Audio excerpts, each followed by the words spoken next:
Oh, my son, you should be ready to lay good foundation. Earlier the better. In the nearest future, you could be one of the leaders. So we pray. Amen.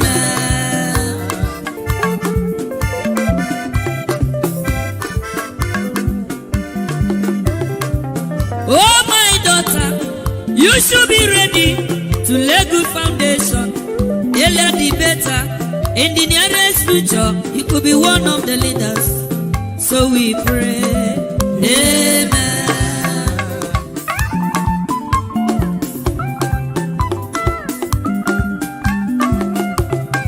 To become a leader is not very easy. To become a man is not a day job. Everybody's ambition is to become a leader and to become a rich man.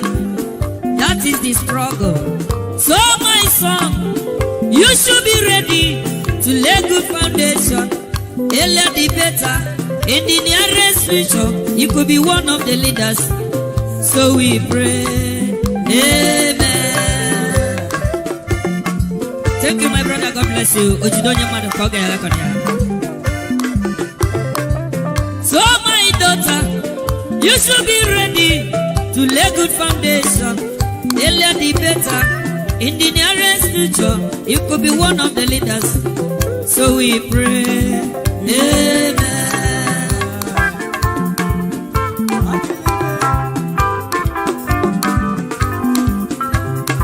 To become a man is not a day job. To become a leader is not very easy. Everybody's ambition is to become a leader and to become a rich man. That is the struggle. So my son, you should be ready to lay good foundation. Earlier the better. In the nearest future, you could be one of the leaders. So we pray. Amen.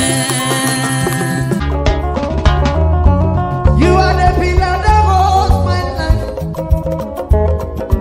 You are the pillar that holds my life. Master Jesus, you are the pillar that holds my life. Lily of the body, you are the pillar that holds my life. You are the pillar that holds my life. You are the pillar that holds my life. Lion of Judah, you are the pillar. Chickadee, you are the pillar. Daddy, you are the pillar that holds my life. Lion of Judah, you are the pillar that holds my life. walk anywhere. You are the pillar that holds my life. Hey, yeah. Master Jesus, you are the pillar that holds You my are, life. you are the Master pillar. Jesus, you are the pillar that holds my life. I said, Jesus, unibu kalabati sinduwe. Nibu kalabati sinduwe. Ojo biende, nibu kalabao. Nibu kwa kalabano. Nibu kwa kalabati sinduwe. Ojo biobi ko nibu kwa kalaba. Chikani nibu kwa kalabao. Nibu kwa kalabati sinduwe. In the video I made yesterday, I saw a lot of people, God bless Nnamdi Kanu, God bless Simon Ekpa, God bless. Because in that video, I said, split Nigeria. That video could land me in trouble, so I deleted it. I would have left the video if not for the heading. I put split Nigeria, I would have left it. But after thinking, now, here is what I want to say. I still maintain everything I said in that video. And what I said was that we from the southeast and the south are not relevant in this country. That's very, very true. That's very, very true. The country is divided along religious and tribal lines. The group of Yorubas who believe that the country belongs to Yoruba. It is the turn of Yoruba. And when Yoruba finish, they'll give it to Fulani. When Fulani finish, they'll give it to Yoruba. Northwest and Southwest. I think they own this country. Whether we like it or not, that is what it is. Because Northwest and Southwest, they own this country. Now, apologies to all the good Yoruba people. Oh, apologies to them, because quite frankly, there are some Yorubas that don't like what is going on. To those one, I say sorry. But what it is what it is. My only problem is that our Igbo brothers are not good in politics. This pride of you cannot come and talk is not. You know, there was a time I spoke to Nnamdi Kanu. I spoke to him one-on-one, and he got to a point he just cut the phone. He just cut the phone because his approach was very terrible. Very, very terrible approach. You don't start an approach by trying to redefine people's history. This is not a time to redefine people. I'm a proud Urhobo man. Let me be an Urhobo man. I can be in a country and be an Urhobo man. You can be in a country and be an Igbo man. Don't try to redefine me saying that I'm not an Igbo man. I am an Urhobo man. But we can be brothers. That was Nnamdi Kanu's #1 crime. Trying to redefine people's history. That was his greatest crime. You can't force me to be an Igbo man. Not that there's anything wrong with being Igbo. Igbo is a beautiful tribe. The Igbo people are beautiful. But you be Igbo, I be Urhobo. Let the Ekwere man be Ekwere man. Even if he's answering to Chuku and he said he's not an Igbo man, respect his decision. The truth is that we need to come together, whether we like it or not. We need to come out and make a peaceful exit from this country. We can exit Nigeria without firing one single shot.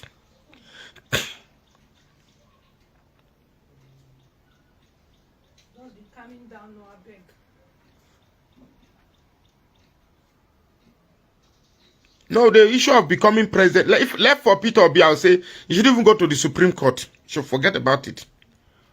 Because when I saw that the cameras were not videoing the judges, then I knew that the whole thing was, because if you said the whole thing should be televised, are we there to look at the judges? You were televising the something, and the cameras were just showing the complainant, the petitioners, and the respondents.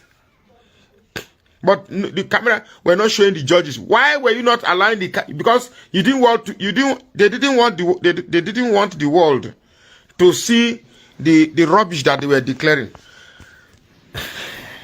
I felt so bad. I felt so bad. So right now, how do we need to come together? And if we're going to come together, it is not this Simon Ekpa's approach or Nnamdi Kanu's approach. That is, forget it. If that is the approach you want to do, then this and it is not going to be Biafra. Forget about it. That name is dead. The name might be sweet for you as an Igbo man. That name Biafra. Any Igbo man that hears it, but it's sweeter. But as far as I'm concerned, that name has been corrupt. It's too Igbo-nized. It has been Igbo-nized. We have to tell ourselves the truth, though, because I'll hardly be coming online again to be doing videos. Perhaps this might be the second or third or last video I'll be doing live. So we have to tell ourselves the truth. If we have to tell ourselves the truth, yeah. The question we should be asking ourselves is, where do we go from here? Do we fall back and still fight ourselves? No, you join IPOB.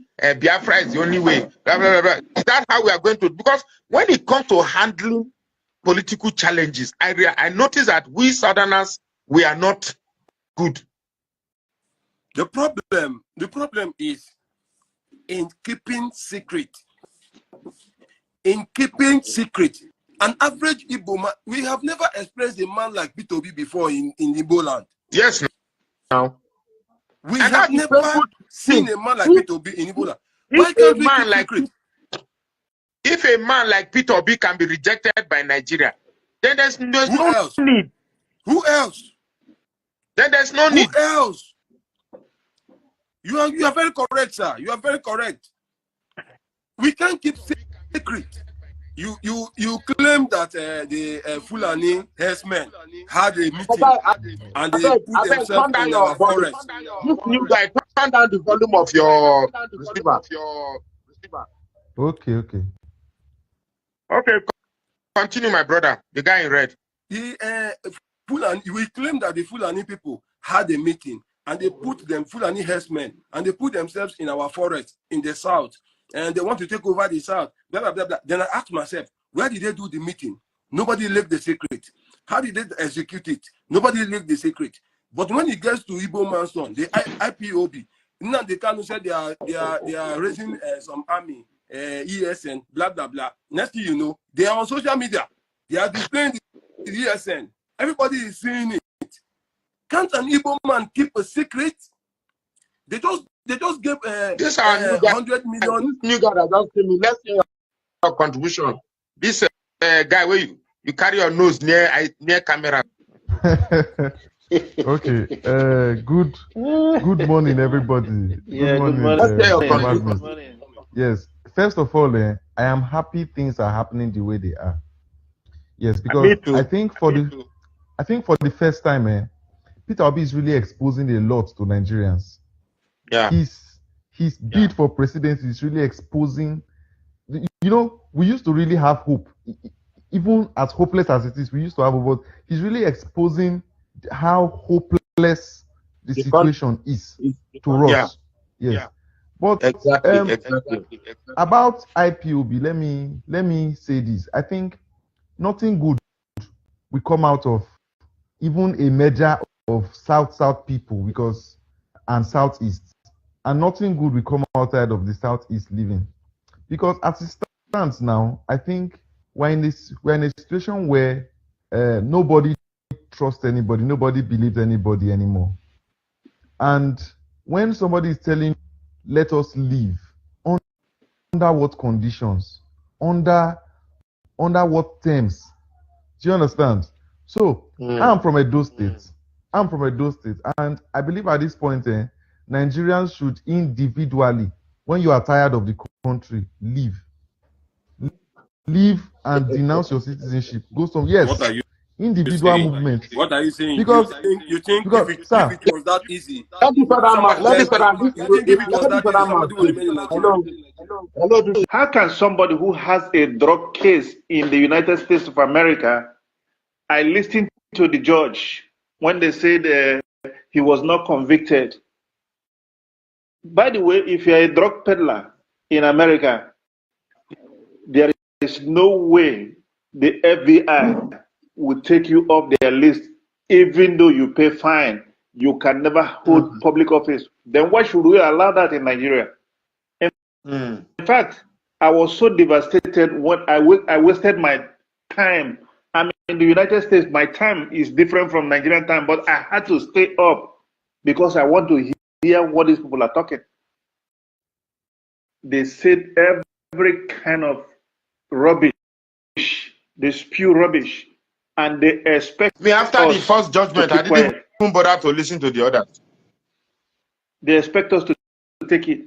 Well, if Nigerians want to take it, I hear my brother say, if everybody is tired of Nigeria, let them go.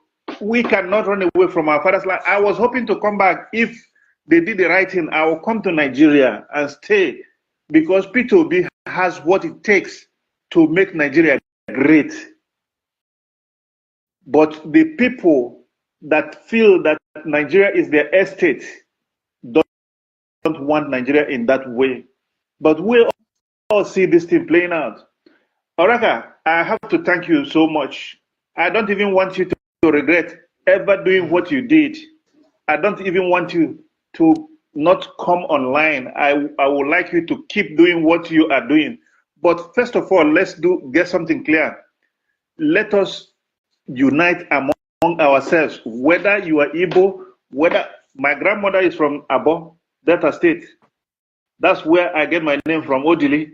That's my name. I'm an Abo person. I'm also from Rivers State, you know. So my wife is a Ijo woman, you know. So I'm around that area.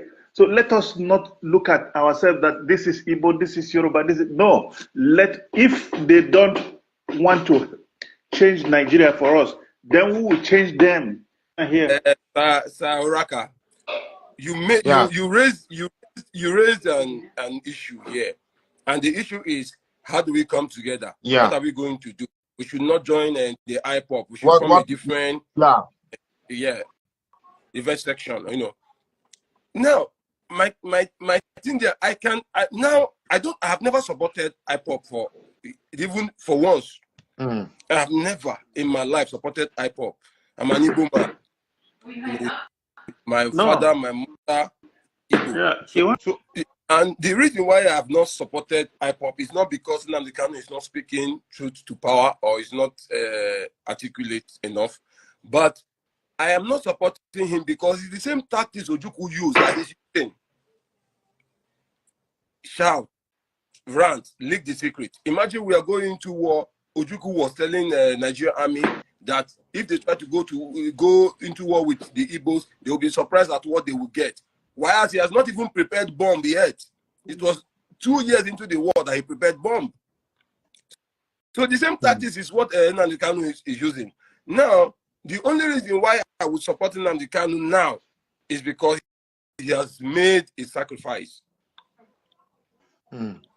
He has made a sacrifice. So if the approach has to be different. Exactly.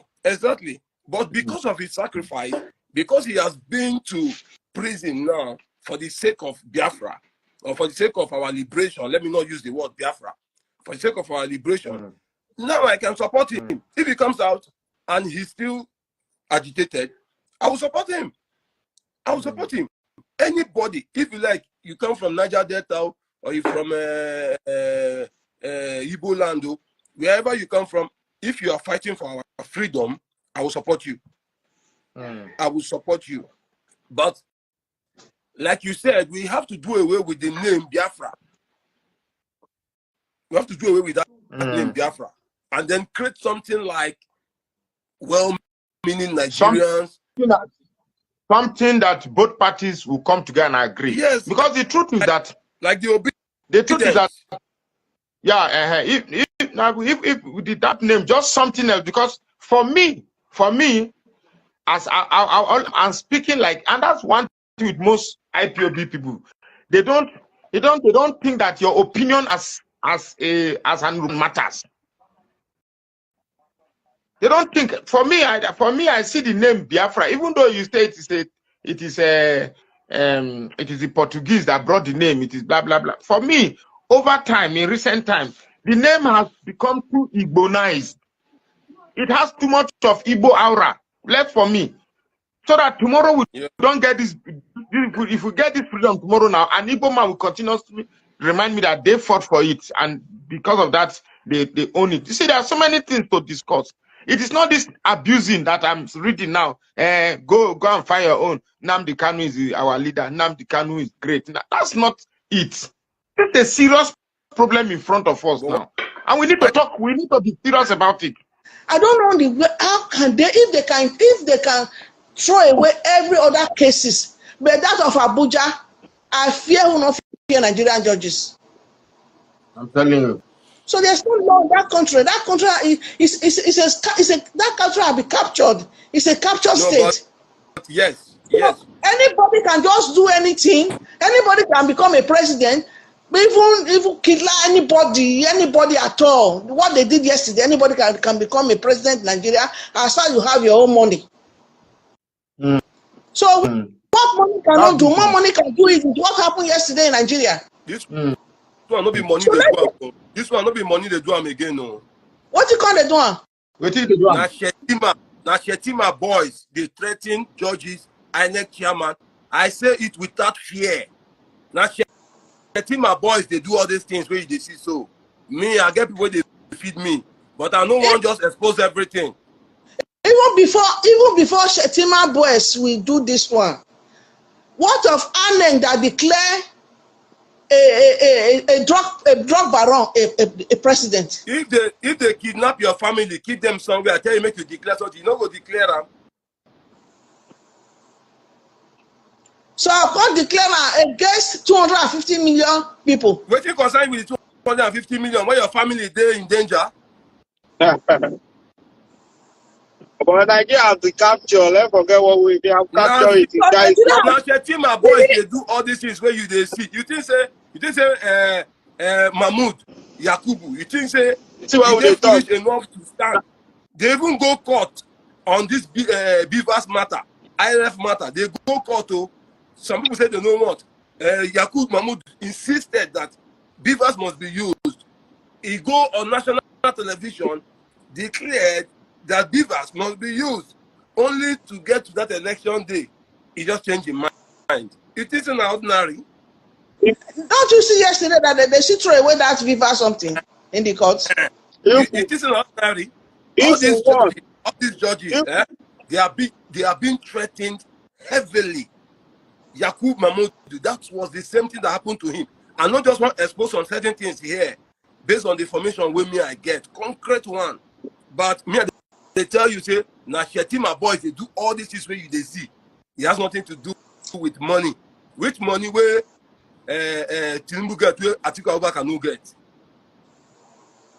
They will keep two of them side by side. Meaning Nigeria have been catch up. Yes. It's a catch up state. Yes. So this what you think they created Boko Haram? If we win, so what are we going to do now? That is what we are talking about. It's not something will come on live broadcast and then we start exposing everything. I said let's build on what we have. Because obedience are everywhere in Nigeria. We have obedience in Jos, we have obedience in Kaduna, we have obedience in Kano, we have obedience in Bauchi, we have obedience in Benue, we have obedience in Abia State. We have obedience are everywhere in Lagos. In Oyo, obedience are everywhere. Let's build on what we have. This we shouldn't be. We shouldn't come here and start everything like a tribal issue. Like if we see build on what we have, the way you are saying, even in that 2020, are they not still going to do the same thing? Do you think the mistake we made in this election can be repeated in the next 4 years? Which mistake do we make here? We will not volunteer ourselves to do the right thing. People, the rascality in Nigeria is too much. If you want to follow rule of law for Nigeria, there is nothing will work out for you. This is the fact. Know that now. If the rascality for the base of rascality. A country cannot be built without the rule of law.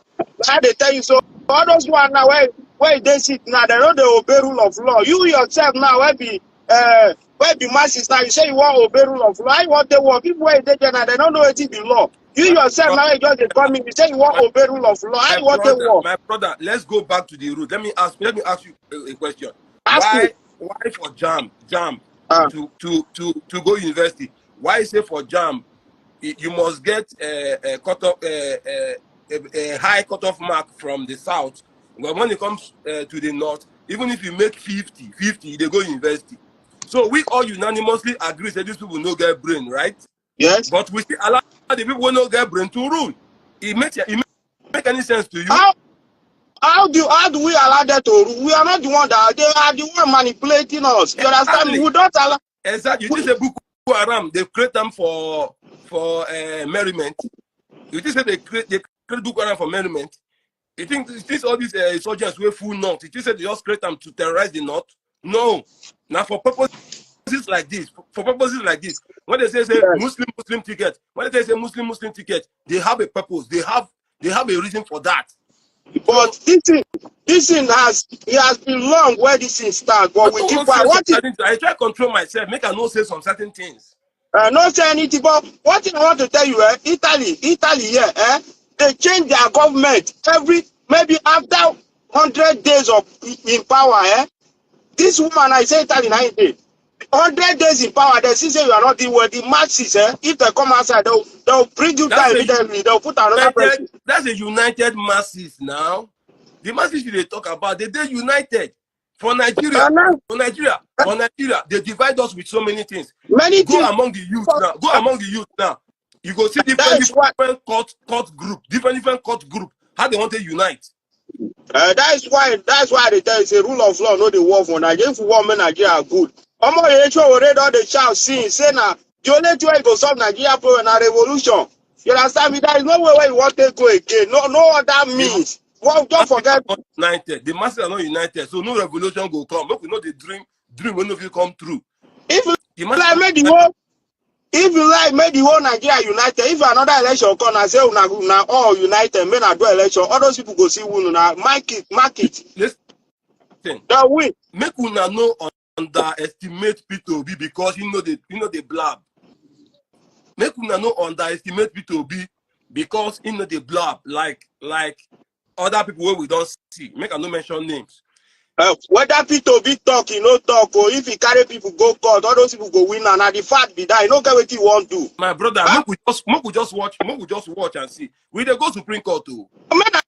I go court, I know the who they tell and in advance. If now we go the Supreme Court, so big you shall my boy go see the no, listen. What do we want to know now?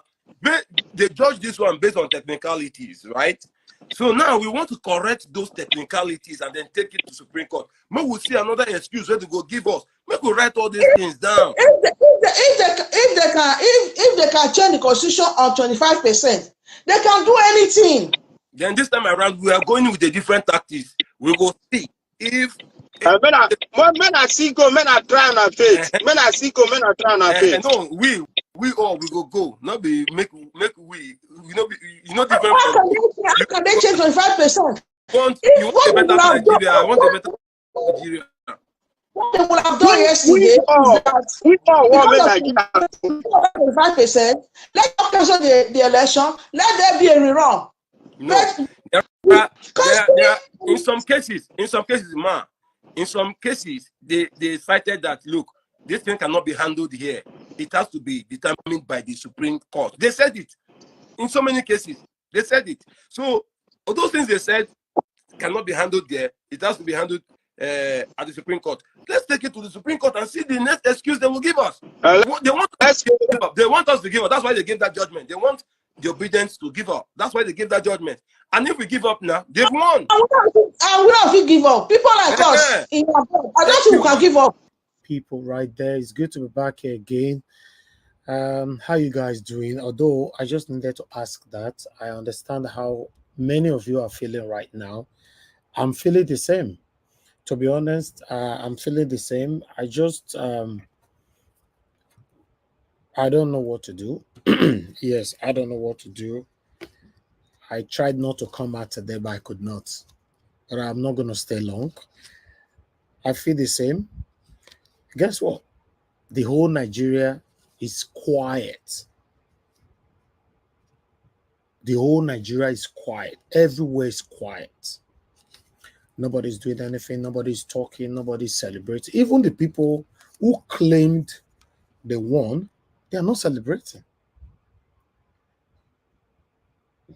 I don't know. I don't know.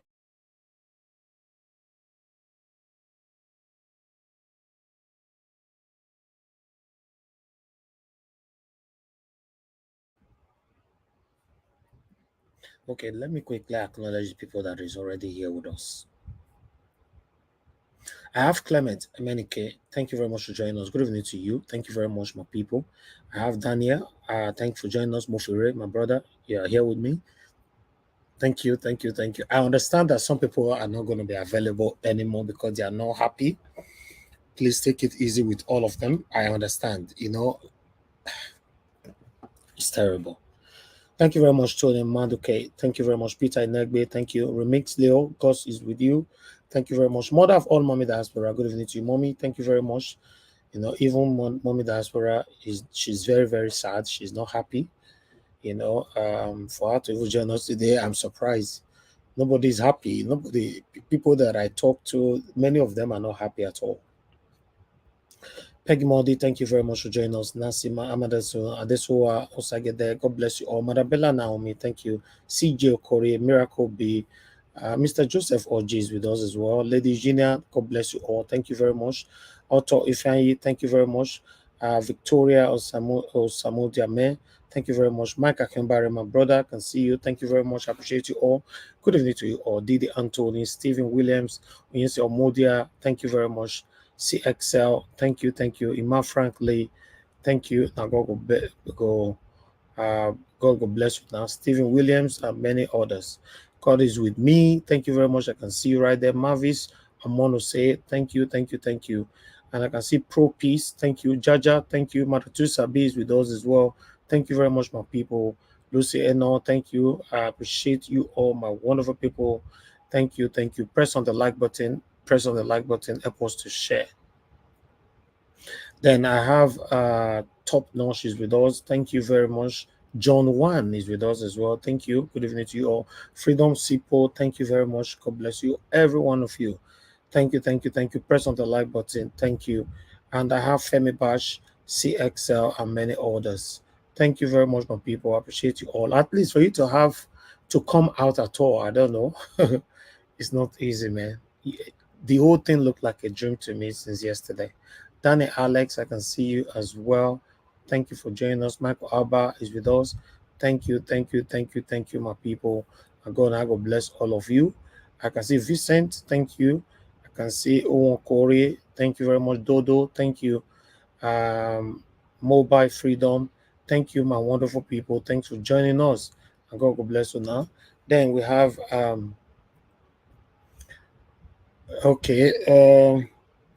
someone is already calling in. You have to hold on. Juliet Okere, thank you very much. God bless you. God bless every one of you. Adelaja Ogunbiyi, I can see you. And God bless you. Now, Chris Emenike Obi, thank you. Thank you. Eric Light, Jashuk Sobibo is with us as well. Thank you. Thank you. You know, Maka Fojabi is right there with me. Thank you very much. I appreciate you all, my people. Evazek Bere is with us as well. Edward Eguavon.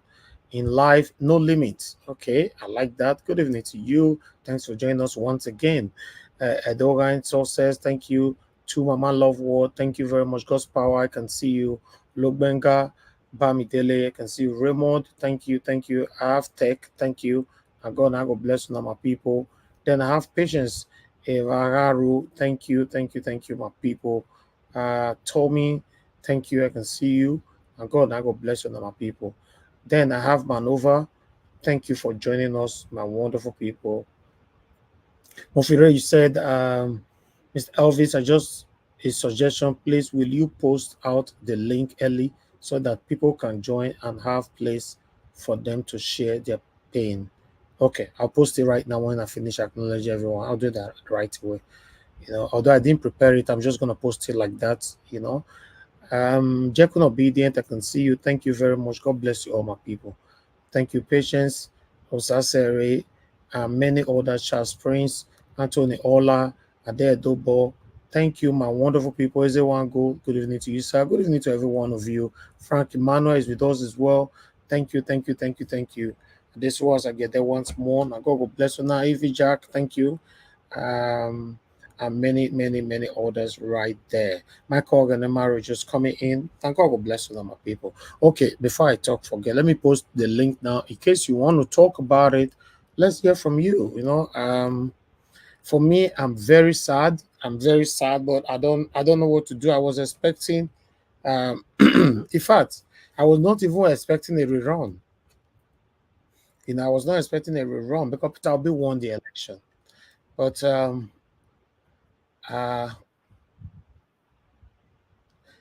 you know, I don't know what people really want at this particular moment.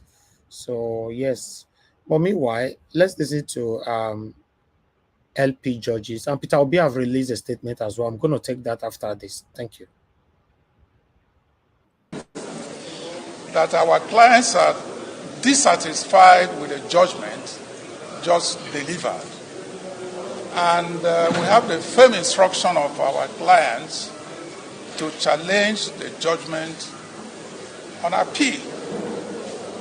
And the court has promised us that possibly by tomorrow we are going to get a copy of the judgment. Once we have it, we will swing into action.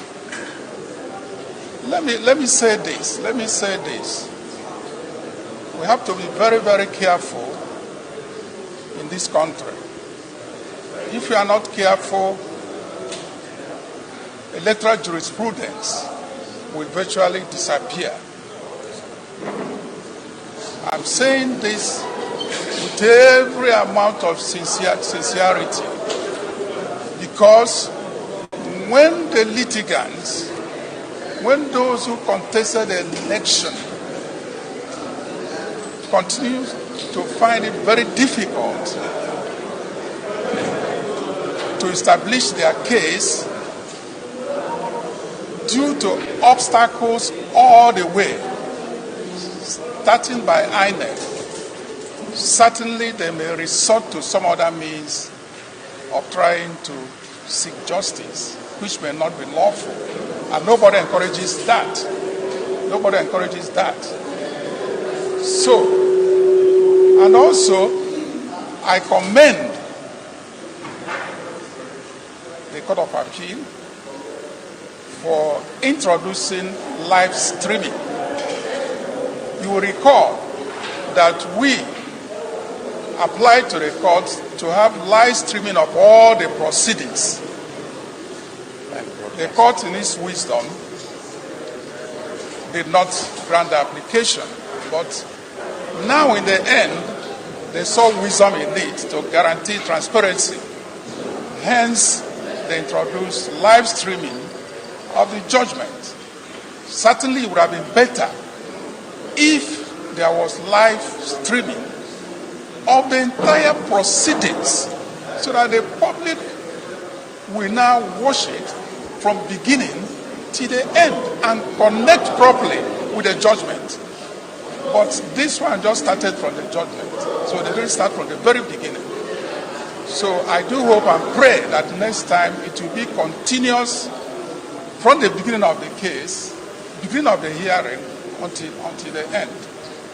That is the only way you can ensure transparency. Because when something is open, people will see it themselves and they will make up their minds one way or the other.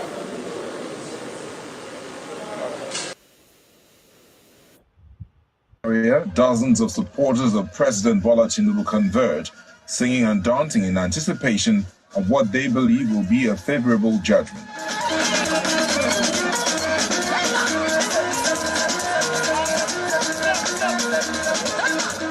We don't believe in failure because Alhaji Bola Ahmed Tinubu is not a failure right from his childhood, and we believe that he's going to win the election tribunal. Nigerians have already reflected their wishes, and it's acceptable to us, and Asiwaju is doing his best. So we're not expecting anything different, to be honest. And the judiciary, they know this because the facts speak for themselves. Within the same area is another group supporting the presidential candidate of the Labour Party, Mr. Peter Obi, who are also expecting victory for their candidate. Any judgment released by the Court of Appeal to the Nigerian people that does not disqualify Asiwaju Ahmed Bola Tinubu as president-elect, we are rejecting it. The outcome of the judgment should reflect the will of the people, because any attempt to subvert the will of people today must be met with stiff resistance from Nigerian youth. Supporters of the All Progressive. Yes, they did. They did. Meanwhile, let's listen to this student that are crying from 20,000 naira or so, or 25,000 naira school fees to 200,000. Let's listen to her. 200 plus for school fees. 25,000 naira to 200 plus for school fees. When they want to see that? Even if I'm doing work myself, I don't understand why they cannot listen to us. We don't have such amount. Most of us, our parents are not catering for us. We struggle life for ourselves. Did they want the board to drop out? I cannot do this. I don't want to drop out. I already said I came to school. I don't want to drop out. They should reduce it. They should reduce this fee. They should reduce it. Okay, I guess we have some, obviously, not guess. Definitely, we have some APC people watching us right now. I wish you can just write on the comment section how you feel about that video that you watched, because some of you are mocking us. I received some messages. Even I received 2 emails from some of you and a couple of messages on our WhatsApp telling us now that Naija Watch, how do you feel now? You knew the truth and you were deceiving your people. You knew Peter Obi doesn't have a grant for anything. You were deceiving your people to vote for him or to stand with him. You all were writing rubbish. You see, it's very sad. It is sad to know that we have people in Nigeria that is justifying what is happening right now. Let's remove ethnicism. Let's remove it. Let's face the facts. It is sad. I'm saying I don't just want to talk, but I want to burst. This is sad. You're seeing the truth and you are justifying it with lies.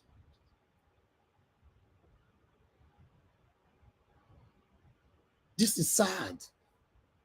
People are suffering. I told you guys, the reason why I'm doing what I'm doing today is not because I have anything against him, but I don't know him before. But one thing is sure, Tinubu can never be a good president. You can see 100 days in office. APC can never give birth to anything good. I have been saying this before the emergence of Mr. Peter Obi. APC cannot give birth to anything in Nigeria, anything good. PDP cannot give anything. In fact, if you want me to be truthful, I don't trust any political parties in Nigeria. I am supporting Mr. Peter Obi because I know amongst you all, he's the only man that can put smile on my face, on your face, on our faces. I will never regret supporting this man. I will never.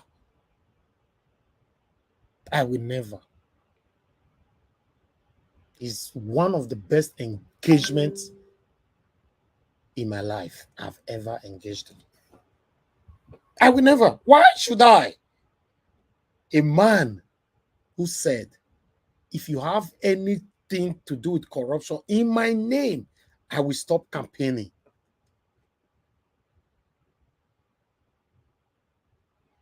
As soon as I hate this man, Rich, by now you guys are supposed to have at least one thing to use against him. You could not. You are justifying the situation we find ourselves in Nigeria.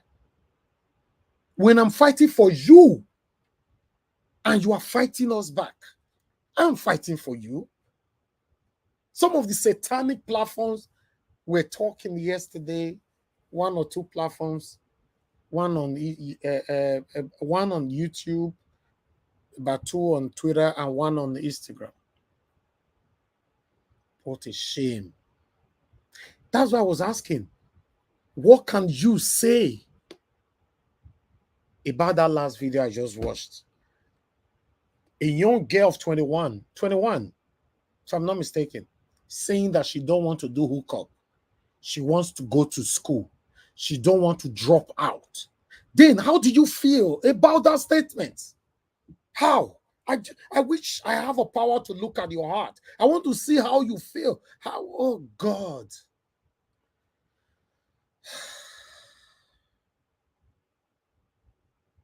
Now, our religious leaders, especially the ones who gave false prophecies, where are they?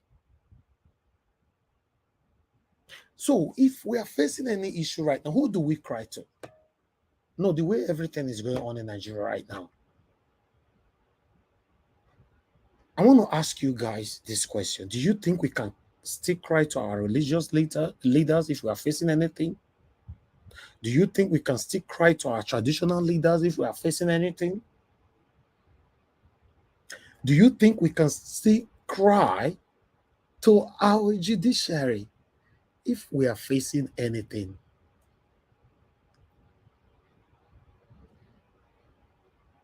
The way it looks like right now, the only people we can cry to is your parents. If you're even lucky to have a good parents, your dad, your mom, then our Creator, God Almighty. What a country. It's sad. Sad. This is sad. That video, why I watched earlier on, I say, God. Meanwhile, let's listen to what Ned Media have to say here quickly. Let's see what you have to say. Press on the like button. God bless you all. I'll come back to you guys. Elected by a majority of the lawful votes, and that the petitions against him lacked merit and were liable to be dismissed. The court further held that the candidate of the People's Democratic Party, PDP, Atiku Abubakar, and his Labour Party counterpart, Peter Obi, failed to prove allegations of substantial non-compliance, amongst others, against Tinubu during the February 25 presidential election. The ruling, which lasted over 12 hours and delivered by Justice Haruna Samani, however, addressed 5 fundamental issues in the various petitions which have become the takeaways from the ruling. They are that Abuja has effectively become Nigeria's 37th state and did not require the hitherto constitutional 25% votes in a presidential run, that INEC was not under any compulsion to use beavers, that the electronic transmission of results was equally at the discretion of INEC, that Tinubu's $460,000 forfeiture was not criminal in any way, and lastly, that the candidacy of the president was fit and proper. According to the tribunal, which cleared the air on the controversial 25% of votes accruable to a winner in Abuja, the Federal Capital Territory, it said was not a requirement for the declaration of result, adding also that the Independent National Electoral Commission, INEC, was not under any legal compulsion to transmit results electronically. President Bola Tinubu yesterday responded to the news of his electoral victory affirmed by the Presidential Election Petition Court from India, where he was participating in the G20 summit, and saluted the diligence, undaunted thoroughness and professionalism of the 5-member bench led by Justice Haruna Samani in interpreting the law. He, however, urged his co-contestants, Atiku Abubakar of the People's Democratic Party, PDP, and Peter Obi of the Labour Party, as well as their supporters, to give his government the requisite backing in collective interest. It's been a very, very strong and emotional journey for all of us, struggling for democracy, truth, and justice for all. Today, we give kudos to the judiciary for their indefeasible commitment to rule of law and to humanity. Thank God Almighty for guiding us this far and protecting us. With your support, joys, and adulation, the theme for Nigeria is for us to pull Nigeria up and be proud of a country. That's the only country that we have. 1 out of 4 black race is in Nigeria. Well-educated, dynamic, collaborative, and forward-looking people. Hard-working, no doubt. We have no reasons to be poor. Don't look back. Look forward. Let's pull the country forward. And with your help my friend, my colleagues, and all of you, I promise to do more. The president there saying, don't look back, look forward, promising to do more, and obviously many things to discuss this morning, Rufai. Okay, so one, let me start from the congratulations. There have been congratulations. Members of the APC have applauded it, and also there have been rebuke. Labour Party said they rejected the result of this judgment while the judgment was even being read. The PDP said they were going to go to the Supreme Court. And there are many areas that we need to tackle for the Supreme Court. And take, for instance, the issue of the 25%. I think there still needs to be more clarity. So I was saying now that Abuja is the 37th, state, and what is even the intention and the thoughts of the framers of the Constitution in the first place? Another question is, why did INEC take us through this merry-go-round as Nigerians constantly, with many copious evidence, saying that they were going to have an electronic process, only for electronic process not to hold, because there's been another report that 3 days to the elections, they said that they were just going to take a picture of the results and put it on the IRF portal. Why did INEC come on this show to fight even against the National Assembly when they said they were not going to be part of electronic transmission? Because that was what made a lot of people say they want to get interested in the process again. And when you look at it, the process of our elections that have constantly suffered massive levels of voter apathy, the cure will have been the electronic transmission of results. So when the court also made the argument that INEC isn't mandatorily bound to transmit electoral results to the IRF. Let's take a look at Section 64, Section 4B of the Electoral Act. That is, a collation officer, a returning officer, at an election shall collate and announce the result of an election, subject to his or her verification and confirmation that the votes stated on the collated result are correct and consistent with the vote or result recorded and transmitted directly from polling units under Section 6, Section 4 of this act. So there still needs to be more clarity. So why did INEC say we're going to do this? And because there was also another report where there were doubts about using the electronic transmission, and INEC came out to reiterate in another letter and piece about that. I think that letter was authored by Festus Okoye Esquire on the 11th of November 2022, where there was an alleged plot to abandon the transmission of polling unit results to IRF portal. And in the letter, the INEC said attention has been drawn to section of the media alleging that our plans to rig 2023 election, abandoning direct real-time blah blah blah transmission to INEC portal. And he said the IRF is one of the innovations introduced by the Commission to ensure the integrity and credibility of results in Nigeria. It's therefore inconceivable that the Commission will turn around and undermine its own innovations. So, all of this conundrum, INEC said it was going to do something to bring back, because if we're saying that INEC can use any process to collate reports, and if, like the court said, it means that we've gone back to the EU days of elections, where it could be a do or die at the polling unit, and the truth is that there's a big problem of the burden of proof. And don't get me wrong, when the judges talked about it, the burden of proof is always hard.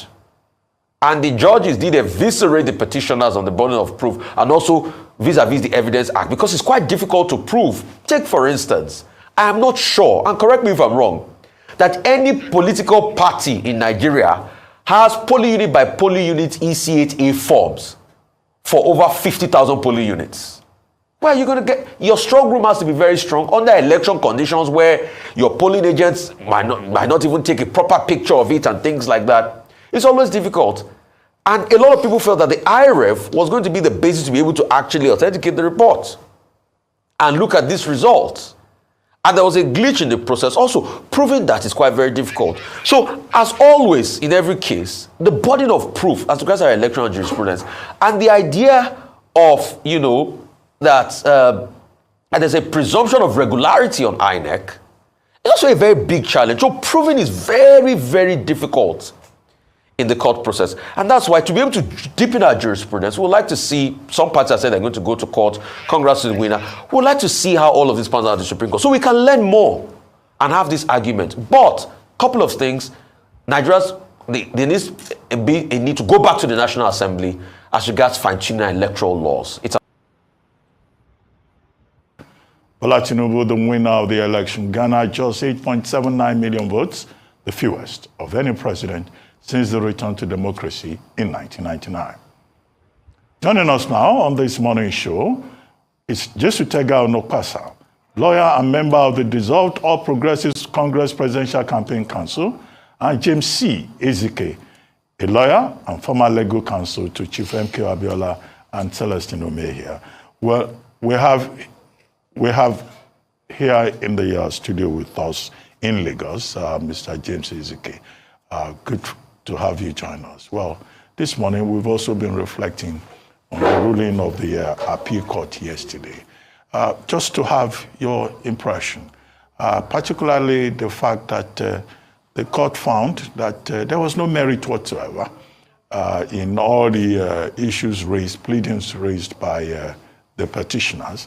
And the lordships kept saying, petitioners failed to, petitioners failed to. It was a litany of failures on the part of the petitioners. So, very quickly, if we may just have your reflections. Yeah, good morning, viewers. The weakness of that judgment is its precision. It's what? Its precision. Okay. And that's what I used to call computer judgment or computer briefs. Namely, you pick up your computer, get the authorities, and pour them in. I would only touch on the one that will not have any controversy because I don't belong to any political party. The last time I belonged to a political party was in 1978-79 when I contested election to the House of Reps. Now, what the weakest point in that judgment is their finding on Federal Capital Territory. That is very embarrassing because they were so sure of what they were saying. And they said the Federal Capital Territory, there is a provision in the Constitution, that's a general provision in the Constitution that says it should be treated as a state. That's Section 299. Yes, Section as a 299. state. I don't like citing sections. Yeah, it's Section 299. Yes, now, that should be treated as a state. If Abuja were a state, then Abuja should have its House of Assembly. But it doesn't. It should have 3 senators, but it has only 1. All the other states have 3 senators. Like I always point out, and I quote the American jurist, the basis of law is not logic, but experience. For instance, the reason why we copied in the United States of every state having 3 senators is saying that if you want to win election as a governor, you must also win 25% in this your state capital. And as with regard to the other findings, like I said, it's a computer judgment. All the lawyers have to do is read those authorities and then go through and then destroy them. I have always had cases like that where all politics is local. Now you appoint people who will be in charge of elections from Abuja. Well, Mr. Ezike, I understand that Jesutega Onokpasa has joined us in our Abuja studio. Good morning, Jesutega. If you can hear me from Lagos. Please, guys, Good listen morning. to this. Yes. Good okay. morning, Dr. Abati. Good morning. Thank you for joining us. Well, I'm sure you had part of the commentary by Mr. Ezike here in the Lagos studio. Just to take your own reaction, do you agree with him that that judgment by their lordships was he called it a computer judgment? You probably mean artificial intelligence generated judgment. But what's your own take? First of all, let me quickly react to the two last things he said. One, I think he said Bola Tinubu, our president, went to India and and that's suspicious. I don't know what he expects the president to do. Does he expect our president to not to do his job because there's a pending judgment? If peradventure the judgment had gone the other way, President Tinubu will still have a right of appeal to the Supreme Court. It's not as if he's going to be booted out of office. So he's just doing what Bola Tinubu knows how to do best. That is try to deliver for Nigerians, as far as I'm concerned. Now, he's also said some other thing that I would like to correct. He says no presidential election has been overturned in Nigeria. And I think this is part of the most rather unfortunate narrative of trying to indict and without any shred of evidence undermine the judiciary. Ruben, do you know why no presidential election has been overturned in Nigeria? It is because everybody that has been elected president of Nigeria since 1999, regardless of how mad the elections have been, that person that was returned the winner still won a majority of the lawful votes cast. These things are forensic. It's a question of counting the votes. It's not sentiment. You know, that is why. It is not because the judiciary is corrupt or the judiciary feels intimidated.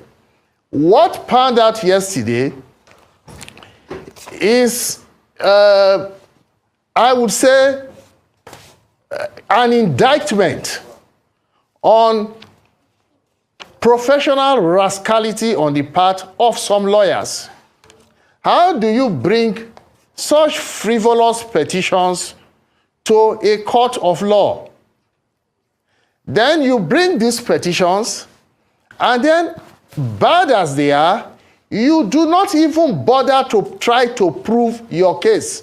That is the judgment. I'm aware that, Dr. Abati, you are a lawyer yourself. And for a lawyer sitting there, it would have been so embarrassing to hear their lordships deliver that verdict, that indictment on the behavior of our learned colleagues. The judgment was basically to the effect that Peter Obi and Atiku Abubakar did not even bother. They didn't attempt to prove their petitions. And it is so shocking. Let me leave it at that for now. All right. Mr. Ezike, thank you very much. Sorry, not Mr. Ezike, Mr. Onopasa, thank you very much for joining us from Abuja. I'd like you to also respond to what Mr. Ezike had mentioned with regards to the 25% in Abuja, the ruling, because that's one ruling that has become quite contentious with regards to what then this means. Abuja, if this is considered as the 37th state, then would it have a governor, 3 representatives in the House? So those questions have come up, and Mr. Ezike had talked about them before you joined us this morning. I'd like to get your thoughts on that as well. And then for Mr. Ezike, another matter that's come up is the ruling with regards to the fact that the justices said that beavers, which would be used to transmit results real time, was to be used or considered to be used by INEC as discretionary, despite its provisions in the Electoral Act. I'd like to get your thoughts on that particular judgment as well. And I'll first start with Mr. Onopasa. Yeah, if you don't mind, Ayo, is Mr. Ezike a lawyer? With respect. Yes, he is. Beautiful. Now, since Mr. Ezike is my learned colleague, I would assume even my senior, he would know the position of the law on these matters. The law does not compel electronic transmission of results, and he knows it. The law is clear. So I wouldn't even bother myself about that. Their lordships, exhaustively treated that matter yesterday. Now, if Mr. Ezike still wants to litigate the question of 25% in Abuja, I have just one question to ask him. Now, substantively, if we are to go by that, in terms of substantive law, does it make sense to him that the citizens of Abuja should have a veto power over a Nigerian presidential election? Could that have been the intent of the Constitution? How can it be that Abuja should have a veto power but not Delta? What has Abuja ever contributed to the development of Nigeria? This is a place, well, I'm in Abuja, my learned friend, Mr. Ezike, is in Lagos. Does Lagos not contribute more to the well-being of Nigeria than Abuja? Why should Lagos not have the veto power? Why should not Delta? If we are to go by the contribution of every state to the sustenance of Nigeria, I dare say Delta State has probably contributed more to the revenue of this country than any other state. And I'm not joking. So why not Delta State? Why Abuja? Who are these people that live in Abuja? Why not Zamfara? Are we going to create first-class and second-class citizens in our country?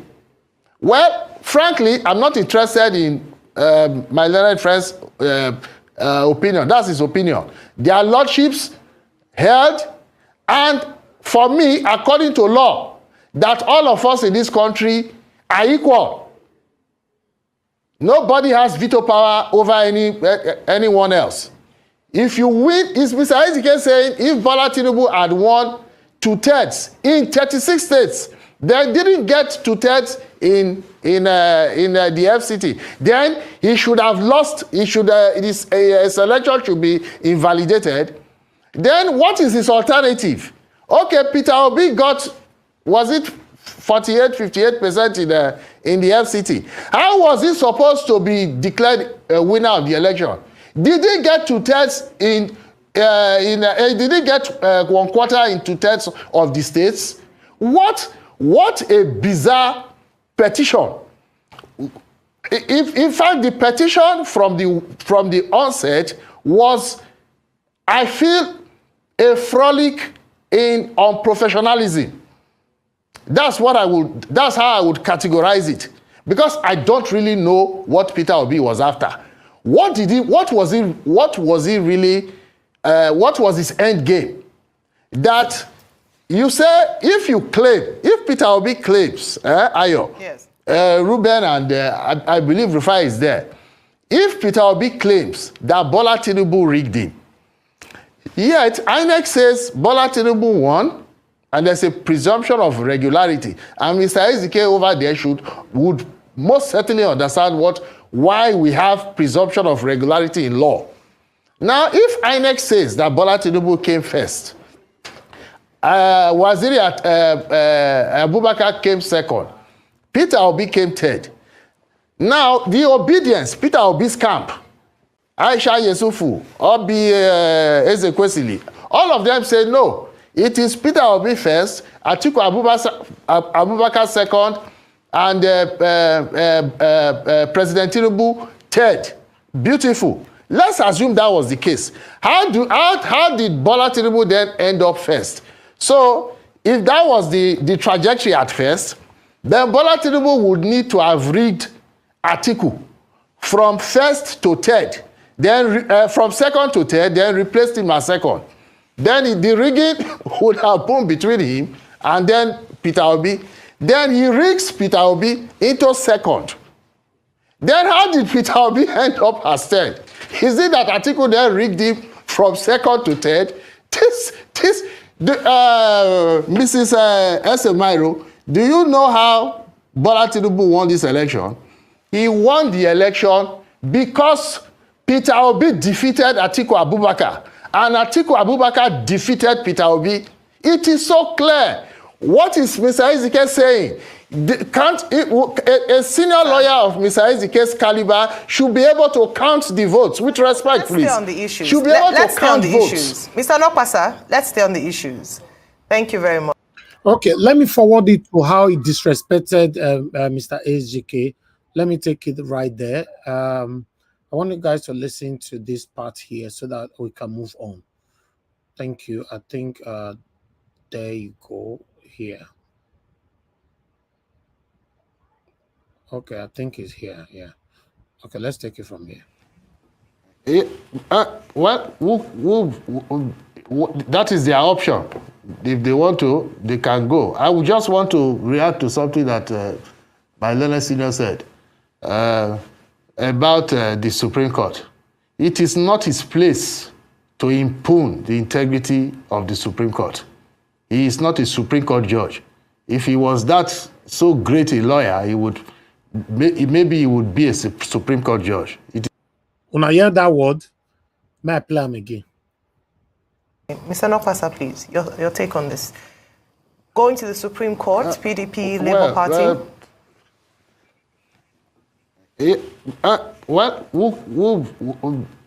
That is their option.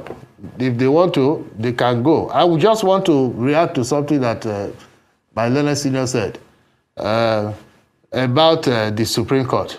It is not his place to impugn the integrity of the Supreme Court. He is not a Supreme Court judge. If he was that so great a lawyer, he would maybe he would be a Supreme Court judge. It is highly unfair of him to impugn the integrity of their lordships.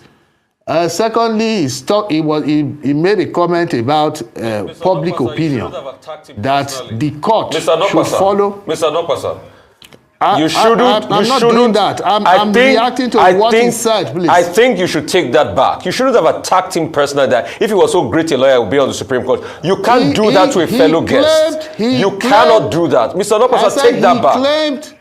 Take that back with due respect. Take that back. I will not, please. You can't do that to a fellow guest. He said that the justices, will you hear me out, young man? He said the justices Mr. of the Nokpasa, Supreme please Court take that back. are not like the likes. Mr. Nokpasa, my God. Oh God. Mr. Nokpasa, kindly take that back. I am a lawyer. I will not stand any lawyer insulting the justices of the Supreme Court. Please, back. I won't. You are not a lawyer, young man. I said I will not take it back.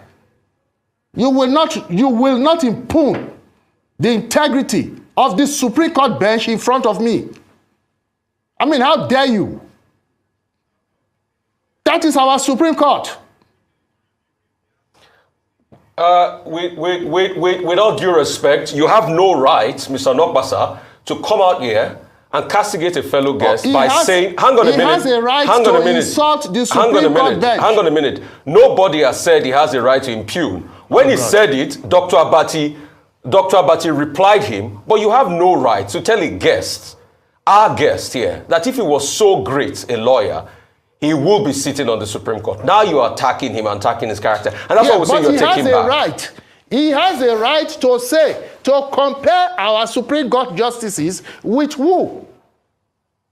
I mean, you choose to hear what you want to hear anyway. That they are not what? Nobody has supported him for impugning the Supreme Court. I told you, if you heard me properly, that Dr. Abati had a clawback and said, no, you are impugning the character of the court. We don't support that, but you have no right to also berate his personality. Okay, wrap up and let's go. Wrap up and let's go quickly. Can we settle this? Just wrap up and let's go, please. Beautiful. Beautiful. Now, according to Mr. Ezike, he says that the court might decide a case according to public opinion. Well, the public opinion is actually even on Tinubu's side. Because according to the umpire INEC, he got the highest number of votes cast. It is not on Peter Obi's side. So I don't know what public opinion Mr. Ezike is talking about. Okay, is that your point? Thank you very much for your point of view. Really appreciate you for your point of view there. Thank you so much. But out here, yes, a big thank you to Mr. Ezike in studio with us and Mr. Nopasa joining us from Abuja. It's time now for a short break on the morning show. When we return, I want to add, I never impugned the Supreme Court. I simply said there's no hope the case going there. That's all I really said. As for impugning them, I don't know when I said they were corrupt or that. I didn't say that. I said if by my saying all along that there were cases that were wrongly decided, I'm not impugning their integrity. Okay. Thank you so much, Mr. All right, my people. For anybody to say going to the Supreme Court, you might likely fail, is a crime. That's what just happened now. If you were following up, I watched it earlier on, but I decided to bring it here. A lot of people are already saying that Peter Obi to go to Supreme Court, the worst might also happen there. Might. And Mr. Ejike, that's what he was saying. And the APC man attacked him, saying if he was a good lawyer, supposed to be member of the Supreme Court judges by now. Now see the level we're there for Nigeria, right? Marcia, let's see the reaction of the people. Thank you very much, my people. If you're hearing my voice right there, thanks for joining us. God bless you. Good evening to every one of you. Help us to press on the like button. It's very, very important. I can see we only have 223. We have over 1,000 people watching. In fact, let's take this likes to 300 before I continue with all my reaction and Peter Obi's speech. It's very, very important. Please press on the like button. I'm monitoring it right now. Let's take it to at least a minimum of 300 before we move on. Except I'm not getting it right. Let me refresh. I might be the one that is wrong. I'm sorry, guys. No, I'm not wrong. Okay. I just refreshed. It's currently on 240 something now. Please, when it gets to 300, I'm sorry I have to do this because we cannot just be talking. Then some people assume that, okay, there's no need to press on the like button. Our voice needs to go far. We're not talking here, to leave everything here. We want other people to know what Nigerians are facing through right now. In fact, since Nigeria was created, the situation we find ourselves. So please continue to press on the like button and let us do this, my wonderful people. I appreciate every one of you right there. Thank you very much for every one of you that is just joining us right now. Yes, press on the like button. Continue to press on the like button. It's very, very important. I appreciate you all. Help us to share as well if you can, but press on the like button as well. Thank you. May God bless every one of you. Those of you that have supported us, that have pressed on the like, that have shared, I want to say I'm grateful. I don't take anybody for granted on this platform. Your encouragement is what is pushing us to do what we're doing today. If we are here, we're talking to ourselves and nobody is here listening or responding, or nobody is even joining the panel, it will be difficult for us to do what we're doing. It's a collective effort, in everything that we're doing today to have a better Nigeria under Mr. Peter Gregory Obi. I'm not going to relent for Nigeria. I understand some of you are commenting, you are tired of Nigeria already. Some people are saying end Nigeria. Some people are saying this. For me, I will never be part of that. I want a better Nigeria, but I don't know how, because I thought this is the only way we can have a better Nigeria. But the way it's going right now, it looks like we might likely remain, the way we are, or even get worse. Thank you very much, my people. Continue to press on the like button. Let me take on this reaction. As you can see, that reaction is already right there on the screen. Tinubu will give kudos to the judges because of his money spent on all of them. God is the great justice that will surely judge all of us accordingly. Period.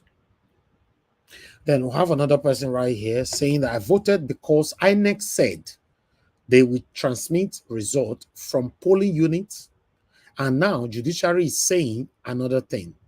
And APC members are rejoicing over this falsehood.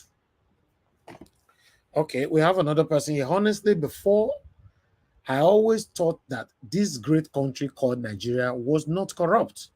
And I thought that there was a place for the common man. How can a judge deliver such a judgment? I weep for my great country, Nigeria. We have another one here. Nigerian youth has been caged religiously and divided ethnically. So the youth of Nigeria would always be trampled upon and nothing will happen. Okay. I've got another one for you. Nigerians are saddened by the situation in the country created by APC. Nigerians should hold Buhari accountable.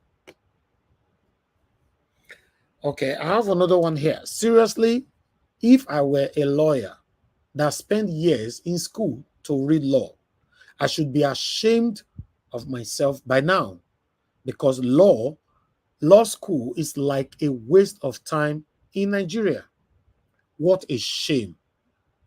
How will the world see a Nigerian around the world now? Before I castigate my panelists or my callers later, we always like to take other people's reactions. Yes, to tally with what we all are going to also say here. This one is saying, my question to judges is first, the petitioner asked for the live television of the petition and was declined by the court. And now, on the judgment day, they decided to televise it live and hide their faces. If their conscience were clear, why did their faces, did their face has been hidden? Why? That's what it's right now.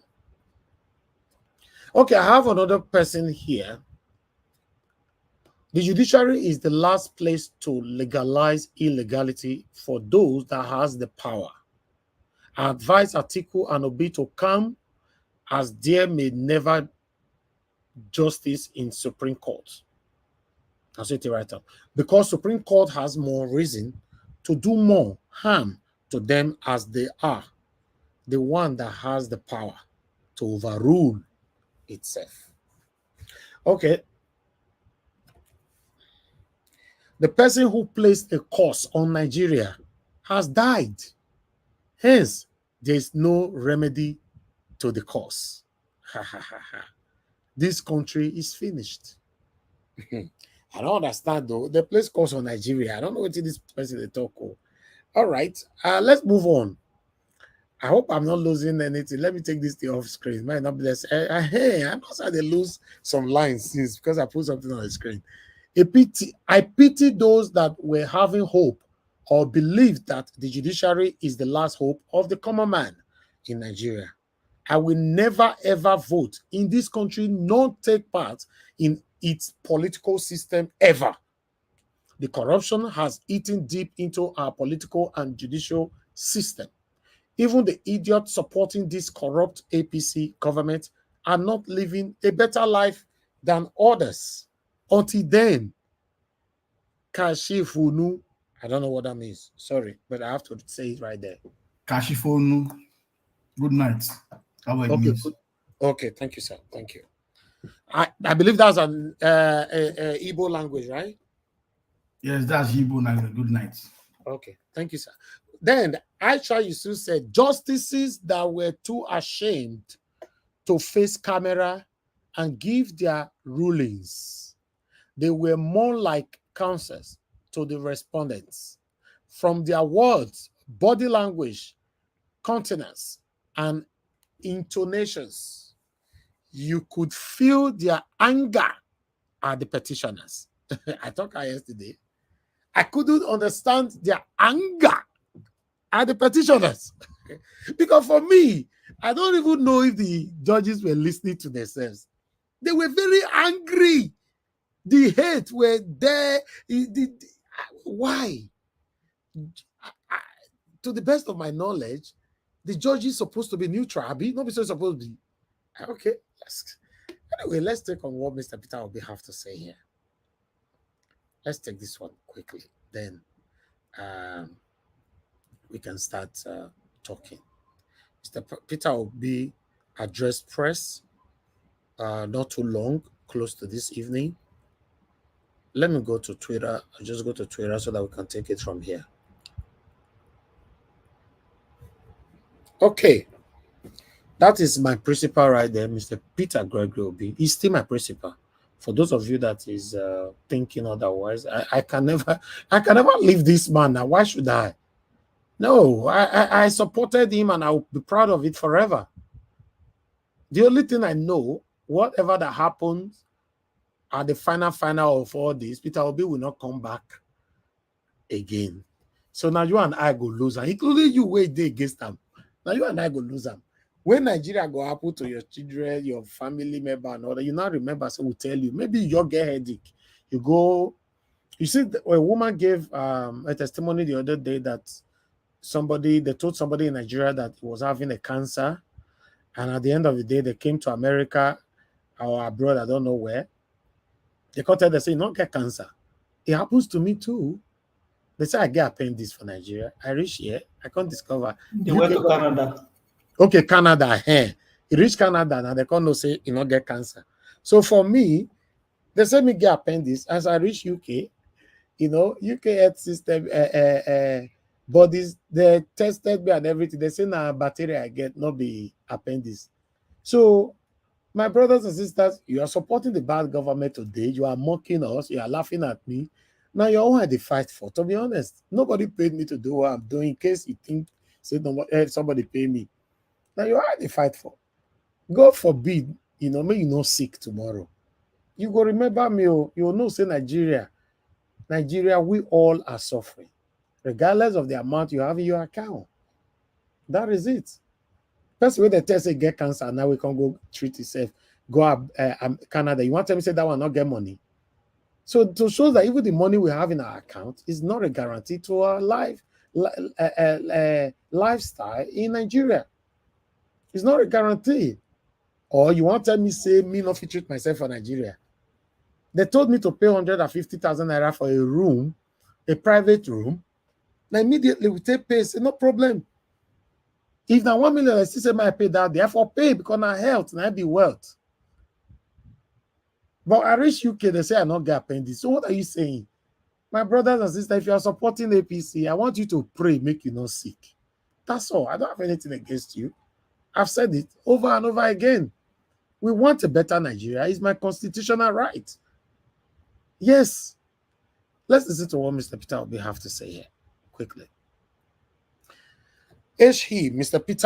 Peter Gregory Obi, presidential candidate of the Labour Party, speaks on the 2023 presidential election petition called PEPC judgment on the 7th September 2023 at Onitsha, Nigeria. 1. Yesterday, 6 September 2023, the presidential election petition court PEPC finally delivered its long-awaited judgment on the petitions challenging the outcome of the presidential election held on the 25th February 2023. This judgment was delivered within the statutory time frame under the extant statutes. We acknowledge the court's contribution to due process. Sorry, sir. Can I do this? I sent you a link of a video that I did. I don't know if that's helpful for you. Okay, of this speech? Yes, sir. Oh, wonderful, wonderful. It's in a private chat. Okay, that's wonderful. Because I was looking for the video, I couldn't find it.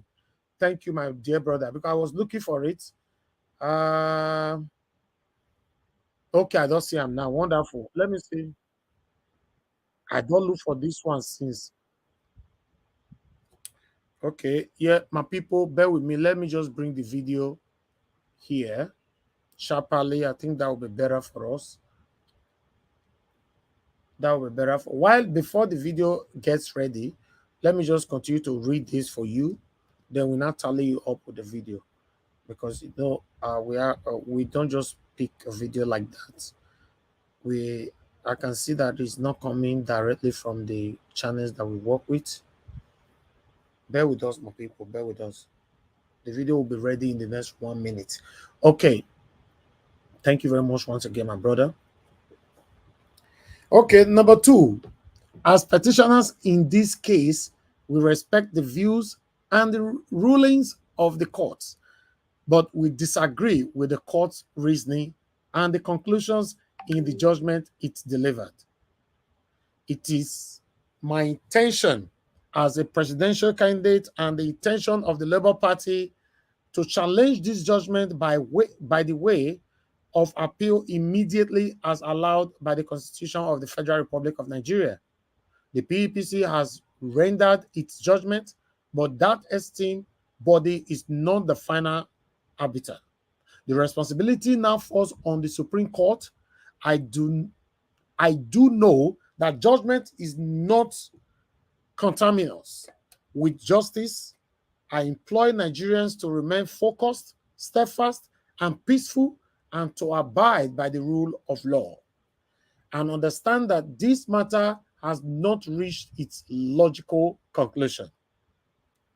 Our legal team has already received our firm instruction to file an appeal against the decision.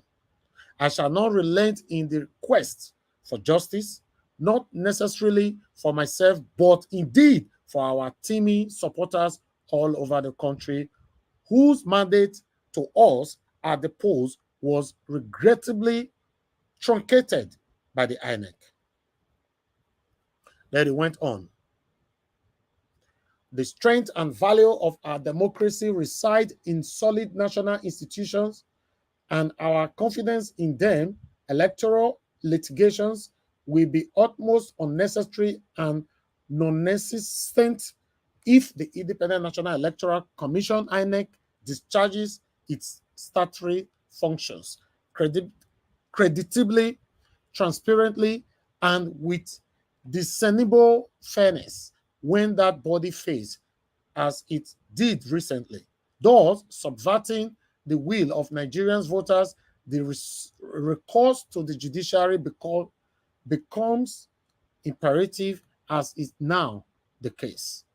6, final paragraph.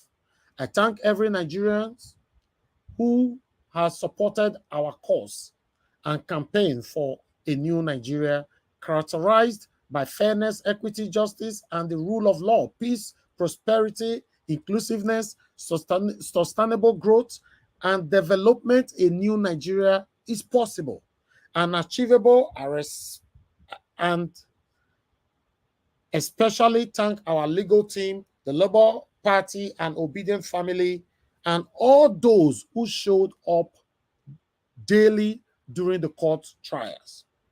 God bless you all, and God bless the Federal Republic of Nigeria. So we have the video here. Let's tally it up with the video. Thank you very much, my people. Press on the like button and let's take this together. Let's listen to what Mr. Peter will have to say here. Thank you. Of September 2023, the Presidential Election Petition Court, PEPC, finally delivered its long-awaited judgments on petitions challenging the outcome of the presidential election held on 25th of February 2023. This judgment was delivered within the statutory time frame under the extant status. We acknowledge the court's contributions to due process and seeming attempt to strengthen our democracy. As petitioners in this case, we respect the views and ruling of the court, but we disagree with the court's reasoning and conclusions in the judgment it delivered. It is my intention as the presidential candidate and the intention of Labour Party to challenge this judgment by way of appeal immediately as allowed by the Constitution of the Federal Republic of Nigeria. The PEPC has rendered its judgment, but that esteemed body is not the final arbiter. The responsibility now falls on the Supreme Court.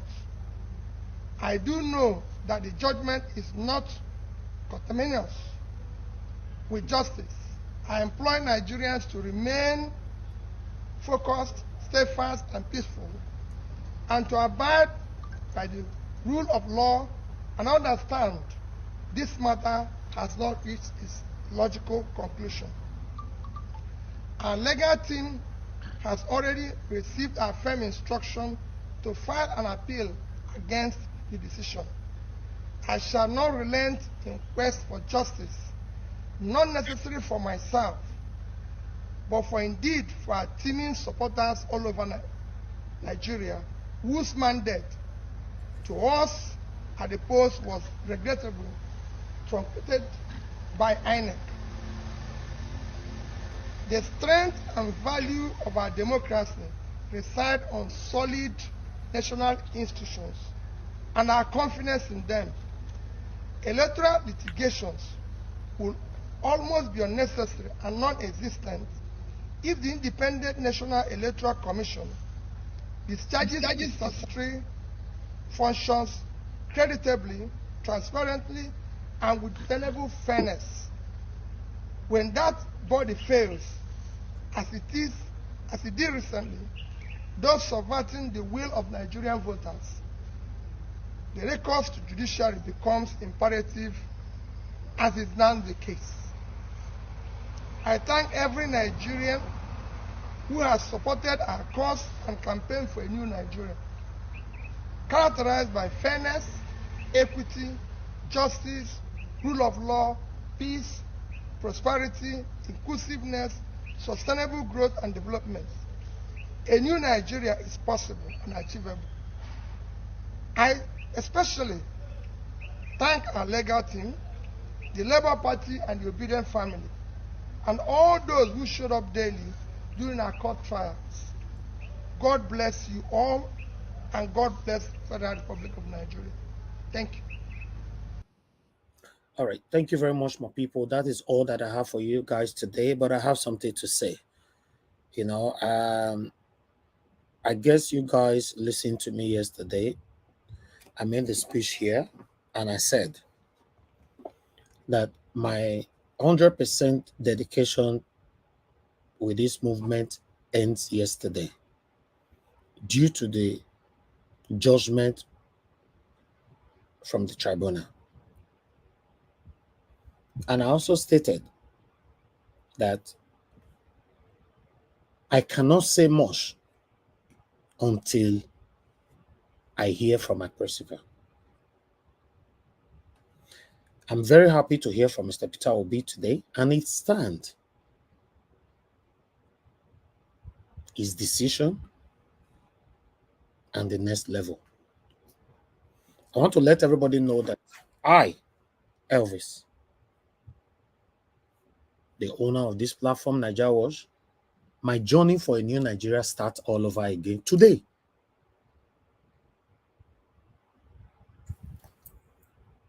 My dedication reverted back to 100%. I will be with this man until the end of this journey. 100%. 100%.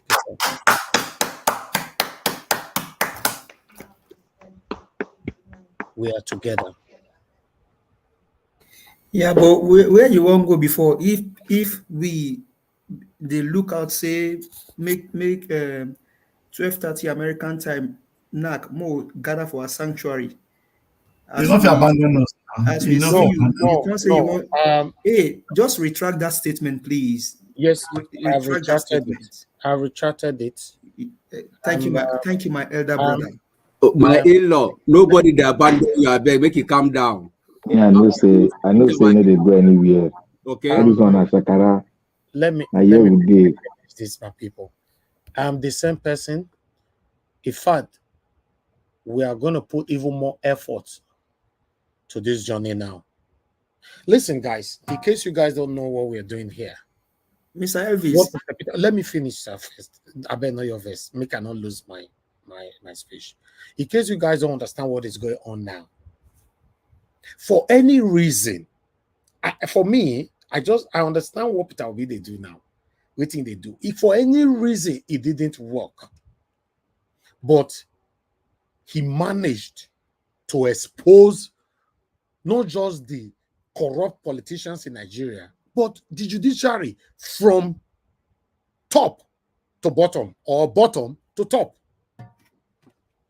Because I was discussing with somebody today, if we end everything now, because I was waiting to hear from Mr. Peter Obi. At this afternoon, I was discussing with somebody. if we end everything now, Peter Obi can never say prospectively that Nigeria judiciary is 100% corrupt. It cannot. Me, myself, I cannot. You that is listening to me, you cannot. Because they will counter you back by saying, did you go to Supreme Court? And your response will not be like, no, because I already decided that I cannot trust any of them. That is where you failed. For me, the journey starts all over again. In fact, listening to Mr. Peter Obi now, my energy has been boosted. We're going to do this. It's only 60 days, right? Is it not 60 days? Somebody correct me. Supreme Court is 60 days. Yes. Yes. Started yesterday, so we have 58 days left already. 58 days left. We are together, my people. We are together. We are together. We have one life to live. If you die tomorrow, how do you want people to remember you? I've asked this question so many times. For example, you just fall and you die tomorrow. How do you want people to reference to you, your children, your wife, your husband? I pray God give us all, including all of you that is listening to me, including my enemies, God give all of us long life and good health. But my question to all of us as well, if you die today, how do you want to be remembered? Or what do you want people to remember you for? What are you standing for? Are you supporting Tinubu because you love him? Are you supporting Peter Obi because you love him? Or you truly want a better Nigeria? Okay, let me throw the same question to myself and let me answer for myself. I'm supporting Peter Obi not because I love him or I like him. I want a better Nigeria, and I believe he's the only person that can give us a better Nigeria. Okay, back to you. You are supporting Tinubu because he's from your village. Okay, for example, you are not supporting Tinubu because he's from your village, right? 100 days in office. Come to the panel, tell us. 100 days in office, what can you say about this government? I told you the best person on earth, if you go under APC to rule Nigeria, you will fail. If Peter Obi was in APC, I will never support him. When he was in PDP, I never supported him. He decamped. Immediately defected, I started supporting him. So don't think because of why you're not supporting Peter Obi. No. If he was in these two parties, we will never have a better Nigeria. So I retract my statement yesterday. The journey continues. 58 days to go. Supreme Court. If you not enter this bus, my people, bus go full. If you know you are going to Supreme Court with us, jump enter the bus, my people. We go. That's it. And journey be this. We're not going to give up. Every one of us that is fighting for Nigeria today, we all are going to be remembered for good. Including you that is not happy that we are doing what we are doing today. You will also pray for us when the time reaches. If God, by God's grace, God help us. Just imagine, like I said the other day, Tinubu came in illegitimately, right? We're saying it how it is right now. Tinubu came in illegitimately. But,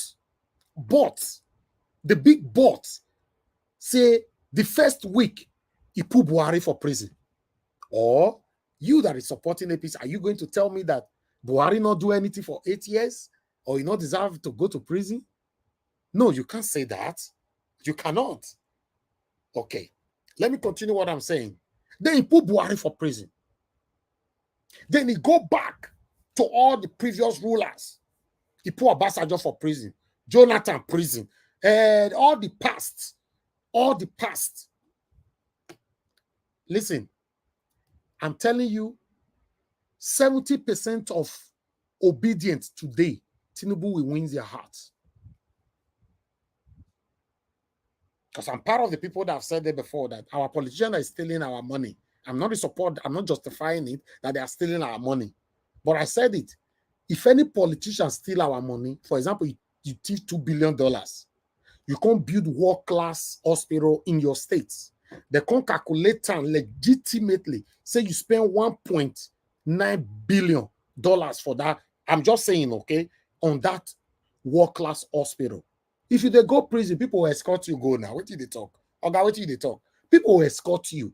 And then at the end, in court, they can't say why you do them. You can't say the past rulers or leaders that have been leading us or ruling us, they have not done anything good in the country. You decided to come into the space and steal this money to use it for the people. You'll see, if they're supposed to give you 30 years, they'll give you 2 years.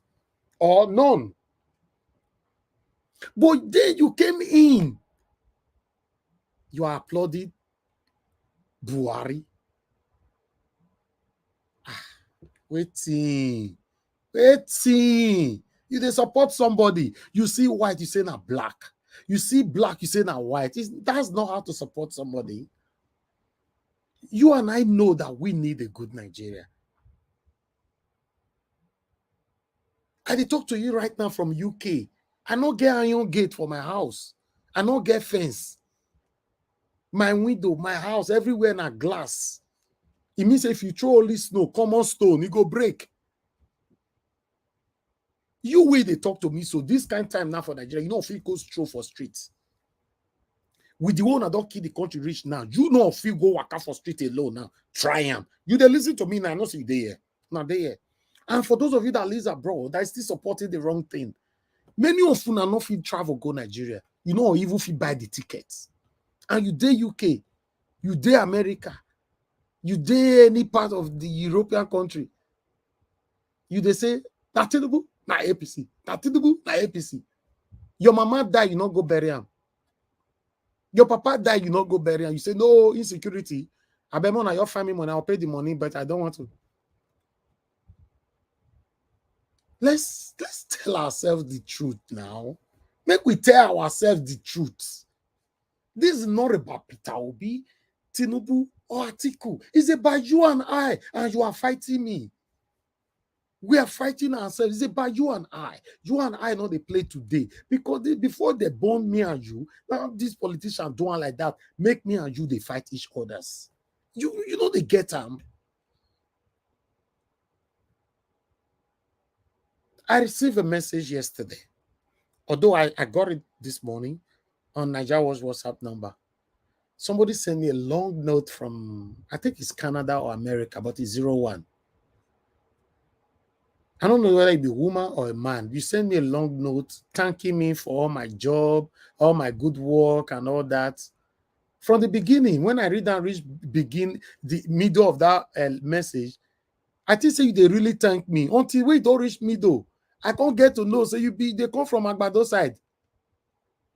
They tell me, say, you have done Nigeria, you have done well.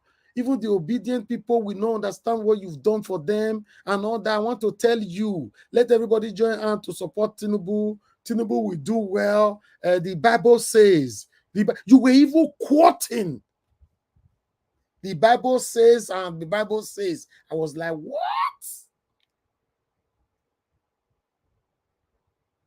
Because you hear my speech yesterday, right? Say, thank God, say, yeah, you've done well by giving up and all that. Listen. I'm not doing this because of somebody paid me. I've said this repeatedly. I'm not doing it because I'm expecting something, but I'm doing it because I'm expecting blessings, though. And I'm getting the blessings every day, in case you're not aware. We got a subscriber right now. Let me tell you how many subscribers I just got right now. Please tell us. I just got 20. You say what? Please, you are hitting 100. Tell us, please. I'm so happy. Yes, I just got 21 subscribers within the last 10 minutes. And the new subscriber are listening to me. Please, if you are my new subscriber now that subscribed with us for the last 30 minutes, please comment on the comment section. Say I'm here. For them to know I'm not lying, just comment. Because I just got 21 now for the last 20 minutes. And since we started this broadcast, we've got more than 200 already. So comment. They are here. Is that not a blessing? What about the people on the panel? If not this journey, I'll take know some of the people here on the panel. Come on, do what is right and let people celebrate you like we are celebrating Peter Obi today. The same Peter Obi, now he talk him. If you have anything against me, I will stop campaigning. So, ladies and gentlemen, I'll end my speech by saying that the journey continues. All road leads to Supreme Court. Thank you very much, my people. I appreciate every one of you. When I was talking, I was getting super chat, and some people don't like this. Guess what? Somebody actually came here yesterday to say that, oh, Nigeria was just deceiving you people so that you people will be giving him money and all that. So people don't get sense. People like that, if you dare, bro, you don't feel buy ticket, go Nigeria to maybe 10 years. You don't get sense. You don't need money to do what is right, in case you don't know. And you get more money by doing what is right. If you know, I don't know whether it makes sense the way I put them. You don't need to be paid to do what is right. But if you genuinely do what is right, you get more.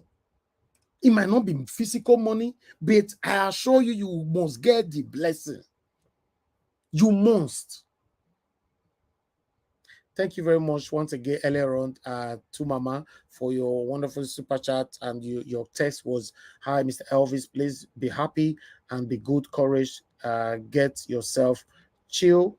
We won. It is left for the Nigeria to free themselves from Pharaoh. Thank you very much. Thank you. Adelaja Ogombiye, thank you very much. God bless you. I have this text from J. Ikem. Callers, please hold on. I'll pick your call now. Let me finish this first. I have this gingerbread man. Please hold on. I'll pick your call now. From J. Ikem, Mr. Elvis, you are 1 in a million. That want Nigeria to succeed. Keep on marching. Nigeria must work in our lifetime. Thank you. You are a superman of our time. Oh my God, thank you. That is wonderful. All these texts, now some people they verse put, so people they verse say you use your platform to do this. It is easy to build platform. I know they build my platform for the. I have more than 1.7 million followers across social media platform. Have you never checked us on Facebook? You don't say how many followers when they follow me for Facebook. It is say when they play for you. If you say you use your platform, you build platform, you do the right thing. Build platform and do not use and support satanic people. Use it to do the right thing. That's what I'm saying. Just use it to do the right thing. Thank you very much. USA. Yes, sir. Have we hit the 100,000 mark on this very one? No, never reach them. Reach them. Yes. Okay. I have a YouTube channel that I have almost 400,000. Are you aware, Black Panther? No. Oh, you're not aware. But it's movies I put there. Movies. I fed 10 people there. A lot of people subscribe to it. I have about 400K there. So let me quickly Amazing Grace USA, God bless you. Say thank you, Mr. Najawas. God bless you. And Grace, thank you very much. God bless you. Then we have Nikki Ogo. Thank you very much. Say well done, Najawas. Use this to buy coffee. May God bless every one of you right there. May God bless you. I really do appreciate every one of you that is encouraging us to do this. Thank you very much. Gingerbread man, you don't let me talk. You they call. Your body too they hot. Now only job born I be. I greet you. Thank you, my brother. Talk to us. All protocol duly observed. You see, guy, na man you be. You understand? Thank you. You see, yesterday my heart was broken because yesterday was my birthday. Oh, happy birthday, my brother. Thank you very much. God bless you. You know, but the Nigerian judiciary tried to take away my joy, but no, I'm still going to shine, and we are going to shine.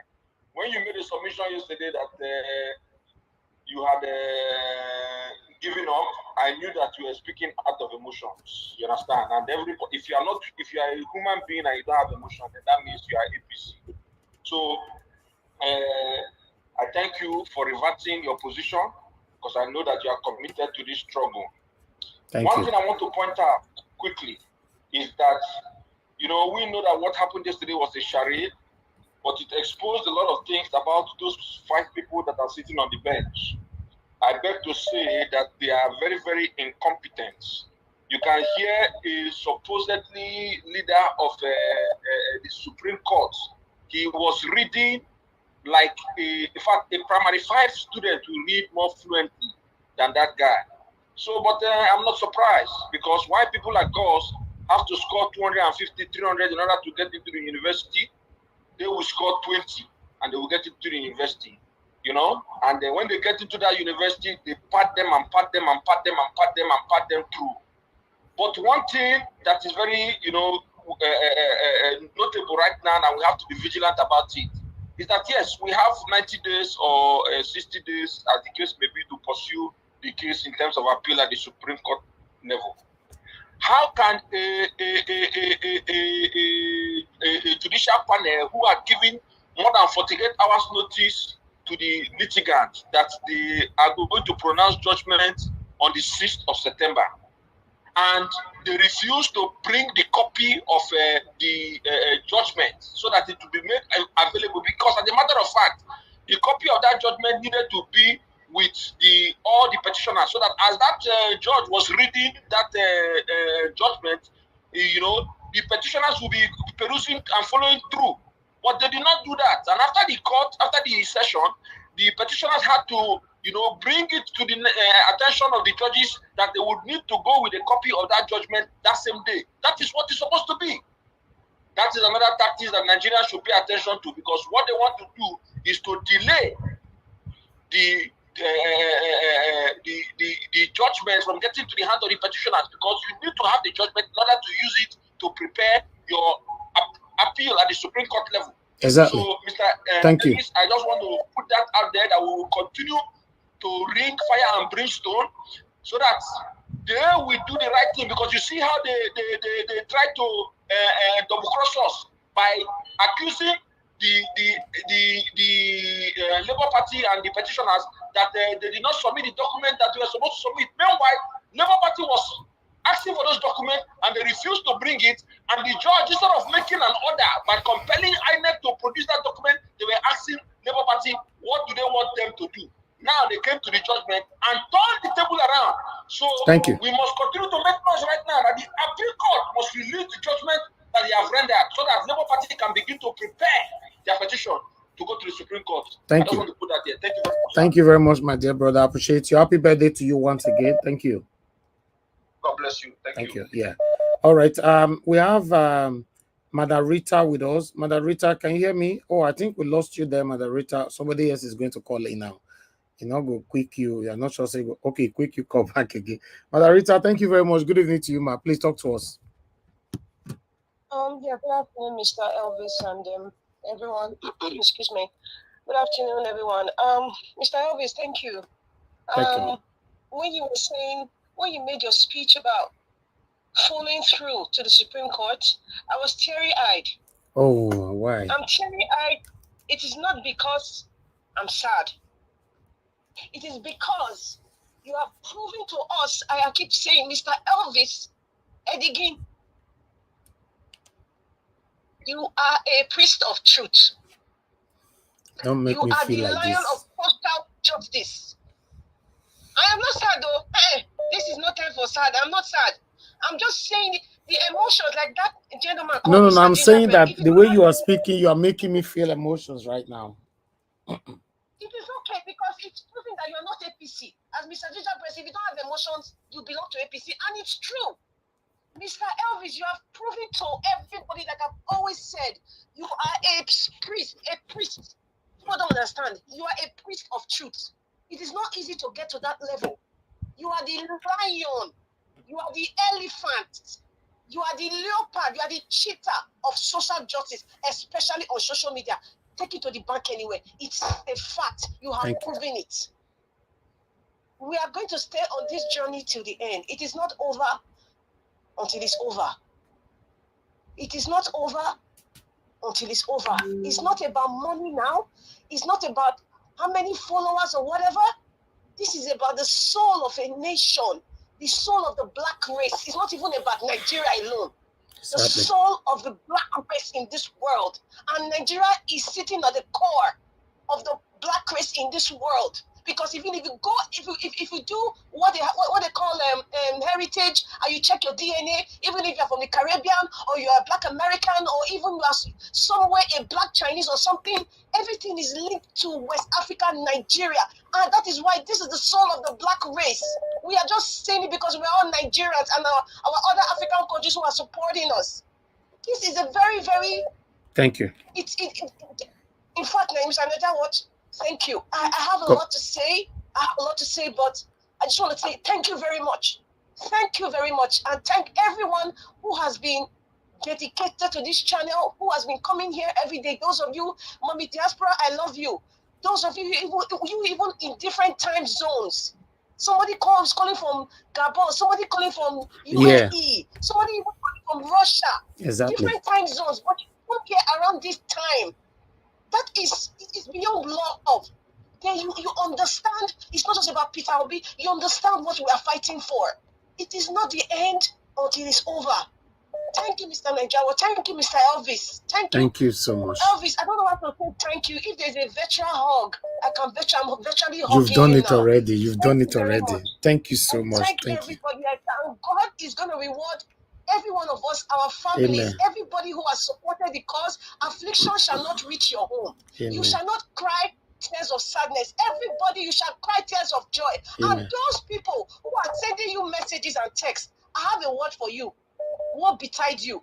Listen, I will break any rule. What betide you who is supporting this evil government? As a matter of fact, the federal government of Nigeria, all the justices, everybody that they've incarcerated in jail, whatever crime they committed in the past and present, they should reward them and send an apology letter to their parents because those people ought not to have gotten those convictions. The real people who have caused these convictions are the justices and the murderers and the drug barons who are in the corridors of power. So they should start.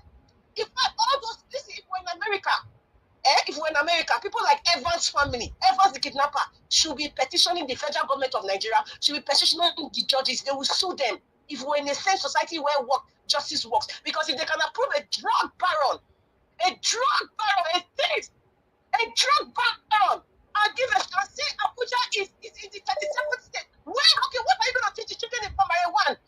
How many states are there in Nigeria? That means they've disrupted the educational system. They've disrupted in fact, from the schools, everything is destroyed. They don't know what they've done. It's not about Peter Obi's case. Peter Obi has won because he has opened our eyes. He has proven to what he has been saying all these years and what each and everyone have been saying here. We are living in a autopilot democracy. In fact, Kakistocracy. Go to Google, is your friend. It will tell you what is Kakistocracy, and that is what Nigeria is practicing. Thank you very much. Thank you very much. Thank you, madam. God bless you. Thank you. All right, guys, let me take 3 more calls. I'll come to everybody on the panel. Hello, please off your gadget now if you are calling in. Good evening to you. Yeah. Hello? We can hear you, sir. Go ahead. You have 2 minutes. Talk to us. Good evening to you. Good evening, Mr. Niger Watch. Please, so I'm going to use 2 minutes for last night and 2 minutes. I crave your Go ahead now. Go ahead, sir. First of all, I want to congratulate you, Mr. Elvis. I want to congratulate the panelists. I want to recommend that our great women in this panel, from Madam Rita to all of them, I am not good at names, be promoted to be advocates and chief justice of this platform. That's one. Number 2, our political grammar list, Mr. Alex, give us our mandate, CN, Engineer Edwin, all of you. God will bless you all. Me, I don't know how to. Madam Rita is very good at tenses and grammar. She will be our advocate. But what I want to say, Mr. Niger Watch, don't be deterred. A 1 million thanks. Let every breath that we breathe be a thanks to God and an appreciation to all of you in this platform. That's one. Number 2, Yesterday I tried to call you. I came in around after 11 when you were about to excuse, and I tried to call in. It was not they didn't pick my call, and there was an argument of they didn't bring this if they had brought this. I listened to that program yesterday like 5 times. I will log in, I will log out because I was at work, and I found out that these people were just jealous and angry. They only came to say, you guys dead us. Now, what can you do? So, you say somebody did not show evidence from polling unit, but there is certified true copy from INEC indicating what happened in that polling unit. Now, you're saying that whatever you bring from polling unit, that if you don't bring a witness to come and support that, it does not hold water. Whereas in Imo State, in Ozodema, you did something different. So everything that they were quoting, the whole judgment of that yesterday was just a pronunciation or a sentence of anger to show, number one, our principle is impeccable. There is no spot to hold. So it is a disgrace on all other government leaders. So now, what do we do to him? Okay. We cannot find anything left. So I don't want us to feel bad. We are already on a journey, and we are making progress. Thank you. While we are on this battle, another thing I want us to put in our mind and start talking about is how to grow ourselves, how to grow our people, how to develop ourselves, to develop whatever institution, your family, your neighbor, your friends, your pals, people in the same institution with you, people in the same career line with you. How can we start building institution, building career, developing people, building minds? Okay, sir. Because in this your platform, you have people of great intellect that are really impacting. You guys are impacting. You don't know, but you are. You are giving information, and those information are seeds. They are seeds. All I want us to, I have sat down and draw up an architecture, a security architecture of Nigeria on how to solve it. But because we are not the one on ground to use it, if you carry something, carry clean water, give a feed, it go dirty. When the head is not clean, no matter how you try. Thank you, sir. Thank you. We are going to start building ourselves as a cluster, as a group, all as right, as a module, whatever name you want to give it, right? Thank so you. Let's start thinking about that. Please send me the link. I don't know how. I'm not able to know how to log in. No, if you are watching us from YouTube, the link is on the comment section now, where people they comment for there. You did there. I don't try to check them. No, not TV me at this, but if you can send it on this my phone, please. Thank you. God bless you, everybody. God Thank bless you, sir. And God bless you, sir. Thank you. All right, I'm taking the last call, my people. Please bear with me on the panel. Hello, thank you very much, sir, for calling in. Good evening to you. Please talk to us. 2 minutes. Good evening, Mr. Elvis. It's an emotional time, and I just want to, I don't know how to pray for you on this phone, but I'm praying privately, and God will hear my prayers over you. Amen. All your lifetime, you will never miss that which God has for you. You, your children, through your generations. Amen. You have shown yourself to be a true Nigerian, a true son of this is Edo State. You are everything a father will want to look for in a son. God will bless you. Amen, sir. I became so emotional when I heard you talking yesterday. And as I was listening to those judges, I just felt I was in Nigeria. I just felt I was in Nigeria because I could do something. I was boiling. I mean, people ridiculing themselves, twisting the word. They always claim we are the learned ones. No, some of us, we didn't read. We did not read. Our qualifications are nothing. But they use it to ridicule themselves and embarrass themselves in that country. That judges, I sent one voice message to you, just telling you, these people call themselves justices. And that word justice means justice. But there is one supreme one, that is the supreme justice. They are going to see his hand. If the judgment they passed is the right one, glory to God. If it is not, Elvis will write it down on your paper. Say, this man, I am saying it to you. They will hear the result. They will use their own hand to call people to be back at their appointed time. Look at the man who was talking at Arise, that this guy was telling to retrieve his word, and he refused to. Becoming vindictive, trying to fight somebody who was invited just like himself. Thank you, sir. Thank you. Thank you, sir. Sorry, let me just ask some. Let me ask. Celebration, when somebody wins, will the celebration not spread out? They just showed us a clip of where a group of people were playing music and that. Is that, Okay, is sir. that celebration? Thank you. Thank you very much, sir. Thank you. Thank you. Thank you. Thank you. We show them is greater. Amen. Look, if I had my way, we wouldn't go to Supreme Court, but by the wisdom of Peter Obi and his group, we pray. Whatever he has in mind, let him move on. We are standing behind him. Thank you, sir. Okay, now. Thank you. God bless you. God bless you God too, bless sir. your family. Amen. God bless your children. Amen. Amen. In Jesus' name. Amen. God bless you, sir. Thank you so much. Thank you. Yeah.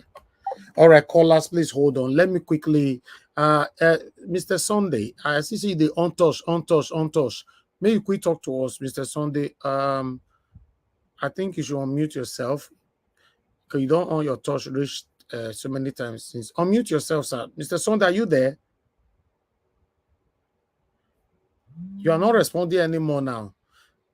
You've been indicating, trying to get my attention since. Mr. Sunday, you join me from Nigeria. You are not listening. Are you hearing me?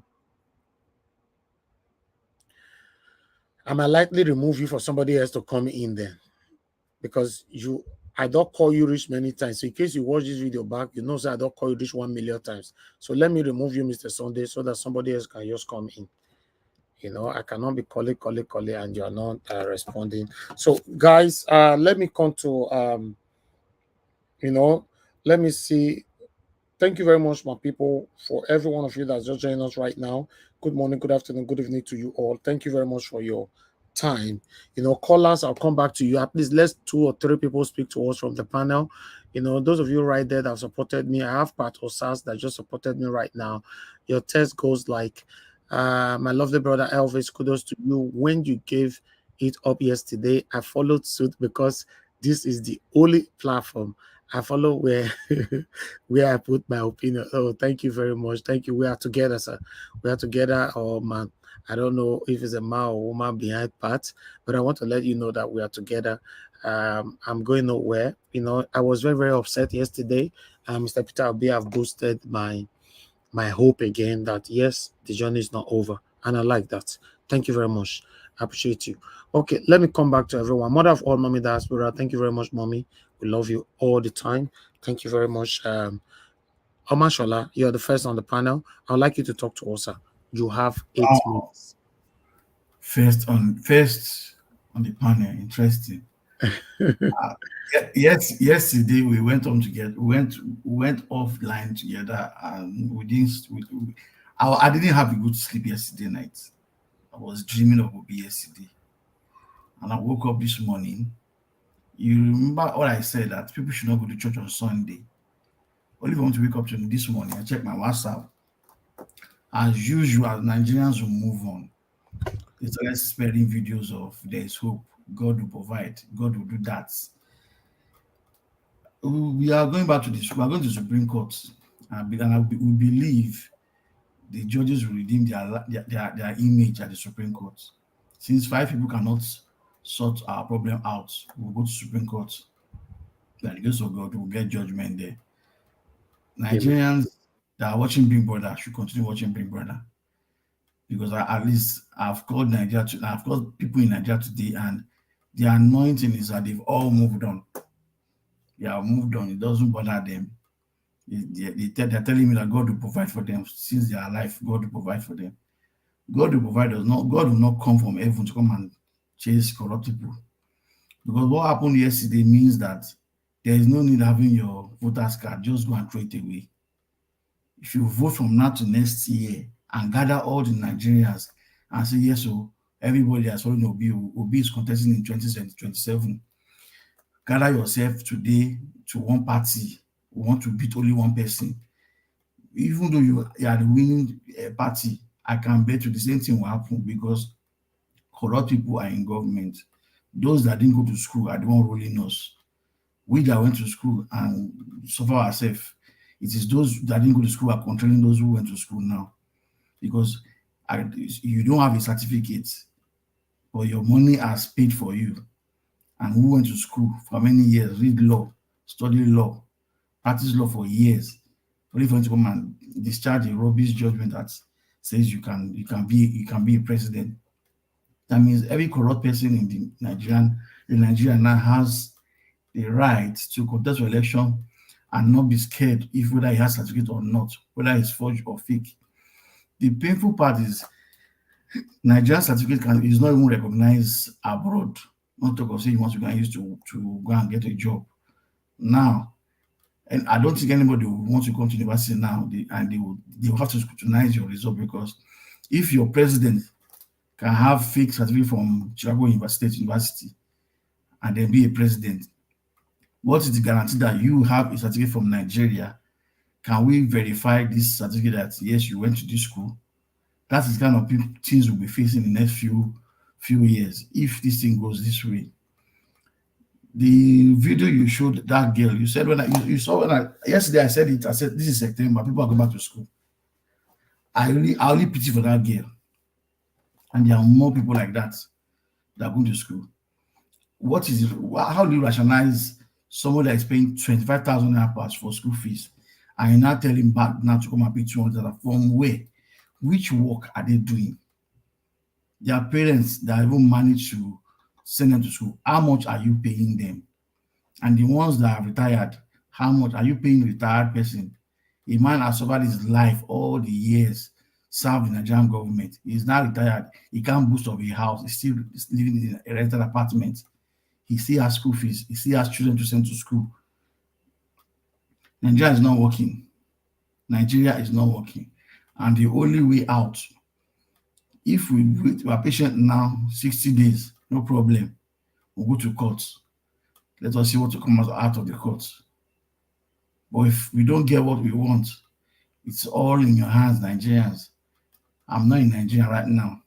I don't earn Naira again. So it doesn't bother me. The only painful part is that right now, if you go to your Facebook, there are more softwares telling you to download a package to send money to Naira, to Nigeria. It is very annoying. I installed one and it's telling me £1 is now 1,160. Is that what we wish for ourselves? As much as we are abroad, we don't like it. It's like telling me now I have £1,000. It's like having £1 million naira, and I now use it in Nigeria. I don't live in Nigeria. I live abroad. I want to come back. I have a child here that has only been in Nigeria only once. And you can imagine telling your daughter, let's go to Nigeria. She's like, you're telling her she wants to go to hellfire. Everybody abroad wants to come back. So we that are here talking on this panel, we want the best for you people in Nigeria. And we can't come ourselves and come and be on the road for you. I have said it yesterday. If you people have conscience, if every Nigerians have conscience and guide and say, yes, so we've been going to church for how many years? Nigeria has not changed. Right now, take the church to the streets. Be on the street. If your GO knows, yes, you are on the street, let him come out and preach that gospel on the street. Church is not a building. Church is the human being. The church is not the building. You big building that building up and down, left and right. The church are the human beings. Move the church. Church should be on the street on Sunday.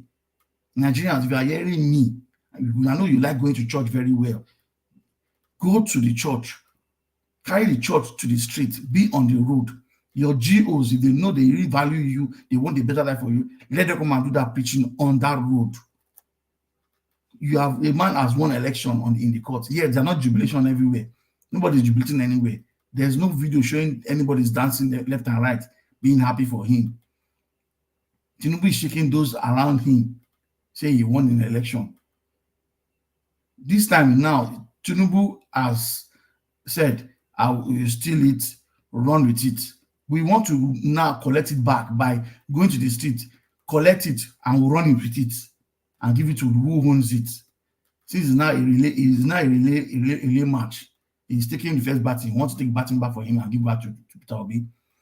We don't need to be in the house. I always say the more we stay inside and keep quiet, this man is feeling funky. That yes, he's riding, his money is moving. We just pray, but the judgment we get in the Supreme Court will not be the same kind of judgment we got yesterday, because what we got yesterday was them defending the money they collected. Because to me, they didn't defend Tinubu, they defended the money they have taken. Because there's no way you tell me they didn't collect money. The lady, the woman that was amongst them, one would think would talk like a human being. It's just, that's a way a tout to talk. A tout that went to school, that's why she talks. You just talk anyhow and then you give a judgment and you say this is how it is. It's a pity. What they are telling us now is Abuja is not a state. Who is the governor? Who is the councillor? How many senators do you have? What we've been reading from secondary school, primary school all these years has been changed in one day because of money. Nigerians, you say shine your eye, shine your eye. On Sunday morning, that's only my own. My own is Sunday morning, be on the streets. Who betides you that go to church and go and give one full money on Sunday? The small money that you eat, you go and give it out. Go to the street, preach on the street, move the gospel to the streets. Thank you, and watch. I wanted to even stop you now, mashallah. Thank you very much, sir. God bless you. Thanks for your submission. Okay, let me quickly call on the next person here so that I can get to everyone on time. Give us a mandate. You're the second person. Then Mr. Chooks, you're the third. So give us a mandate. Are you there now to speak? Okay, you're not there. Mr. Chooks, are you available to speak now? Okay, you're not there as well. F. Emmanuel? Yes, Mr. Elvis, sorry. I was trying to unmute myself. Okay, wonderful. Okay, take your spot, sir. Good evening to you, sir. Please talk to us. You have 8 minutes. Thank you. Yeah, good evening, Mr. Elvis. Good evening, wonderful Niger Watch family. I hope everybody is doing well. I greet everybody, no matter the location, everywhere you are. I'm using this opportunity to tell you guys, be happy. Thank you. There's nothing. It is just once in a lifetime. Most of us believe it is once in a lifetime to us. Yeah. Thank you, Mr. Elvis, for coming back to retrace, the word you used yesterday. So many of us were angry, we are disappointed, all kinds of things, but you showed that leadership once again. Thank you. I would like to start with, the shenanigan they did yesterday. For these people to come on to say that they're giving judgment, because there's no justice, just like our principal judgment they give, but they never give justice. For them to come to give that faceless judgment in their faceless wherever they see themselves, these are the same people who said they're not gonna televise the proceedings. These are the same people who told us you're gonna televise it, but your faces will not be shown. Isn't that stupid of them? And they call themselves honorables, honorable judge. How honorable are you when you can't show your face? Yeah, who is threatening you? Why can't you show your face? The same way your faces are you are faceless. That is the same way the judgment was. It's so unfortunate. the reality, we hit them because, like I said, I never lose hope. Even though we know the shenanigans they're gonna do. The Supreme Court, whatever judgment they give, it's okay. It's okay for me. It might surprise so many people that I am speaking in this manner. Because if you tell me that I have even like a pinch of salt for the start, we don't believe in them. And they did exact same. It's unfortunate. These are the same people who, while during the proceedings, they saw what INEC was doing. They said nothing. And now they are telling us we couldn't present our evidence. How about the blood results? What kind of system is this? And this is why people talked about the Constitution. This is why people talk about the Constitution. I've asked this question several times. Nobody can answer me this question. I've asked, why would it be INEC that determines what happens with the electoral system? So if INEC tell us that if you win Abuja, it's okay to become president of Nigeria. In other countries, everybody knows what it takes to be the president of that country. Why is everything different in Nigeria? Why is everything in this way? Why would a child born in Nigeria not know what it takes to be the president of Nigeria? And yet, they believe that the young shall grow to take over the mantle. It is so unfortunate. I've been questioning this and no answer. Because other countries, everybody knows what it will take. If they say if you have committed crime, you can't be the president, everybody will know that. Why do we need to go to court to know this? If they say Abuja or any kind of electoral system, everybody needs to know it. Why is it only INEC and the court knows this? Because I can understand. In America today, they said if you win the popular vote, you still need to win the electoral college vote for you to be the president. Can the electoral body just wake up, say, hey, it doesn't matter now. You can go to court, and then the court will decide whatever they want. Those judges, I'm sorry for them. I'm sorry for them. Imagine a judge defending INEC and APC. Imagine the judges. Or is it only me that made sense out of that? You come to court to tell the applicants that they need to go and read a book if they want to succeed. Jesus Christ. Telling them that they did not bring evidence. They did not present their case in a better way.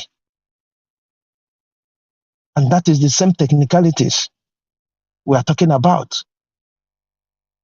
And that is why our principal is right by saying that they have given judgment, but not justice.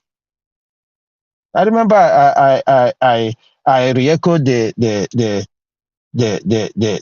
song of Peter Touch here, that everybody is looking for peace.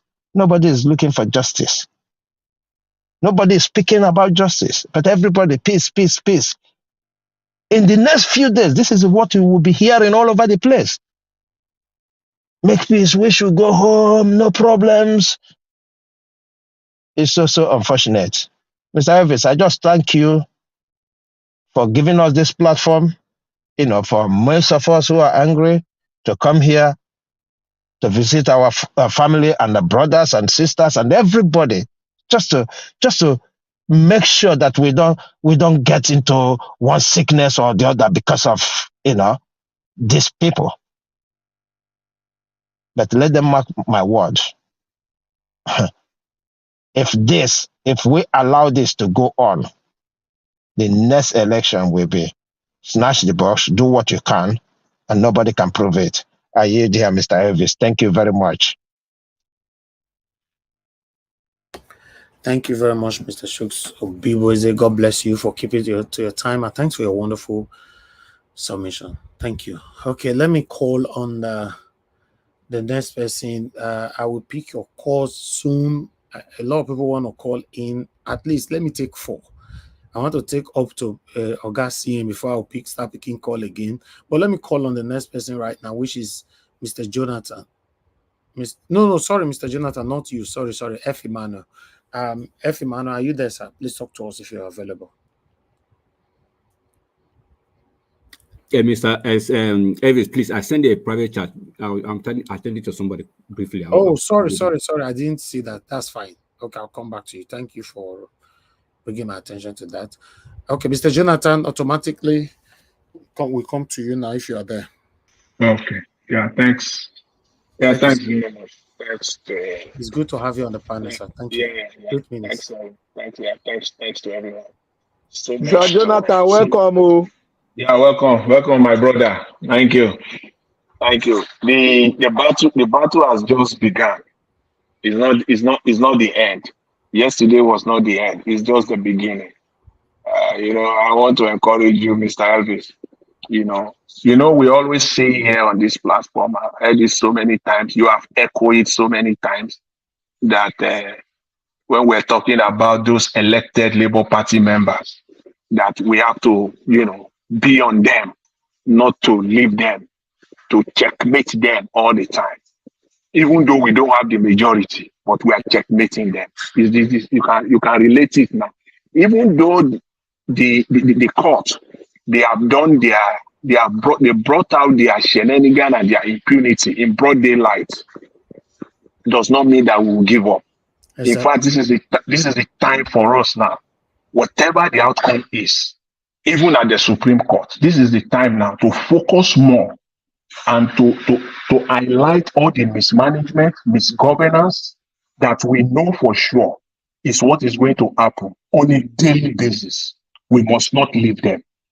That, as a matter of fact, we put us all on a better track for the next round. Don't let us give up. Don't give up. You have done well. In fact, you have done well, and history will remember you well for this. Thank you very much. I really appreciate it. Amen, sir. I appreciate all your effort. You see, this is. We all saw what happened yesterday. I sat down for almost 12 hours. 12 hours. First of all, on my bed, I lied down because of the time difference for 5 hours. I did not sleep. I was listening to the judgment, every step of it. And then I came down and then I sat down again on my desk. I listened all through. And the first thing that came clear to me after about 3 hours, it was what we said at the beginning. I know some people highlighted it. Personally, I highlighted it at the beginning when this process started. This was a game. It has been a script. We're just seeing it unfolding. Yesterday drama was just the script. It was just the final episode of the script that was written probably before the election or immediately after the election. That script was written. Everything we saw INEC doing, delaying and refusing to produce, requested document, all the requested document to to the petitioner, to Labour Party, it became clear to me after listening to the judgment, the first one that they took, ABM, that party, the other party, the moment they started Labour Party judgment, after listening to it for the first 2 hours, that was it. Everything was pre-planned from beginning, from March. INEC refusing to produce results, requested results, was not part of the game, because that was exactly what they used yesterday. They used that yesterday, and you are the court, you are the judges right in front of you. INEC refused to produce documents, and you did nothing, because it was in fact, the judges here. I believe after yesterday, I don't want to be on the side of assumption. After yesterday, in fact, the judges and INEC and APC were meeting, because the judgment confirms it. Everything INEC did was part of the game, and they revealed it yesterday. First of all, they said Labour Party were to produce 2 sets of results. Hear them speaking, hear the judges, that Labour Party was to produce 2 sets of results, one genuine and one fake. And they didn't do that. That was technical. That was a technical, on that technical ground. They threw out the 18,088. That was the reason they gave. That Labour Party has to come in with 2 sets of results, one genuine, one fake. So where will Labour Party come up with fake and genuine? Of course, INEC has to give them one. If INEC gives them one, the Labour Party will come up with their own. That would be the 2 sets. But since INEC refused to do that, so the idea of coming up with 2 sets of results is off the table. And they used that technicality on them yesterday. They used it perfectly well. They struck out all the witnesses. They struck all the witnesses out. That was also on technical ground. And they used those witnesses and their whims and caprices yesterday. Whenever it suits them to use those witnesses that Labour Party brought, they will apply them. When it comes to area where they know these witnesses is going to be favorable to Labour Party, they struck them out. Over and over and over again. They talk about the INEC guidelines. For crying out loud, the guidelines were there, clearly written, and then that woman, there's only one woman amongst the panel, those judges, and then she was the one that came out openly and said that she said that the guidelines, that whenever the guidelines and the Electoral Act conflicts, the Electoral Act prevails. Look at that. When we know that INEC directly. Hello? Hello? I hear you. Yeah. When they know that INEC, they know that INEC, every power that INEC has, the INEC of all their power flow through from the Electoral Act. And INEC use the power on the Electoral Act to come out with their guidelines. So you cannot now rubbish the guidelines and say that guidelines now is a piece of paper. The guidelines was clear, because you cannot rubbish the guidelines. With as far as that guidelines is concerned, then the upload on IREF becomes very, very pertinent, and very, very pertinent to this electoral process. And they rubbish that guidelines that INEC came out with is a piece of paper. They can't stand on that guidelines, because if they stood on that guidelines, then IREF will become relevant. They rubbish IREF, that it does not matter. So what is the point of all this electoral process, this technology? So everything is just a waste of time, waste of resources. And the chief judge, the head of the panel, He said at the beginning, he said there will be no technicalities. But lo and behold, they fooled everybody. Every piece of their judgment was based on technicalities. Everything was based on technicalities. Is it non-compliance? It was based on technicalities. In fact, oh my goodness me, they told, in the eyes of the whole world, in that judgment, they said the reason that INEC, they supported INEC, that the reason why INEC did not give those requested documents to Labour Party was because Labour Party lawyers were addressing those letters to Mahmood Yakubu rather than addressing those letters to the residents' electoral commissioner. Look at that. And so therefore, INEC is okay by not producing those documents. So if INEC is fine, look at that. It is just like the case of, it is just like the case of a judge. The entire process yesterday was just like the case of a judge judging a murder case brought to him. And the prosecutor now came to the judge 2-3 days after the trial began and say, my honor, now we found the murder weapon. The murder weapon is here. And the judge say, I don't care. I'm not going to admit that murder weapon as evidence. That's what they did. That everything that Labour Party brought is junk, is nonsense. Because why? They did not list it on the original petition. Whether it is relevant to this process or not, it does not matter. They struck out the entire witnesses. In fact, they were angry. All right. These judges were angry. It was just like they were angry. In fact, they were angry even to all the obedience. Specifically speaking, in fact, see, this is just, I don't know where to start. I don't know where to end here. But the main reason, the main point here is that this is not the end. It does not matter what happens at the Supreme Court. This is just the beginning. This is just the beginning. Mr. Jonathan, can you hear me? Hello. Hello, Mr. Jonathan. Your time don't pass since for the past. Yeah, thank you very much, Mr. Elvis. I will leave it at that. And if there is, any other opportunity, yeah, I will. Thanks. Thank you, sir. Thank you very much. Thank you.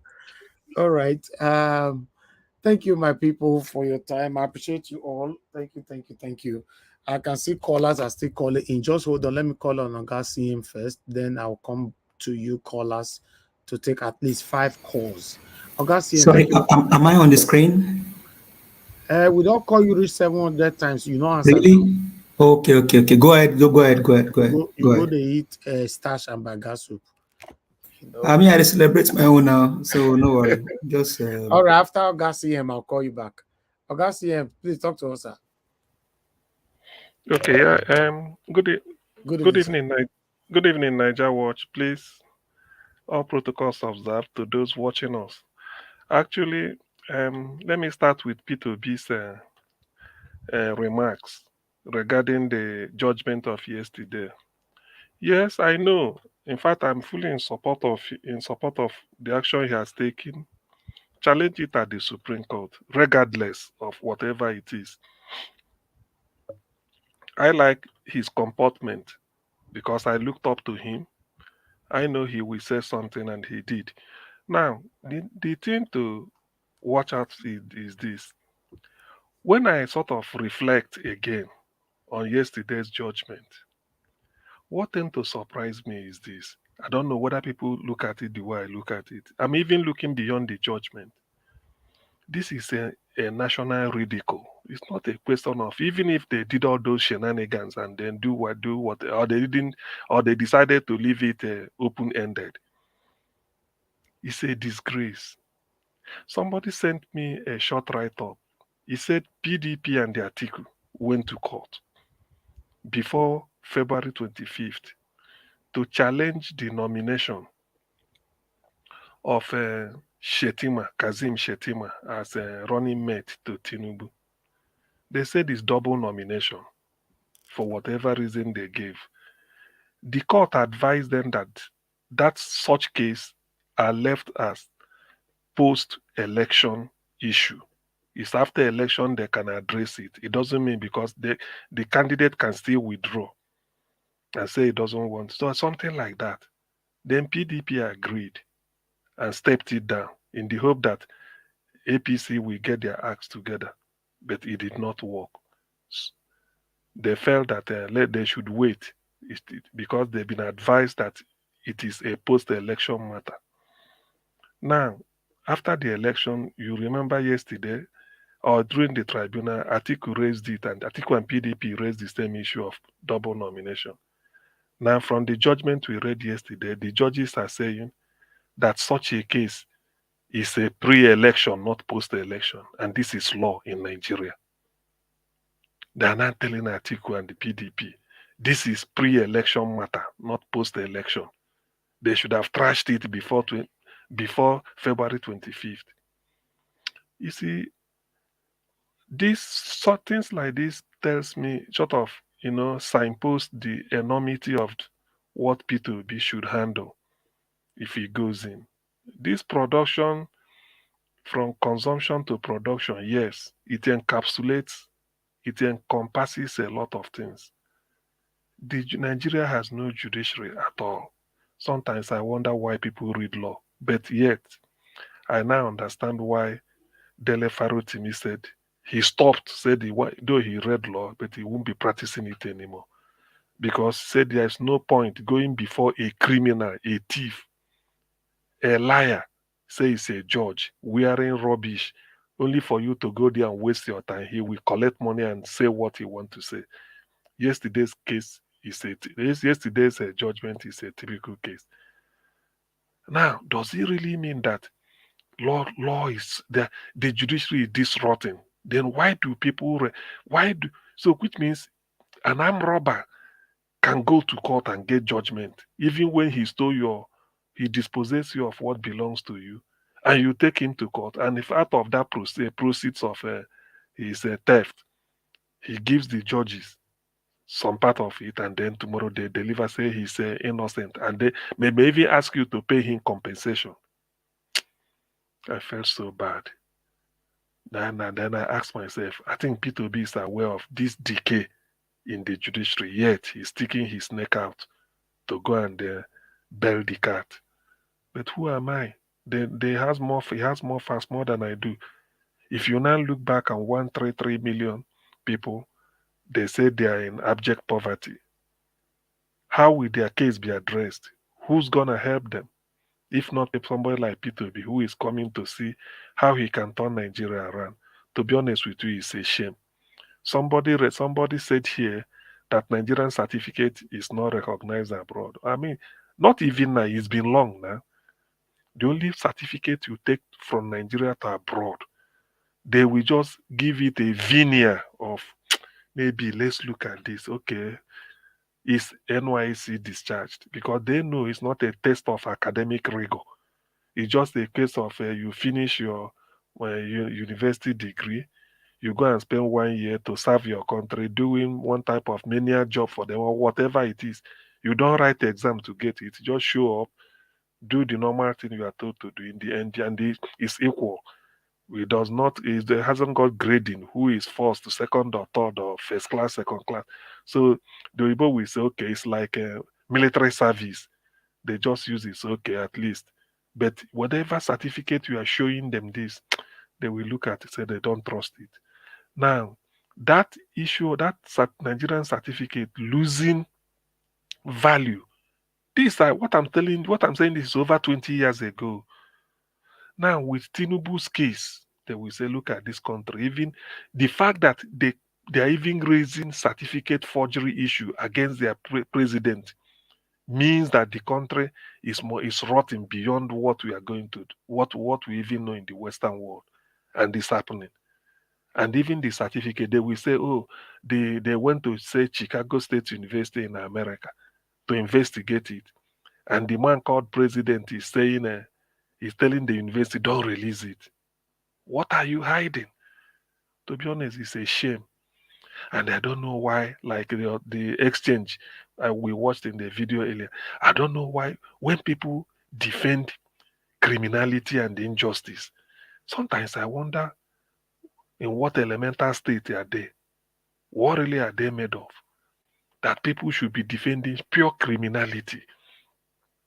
Yet, if there is somebody in pickpocket in one bus stop in Lagos, I say, he's a criminal, he's a pickpocket. What? But you come out to defend some. Look at the mess we are in now. Nobody's stuck. People are even saying, hey, yes, he's the president. And maybe, probably, I don't think whether Nigerians understand the rot that the country is in. For every 100 naira you have, federal government of Nigeria claims to have, 96 goes into servicing debt. In other words, only 4 naira that is left for you. Buhari government printed 12 trillion naira cash and put into the system with nothing to back it. There's no earning power. It didn't come through income or through productivity. No way. What sort of country is this? And you see people even talking nonsense that say, we remain, we do it.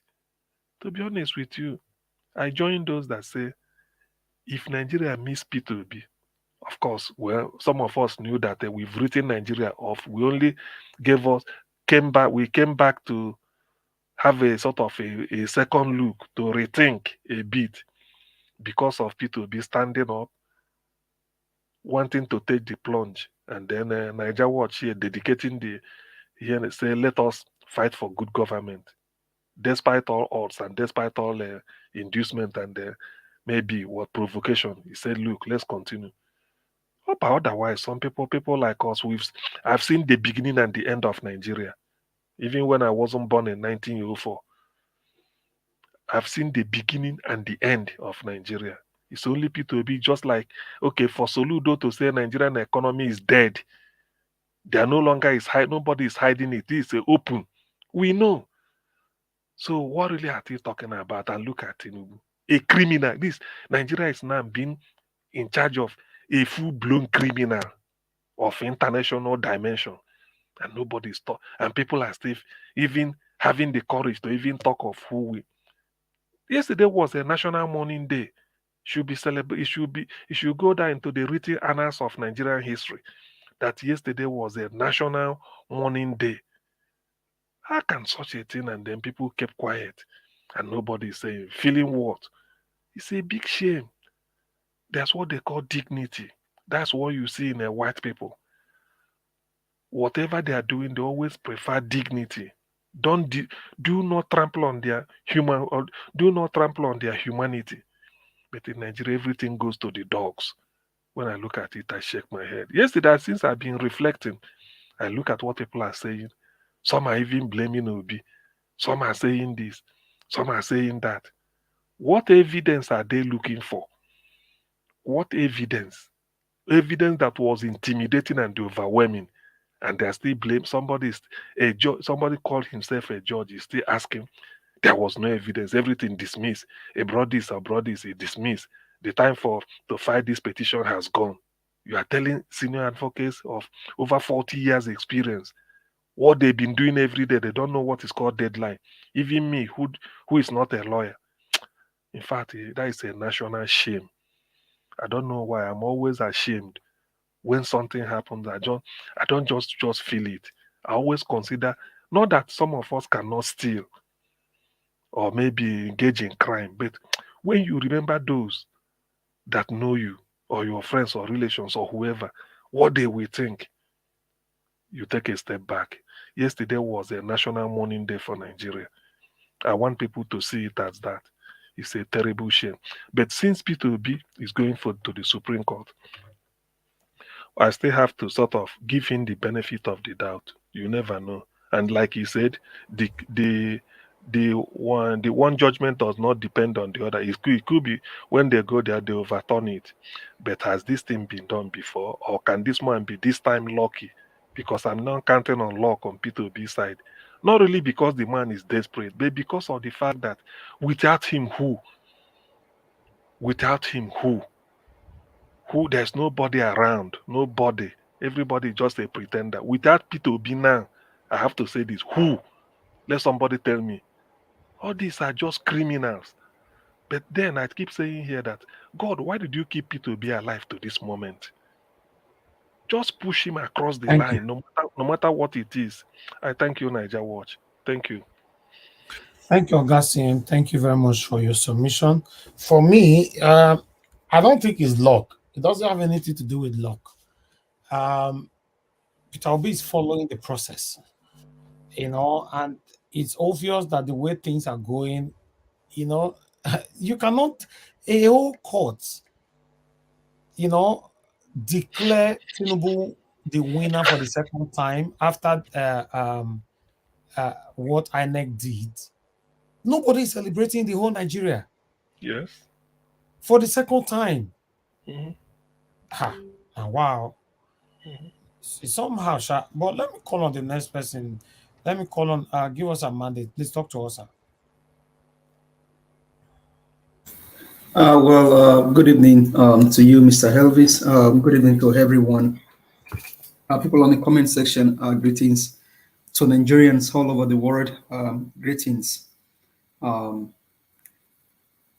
Thanks for everyone that was here yesterday and people that watched from all over the world. Thank you, thank you, thank you, thank you, thank you. We will continue to do this as much as we have the breath, as much as we want our nation to get better. We cannot continue like this. Now, in law, business law, there is what they call behind the veil. Behind the veil. So when you form a company and then, for example, you call it CM and Co, CM and Sons PLC or CM and Family PLC.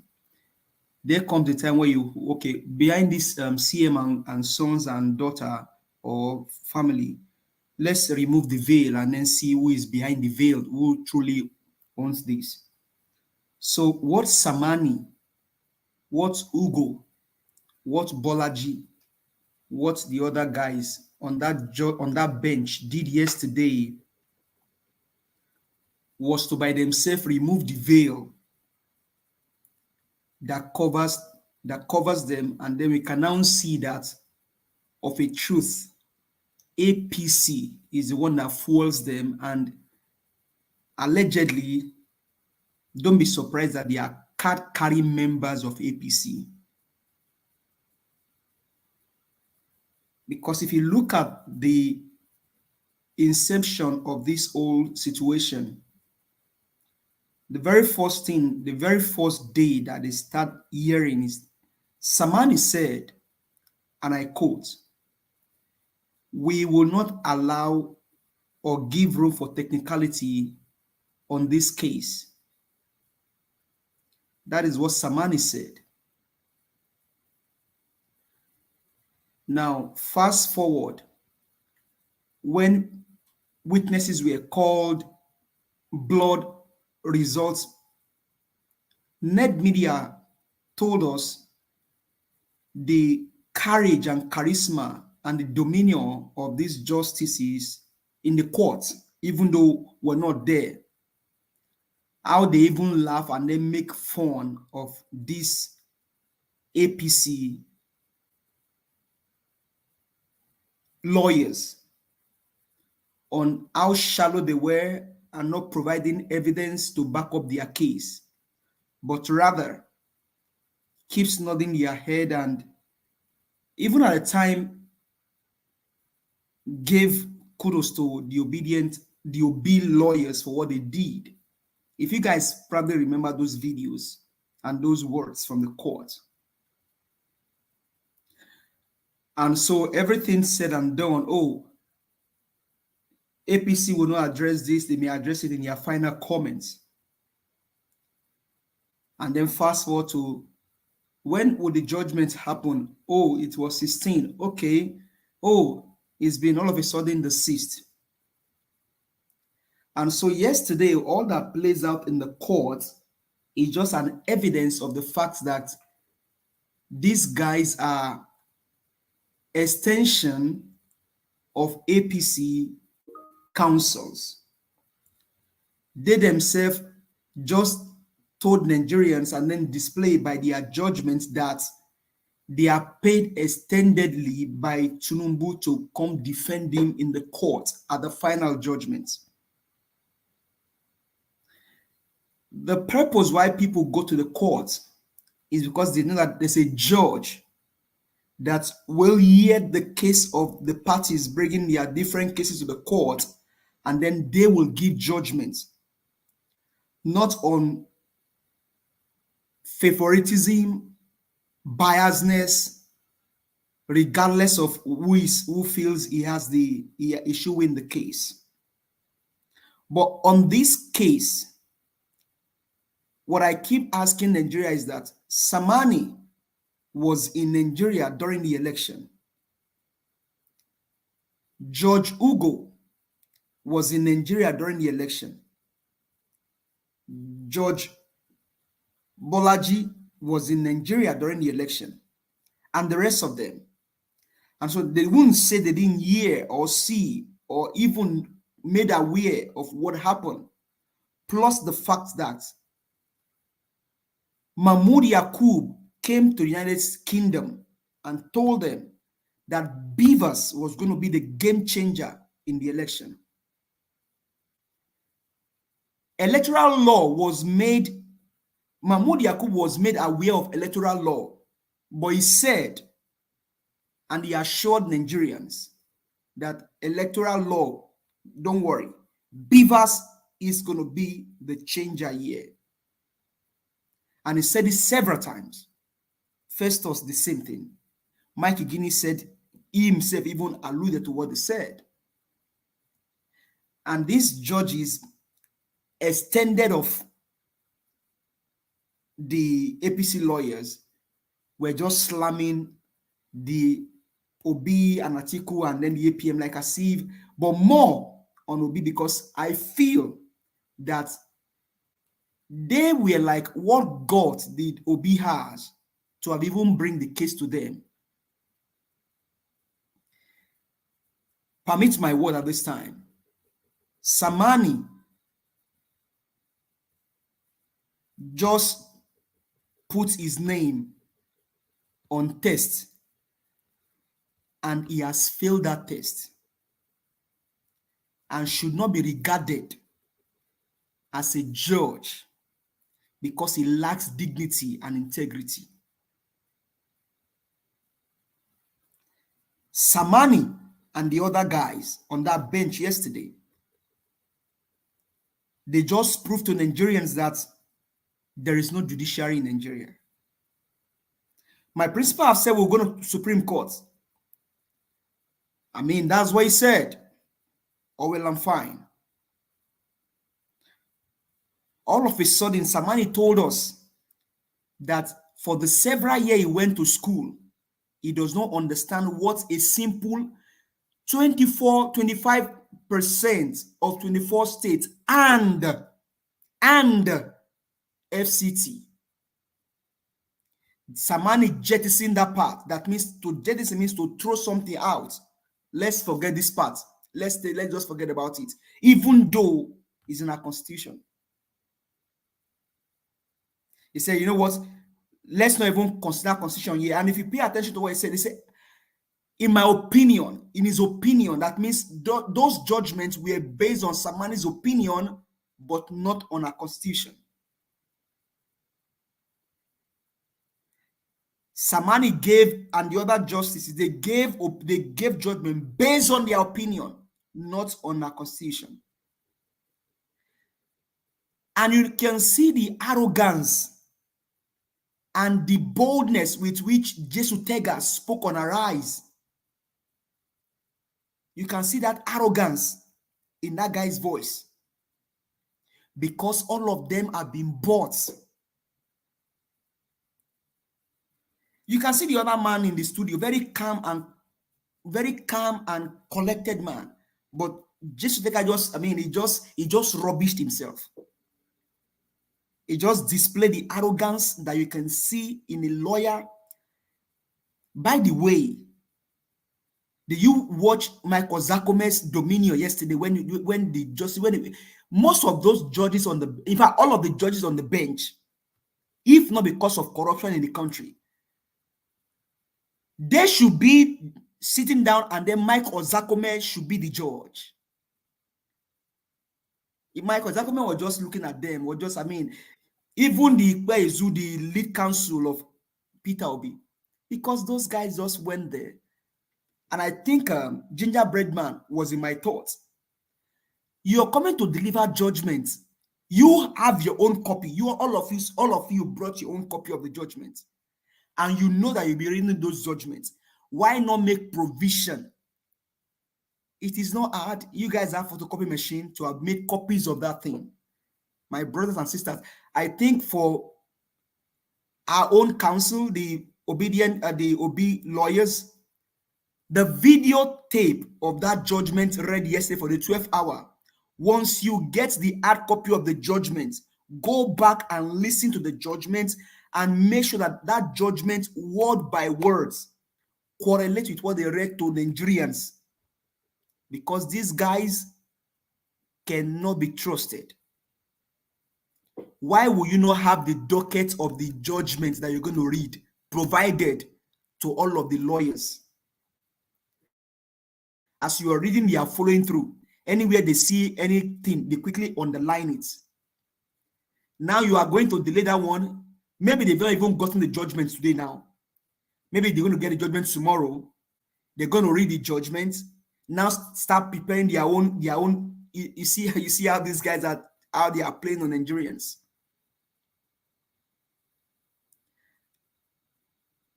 I don't know at this point what will meet at the Supreme Court. I will not preempt the Supreme Court because Supreme Court there's a precedence on 25% at the Supreme Court that cannot be removed. And Mr. Elvis, if you can still look at that video of that lady that we talked about yesterday, you can still play that 25% that video. Just to remind Nigerians that do we now have 37 states? Because state and capital that we used to read is state and capital. We have 36 states and FCT. There's no 37 states in Nigeria. Samani just drag his family in the mud. Justice Ugo dragged his family in the mud. Bolaji dragged their family in the mud. And the rest of them that sat on that bench yesterday to deliver that judgment. In the history of Nigeria, this is the worst of it all. But even as we are saying all this, we should have a plan B. I am a Yoruba man. I don't deal in tribe. I'm a Nigerian. To the glory of God. Peter Obi is the saving light that Nigerians are looking up to. Which politician can you point to me today that have the good intention for Nigeria? None of them. None of them. These guys are out to milk Nigeria. And until they make it dry, they ain't going nowhere. But my principal said something. He said, this thing cannot be done with prayer alone. If you pay attention to that, Nigerians and the youth that are watching Big Brother, this thing cannot, Yoruba will say, that means you cannot take what is in the palm kernel with that white stain in the palm kernel that very, very sweet, very, very, very, very interesting. You cannot take it easy. You have to look for stone and crack the palm kernel. We have to crack these guys. Any which way, if you understand my language, we have to crack these guys to take our nation back from there. I bet you if this continues, you will not know Nigeria again in the next 4 years. I bet you. To the pastors, Bishop Oyedepo, Pastor W.F. Kumuyi, Pastor E. Adeboye, Sultan of Sokoto, Obi of Wari, Oba of Bini, Oni of Ife.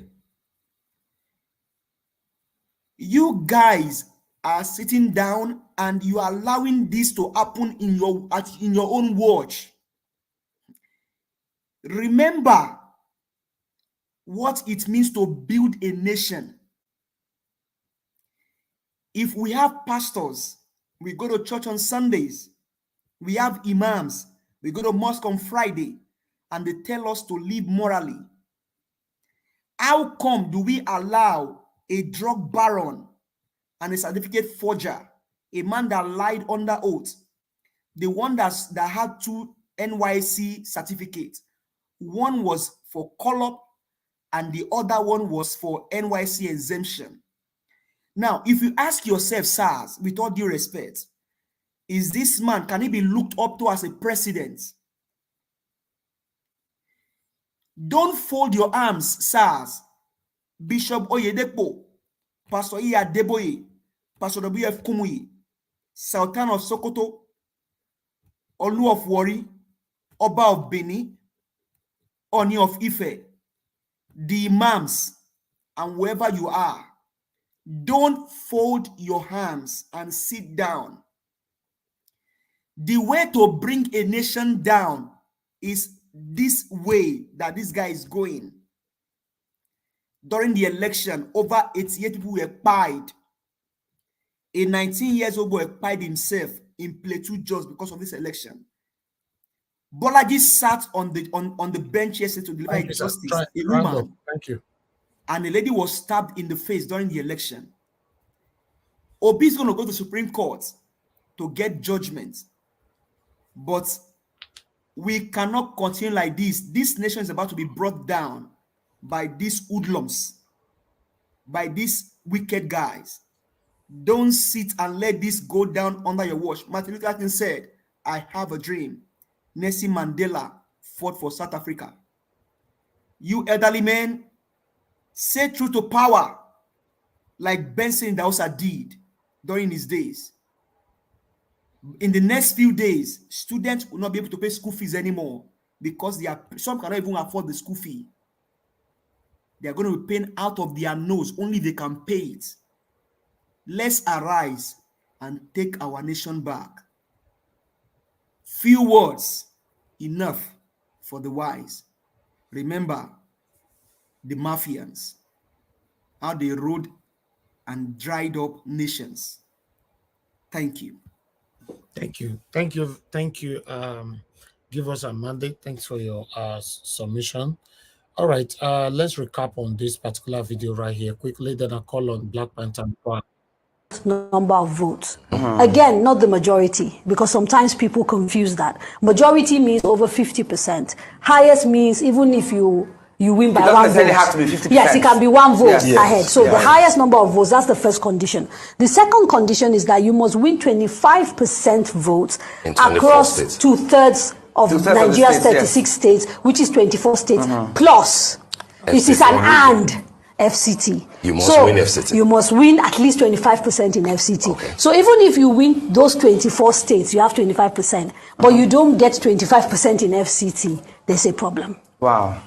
But that has just been an added one. That has just been included. That is your constitution. That is the constitution. That is your constitution. And I'll give you the section of the constitution so you can go and check. That's your constitution. That's the constitution. Yeah, that's your constitution. Well, Emmanuel, yes. I mean, it is 87 million, right? Yes. That's the number. So just for people who are watching, section, for those checking who want to go and look at it, section 134 of the 1999 constitution, which talks about second round and third round and all of that. So we could take 134. We could technically go to a third round, by the way. Oh, really? Yes. So if your first round doesn't produce a winner, so that has you are the winner. You have the most votes, and you've gotten more than 50% in. No, first round you win outright if you get the most votes and you have your spread. Okay, and then this. If nobody gets it and you still have popular votes, you don't win it. Does that apply to the second person that comes into follows you? So the second person is decided based on whether they win majority votes in majority states, and that's over 50%. Majority votes in majority states. Yes, okay. Right. So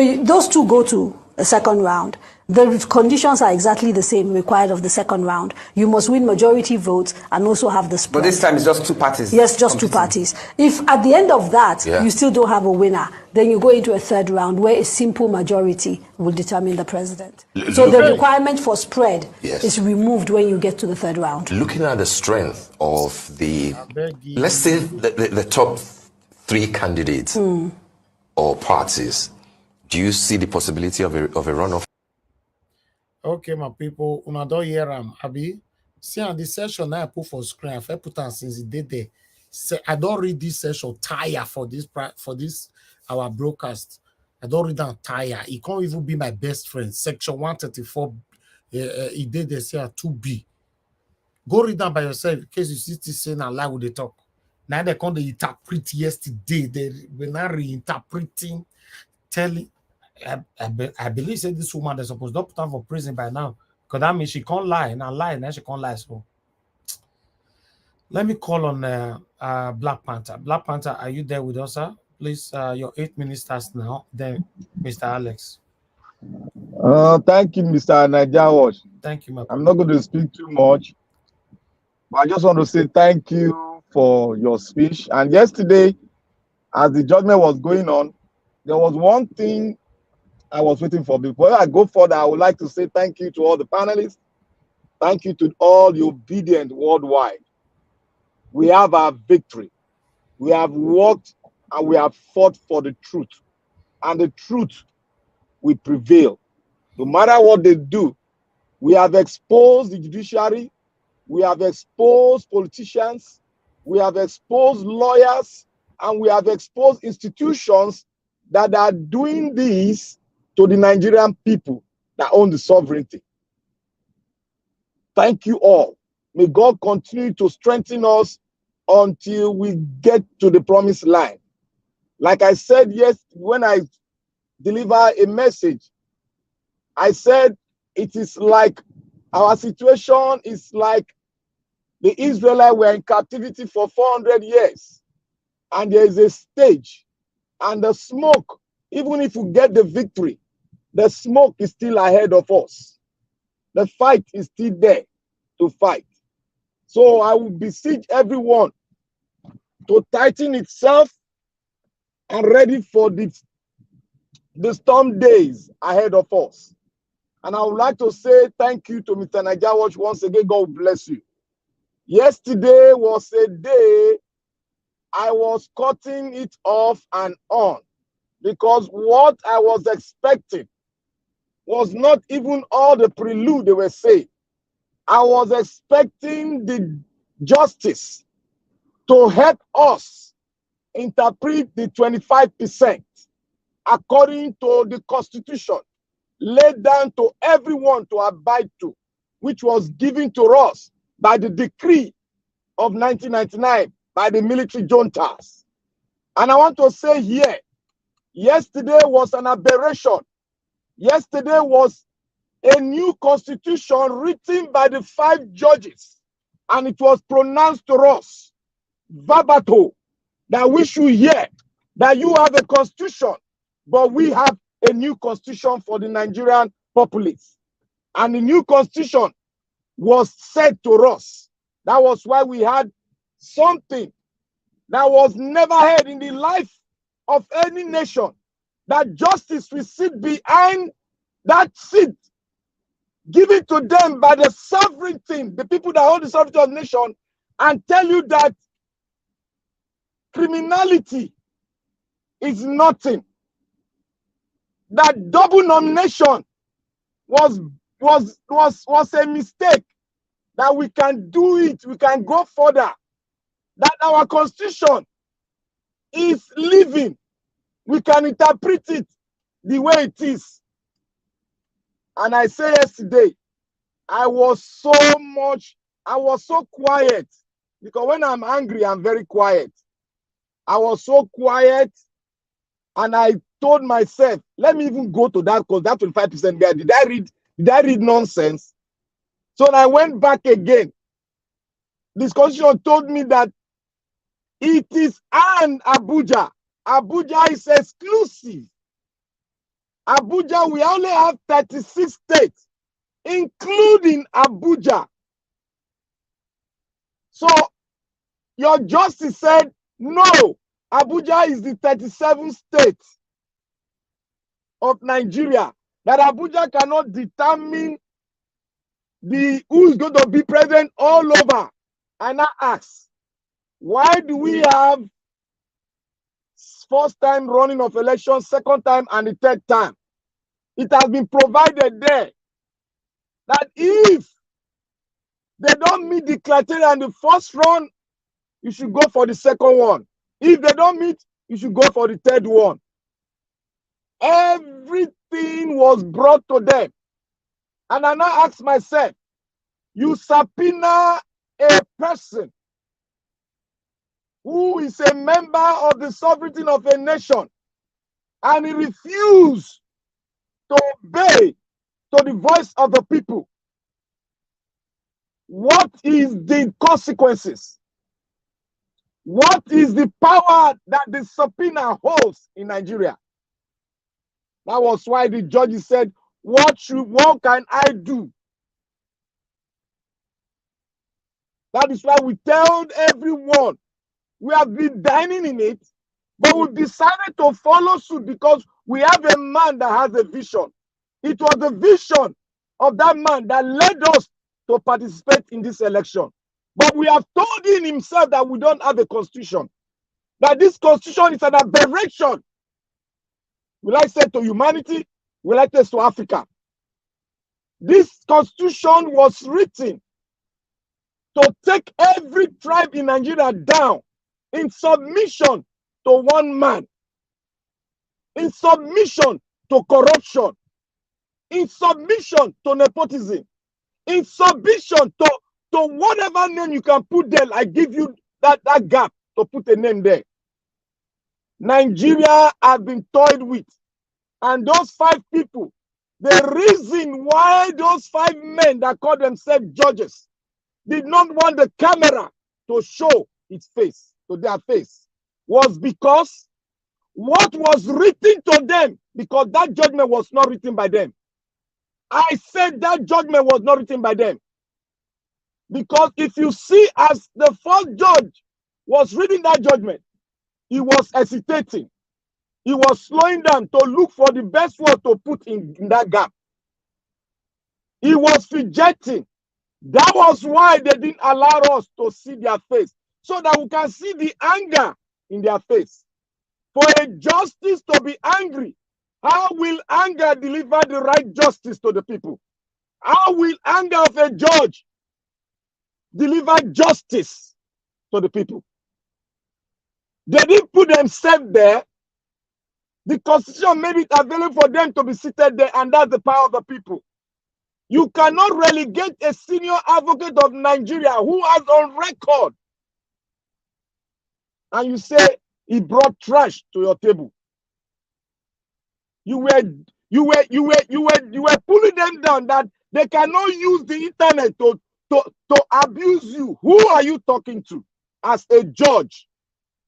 Are you to pronounce your anger to the public, to the whole world to see? That was why they didn't allow us to see their face. Because there was anger in their face. And a judge cannot pronounce justice when he's angry. Because the wrong justice will be pronounced on the innocent. I declare today that those justices have taken financial gain. They have taken. If they are not taken, a justice cannot sit on that seat to bring and to use anger to pronounce justice. It is never done anywhere in the world, and it can never be done, because the power is not of your own. The power is given to you by the people, and the people gave you the power to interpret the constitution. If you look at everything they said yesterday, the justice, we are there to interpret the constitution and bring the facts and see who align with the constitution. But they did not interpret the constitution. Rather, they told you, I said, all these things concerning the spirit of the law is not supposed to be spoken when you are delivering justice. You are supposed to use the constitution to deliver your justice. And now they have coined Nigeria and they have written their own constitution and they have told us that we have 37 states. What they have done is tantamount to treason, because you cannot rewrite the constitution of the people and tell us that we have 37 states. That amount to treason. And I declare here that those 5 judges should be arrested for committing a crime against the so-called constitution of Nigeria, because and does not qualify Abuja as a state. That is why in America, the minority has their say. The majority also. That is why you have that is why you see in America, you ask a question. Why is it that some the small states are determining the election? That is how it is. And they knew why they wrote it that way. And we copied from America and we made Abuja.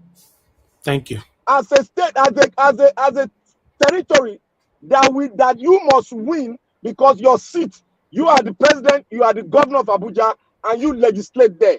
Therefore, I say and I declare that those 5 justices should be arrested because they have rewritten the constitution of Nigeria. And they are telling us we have 37 states. That is a treasonable offense against the constitution of Nigeria. Thank you.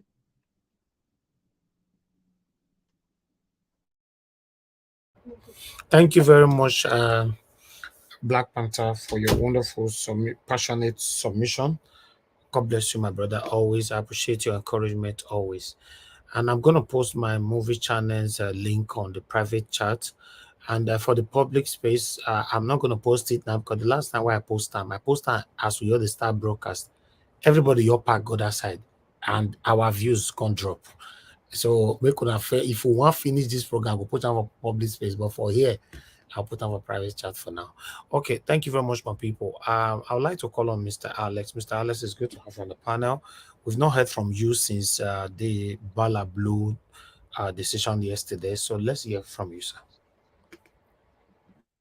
Yes, I was just on a political money mood. Thank you, Mr. Najawas, my dear fellow panelists, my dear soldiers, my dear lovers of freedom. I thank all of you for always standing against the tide. Those are the comment section. I salute you, viewers worldwide, inclusive. Thank you, everybody.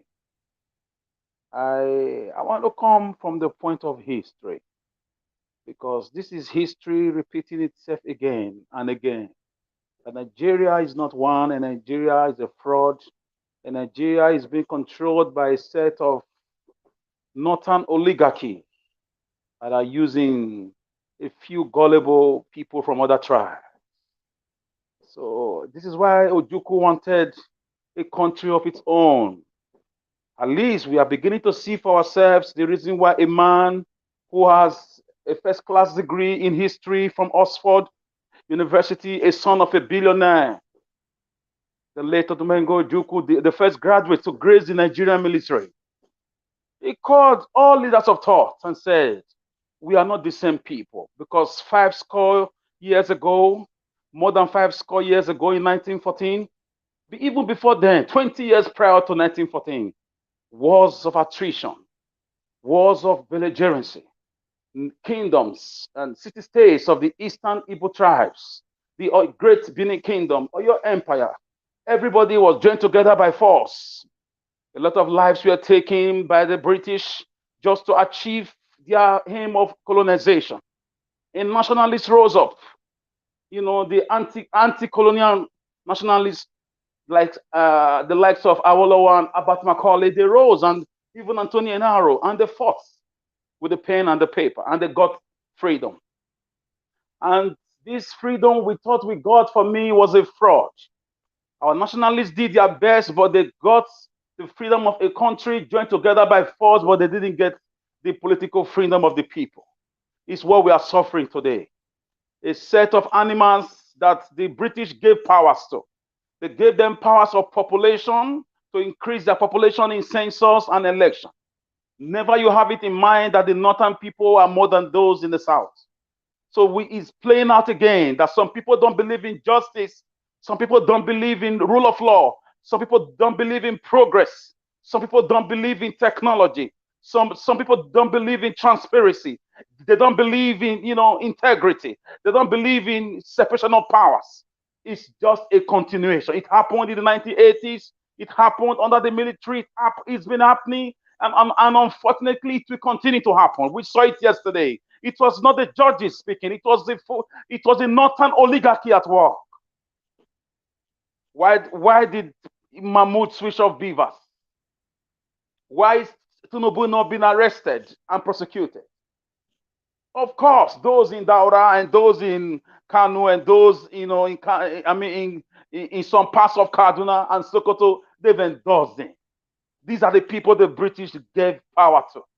This is what Ojukwu saw, and he wanted a country of his own. This is what Nnamdi Kanu saw, and he cried out that your PVCs are useless. And we called him names. This is why he was kidnapped from Kenya, and now he's still being held hostage.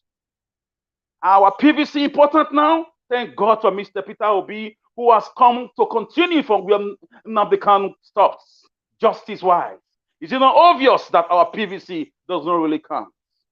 I want to say shame on the judiciary for me. Those that did that boogaboo, those that did that abracadabra yesterday, those that kept justice on a perpetual seppuku, those that gave that perpetual judgment yesterday. I say shame on you. Shame on you and shame on your generations, because this is why you were hiding your face.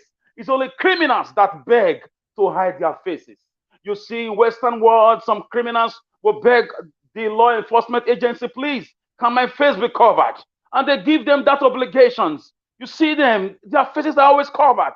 These are people who are involved in murder cases, dangerous crimes, and even petty pilfery. Sometimes you see their faces covered. So our justice yesterday, who gave that broad daylight robbery judgment, these are criminals. These are criminals. They've been fed with drug money. These are criminals who have been captured by the northern oligarchy, the few people. But I've got news for them. Ojukwu did his own and he left. Now the Kanu has done his own and he has been captured. Peter Obi has come. Our eyes keep opening every day to the truth that we are not one. There's no justice. There's no development. There's no freedom. There's no equality. Some Nigerians think they are more Nigerians than all other Nigerians. But there are cracks in the wall. There are cracks. How long are you going to continue like this? How long do you think you can hold on like this? Continue to impoverish the people, continue to keep them in darkness, continue to make them leave their country, continue to steal from them, continue to take their lives, continue to destroy their farmlands, continue to rape their mothers, continue to take their lives, and continue to oppress them. You cannot continue like this. You can capture a few of them, like Keyamu and even the woman among the justices yesterday, and all the justices. Shame on you. The thing is this: nothing lasts forever. I don't know how it's going to happen, but I know it's going to happen. It's going to happen because we can't continue like this. I thank Mr. Peter Obi. I thank him for opening our heart. If you go to social media, if you go to the mainstream media of other countries, you see how they are mocking Nigeria, how they are mocking this fraudulent country called Nigeria. I mean, it's a shame. It was a national disgrace. A black, how we call it, a Black Wednesday, like they have Black Friday. A Black Wednesday for Nigeria, for Nigerian judiciary. So what is the purpose of the judiciary now? You are telling me you didn't see what happened in Lagos? The justices, did they travel during the ethnic profiling? The setting ablaze of people's shops. A woman's eyes was almost blinded. You didn't see those things. I'm sure the justices traveled. They were in oblivion. You didn't see what happened in Lagos. So how did you win elections when you didn't win one state in the South, apart from Rivers State that Wike rigged with evidence to prove it? How did you win when you couldn't win in the Southeast? How did you win when even in Edo State you lost it? You were beaten in Abuja. How did you get your miraculous, IMEC Professor Mahmoud announcement? So yesterday they didn't deceive us. They didn't punish us. They continue to build on their evil after evil after evil. And as we speak, we are approaching the brink. Because in 1914, it was said in that document binding Nigeria together, that if we can no longer live together, we can separate. We can go our different ways. Lugard said it with Flora Shaw. It expired in 2014, and this is 2023. It's just a few years. It's going to happen. Nigeria is going to explode. I like what Mr. Peter Obi said. He wants to go to Supreme Court. Obi is just doing his own. He's just contributing his quota. The rest rests on our shoulders as citizens of Nigeria. I trust Nigerians. When you think they are down, when you think they've moved on, when you think they are out, just a little spark of hope. A little, you won't know where it's going to come from. It's going to happen. It will not be like the answers.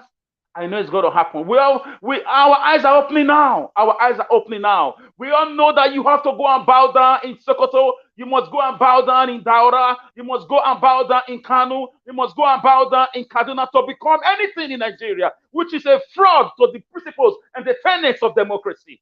I will not bow down in any northern state to become anything in Nigeria. So hell with your positions. If you will not be democratic, if you will not practice rule of law, if you will not practice, real democracy, to hell with your positions. I'm not power thirsty.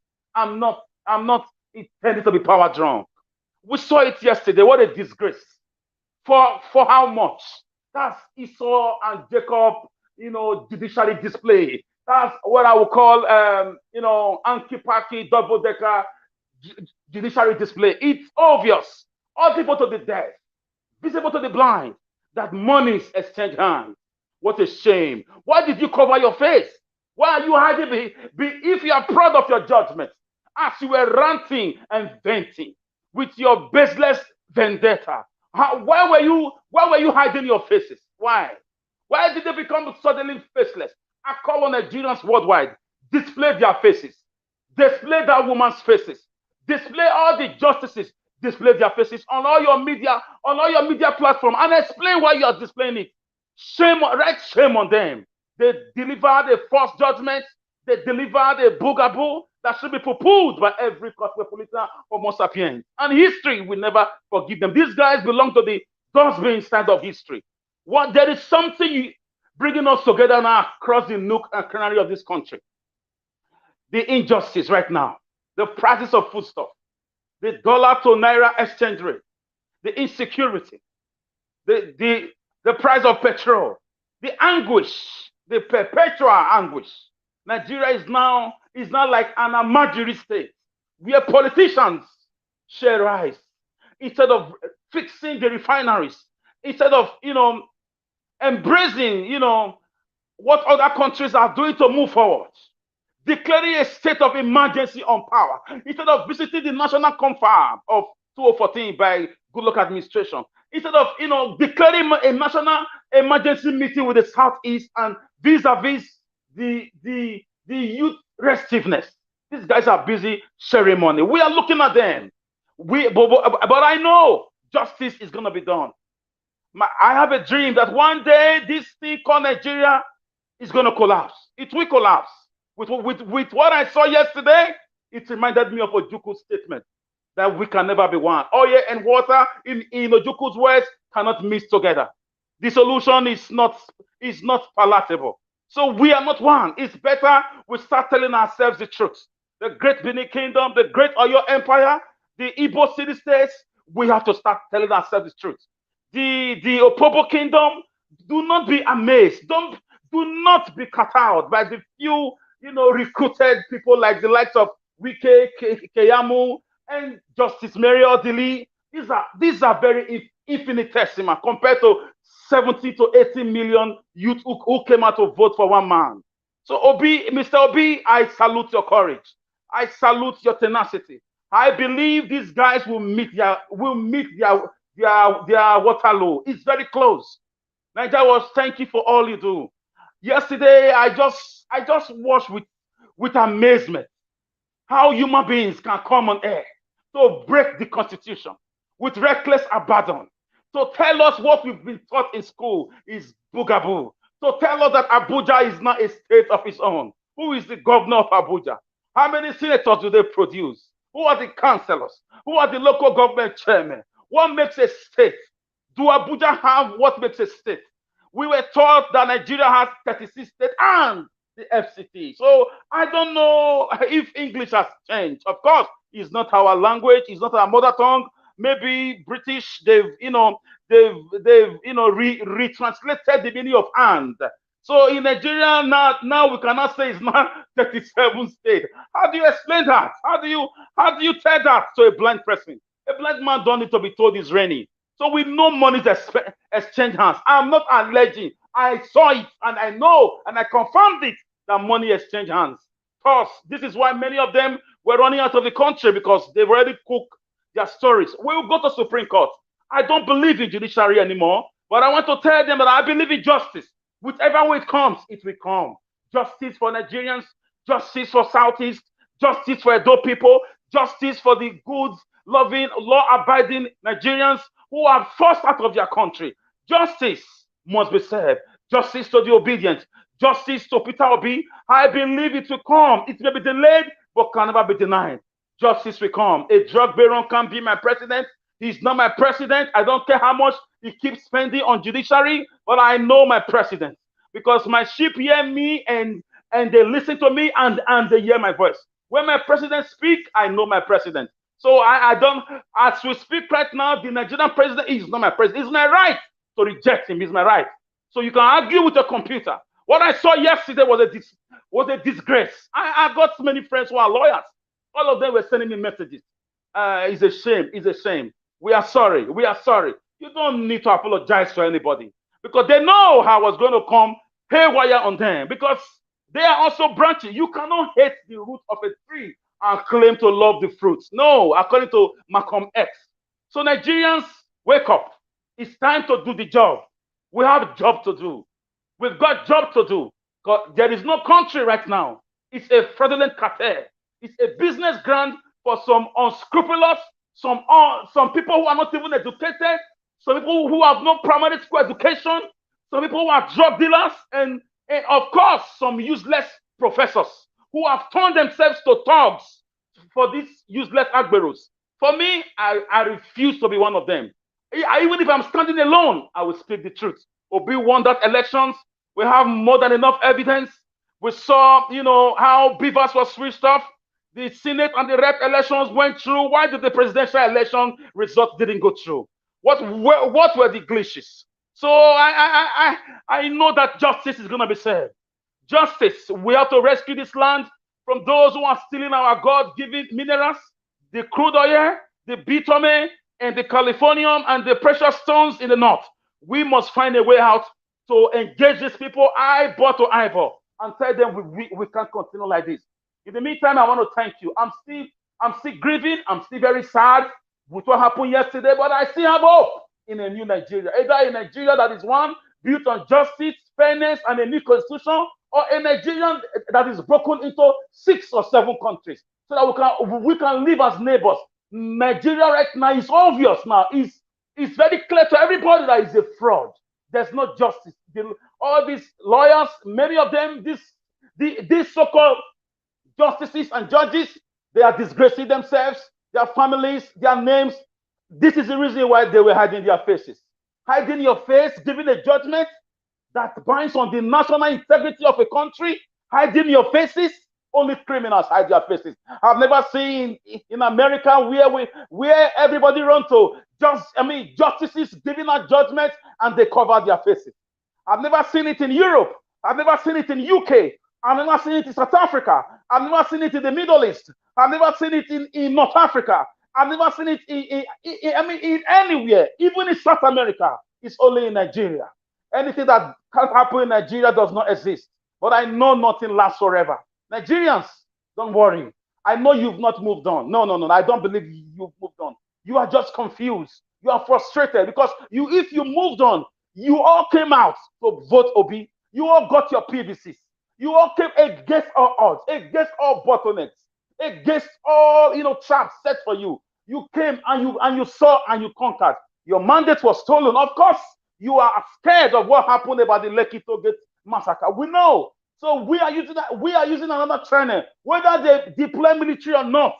something is going to spark that much awaited doomsday. They can postpone it for a few days more, a few months more, maybe a few years more, but it's going to happen. Nobody runs a nation. Nobody keeps his or her nation in perpetual darkness, in perpetual infrastructural decadence. Nobody steals the people's mandate in a nation they claim to build. Nobody pays judges to come and lie and cover their faces in a nation they claim to be democratic. Nobody, opened the borders of their country for killers to come in and rape and invade, farmlands and, and destroy it. Nobody. So this set of businessmen, we are coming for them. I don't know how, but I know we are coming for them. Just a matter of time. Thank you, Niger Wash, and I'll leave it here. I'll follow Mr. Peter Obi to the Supreme Court. It's not over until it is over. Thank you, everybody. Exactly. It's not over until it's over. Thank you very much, my brother, Mr. Alex, for standing by every one of us, standing by me always. Thank you. I really want you to know I appreciate you. Yes, if you know you believe in, that Nigeria can work, and you believe that, yes, we can turn this around, then join the bus and let us all go to Supreme Court. Yes, that is my believe right now. Everybody were very, very emotional yesterday. In fact, a lot of people are still very, very emotional right now.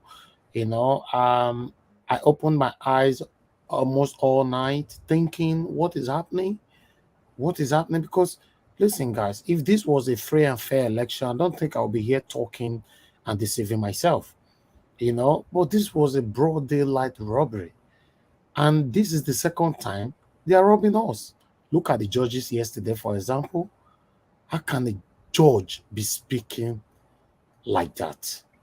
They were rude. There was so much anger in their speeches. Why? It's a question. Why? Thank you. Thank you very much, everybody. God bless you all. I would like to call on the next person. Before that, let me quickly acknowledge some people that is right here with us. BTV Nigeria, God bless you. Thanks for joining us. Tony Africa, I can see you, Madam Ame.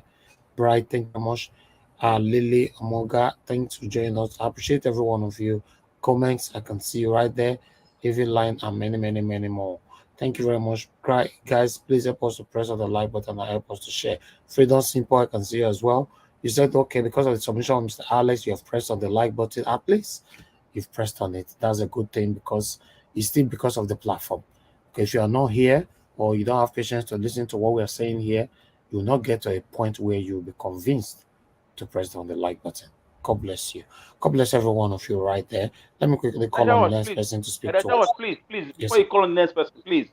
I just want to ask the platform. We don't know it, or we learn every day. I love the platform. It's always full of intellectuals and people who are honest. I want to ask a question to the House. With what Obi has done now, with the boogaboo called judgment of yesterday, is it not obvious now that Nigeria is a fraud, that it does not exist as a country? Is it not time we start thinking, apart from Obi going to the Supreme Court? I support that. But is it not time we start thinking beyond that and how we can free ourselves from this fraudulent amalgamation called Nigeria? How we can go back to our various villages, our various countries that we used to have before the British invaded in the 1800s, because it's not working. It's not a country. Look at what judges did yesterday. It's a fraud. Those judges in some countries will be stoned. Their houses will be on fire just now as we speak. So Nigerians, what do you think, gentlemen and ladies? Maybe I'm overthinking. Maybe I don't get it right. Do you think Nigeria does really exist in the minds of our politicians? Are we really one country? If we are one, why is Obi being fought left, right, center? That an Igbo man can never be president, even when it's obvious that he won. If you can answer me, thank you. Alex, we are not one. We are not one. We all know it. It's only that Obi came on the scene. We said, let's give him the benefit of the doubt. That's all. We know we are not one. And after the Supreme Court, if he's not getting anywhere, we know we are not one. I don't think we will ever be. So to me, the chances of different countries emerging from Nigeria is very, very clear now. We can't continue to coexist. You can't bring feudalism and republicanism to be one country. Now federal government shares rights from Abuja. What sort of democracy is that? I can't stand it, man. Let the dead bury the dead. As for me, my choice is made up. But let's finish with the Supreme Court first. Thank you. I just want to add to that also. As far as I'm concerned, there is nothing like a country called Nigeria again. And for anyone, any individual or a group of individuals that believes that there is Nigeria, it is simply because of what they are gaining from it right now selfishly, or what they hope to gain from this thing. I call it thing. I'm aware of that. This thing called Nigeria is because of what they hope to get from it potentially, or what they are gaining from it now selfishly from it. There is nothing called a nation Nigeria. And anyone that is still hanging to that, believing that, it is clear. We know the side that you are. It is simply because you are open.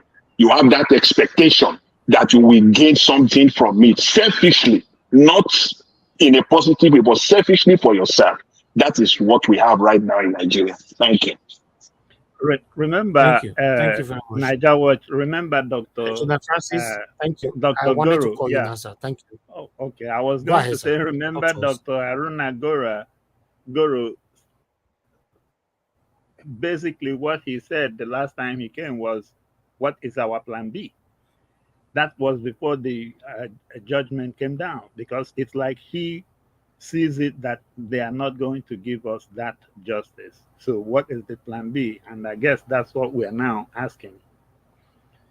But is it my turn yet? Yes, it's your turn now, but I'd like to say this. As for me, I believe Nigeria can work if somebody else can take Nigeria from the hands of this satanic group of people that have been ruling Nigeria since Nigeria was created. Nigeria can work. But if this same group of satanic people continue to rule us, Nigeria cannot work. In fact, Nigeria will continue to get worse. That is my take.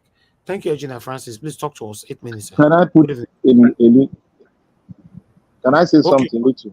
Yeah, 1 minute. Eugenia Francis, you take over from me. Nigeria can never be won until the foundation is put together by everyone.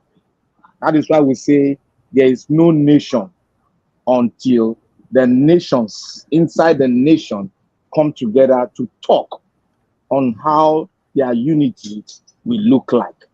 And it is now the time, if they don't want us, which they have proven in that stupid court, then we should all go away. I never believed in Nigeria because of that constitution they gave us. That was when I have anger against the nation called Nigeria. All right. Before Engineer Francis, I would like to respond to Freedom Simple. You're saying that Nigeria was, if you believe Nigeria can work, where's your comment? I lost it now. But I saw your comment earlier on. Okay, I just got it. Okay, you said Nigeria was, if you believe Nigeria can work, go broadcast from Sokoto. Yes, that's what I said. Under these people, yes, it cannot work. But if you have the right person, yes, why not? I can broadcast from Sokoto, because these people have divided every one of us decades ago. That's why you see people in Sokoto, like you claim now, are fighting us, or we are fighting them. The reason why you and I are fighting ourselves today, because these satanic leaders who join hands together creating Nigeria have divided us decades ago. So we need a neutral person. Nigeria, it's not even Nigeria. Sorry, sir. It's not even the division that is the problem now. They divided us. They impoverished us. They continue to wicked us. They leave us at home and train their children abroad. They go on medical trips, keep us in darkness. The division is not a problem. The problem is the underdevelopment. How our leaders underdevelop Nigeria. It should be a book. how Nigerian leaders underdevelop Nigeria. Not, I mean, as against the book, How Europe Underdeveloped Africa by Walter Rodney, which write a book on how Nigerian politicians, military or civilian, underdeveloped Nigeria. It's not about the division alone. It's the wickedness accompanying the division, the poverty, the massive looting, the taking of lives, bad roads everywhere, the massive migration, brothers, brothers stealing of mandate, judges disgracing themselves because of money from a drug baron. This is the real problem. Thank you. Okay. I can see somebody else is saying as well. I see a couple of comments that I wanted to respond to, but when I see them, if I want to respond, for some reason I don't see it anymore. Okay, there's a comment I wanted to respond to, but I lost it. After I responded to my brother Freedom Simple, I saw another one. Oh, so sad. I can't find it, Okay, if I see it later on, I'll come back. I am sorry, I lost it. There's a comment I really wanted to, because it was tagged to me, But let's move on. Engineer Francis, please talk to us. Thank you for your patience. Thank you very much, and thank you, Obedience. We have to re-strategize. At this point, I'm of the opinion that we have to employ the kitchen sink strategy, going to the Supreme Court. Now, I have my comment today will be addressed to the Supreme Court. And Chief Justice Ariwala, in case you're listening, let me acknowledge that I watched a video clip of where you were, I guess, inducting some new judges, and you admonished them to resist all forms of everything that will compromise their judgment. Well, what I didn't get is, if I, as a citizen, will see where one of those judges or justices is doing something that makes it look as if he or she is compromised, how can I bring it to your attention? I don't know. So I use this media to bring it to your attention, to look at those 5 justices that handle this petition case.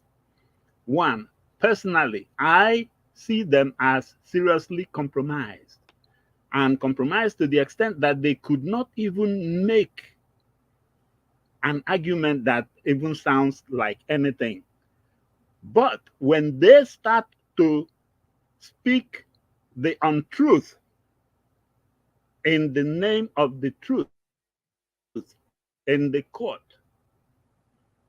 that gives me serious worries, and I want you to personally look at that. Let me give you one instance. I will give you 2 examples, but I will give you one first.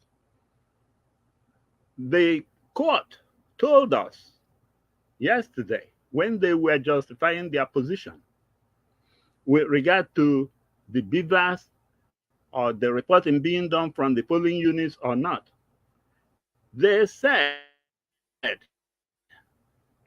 after giving INEC all the power and authority, they said that INEC even told us before the election day that they will not upload to the beavers. Sir, what INEC said in a newspaper, not even a national news conference, was that they will not be able to input the figures. But as far as that picture of the EC8As, those ones will go up on that same day. But to impute the figures like APC got this, PDP got that, those figures being inputted, that they will not be able to do it because of fear for hackers. That was what they said. Please, sir, if I am wrong, correct me. But if I am right, please tell your justices not to be careless with the truth, especially if they are taking a position that now makes it look as if they are compromised.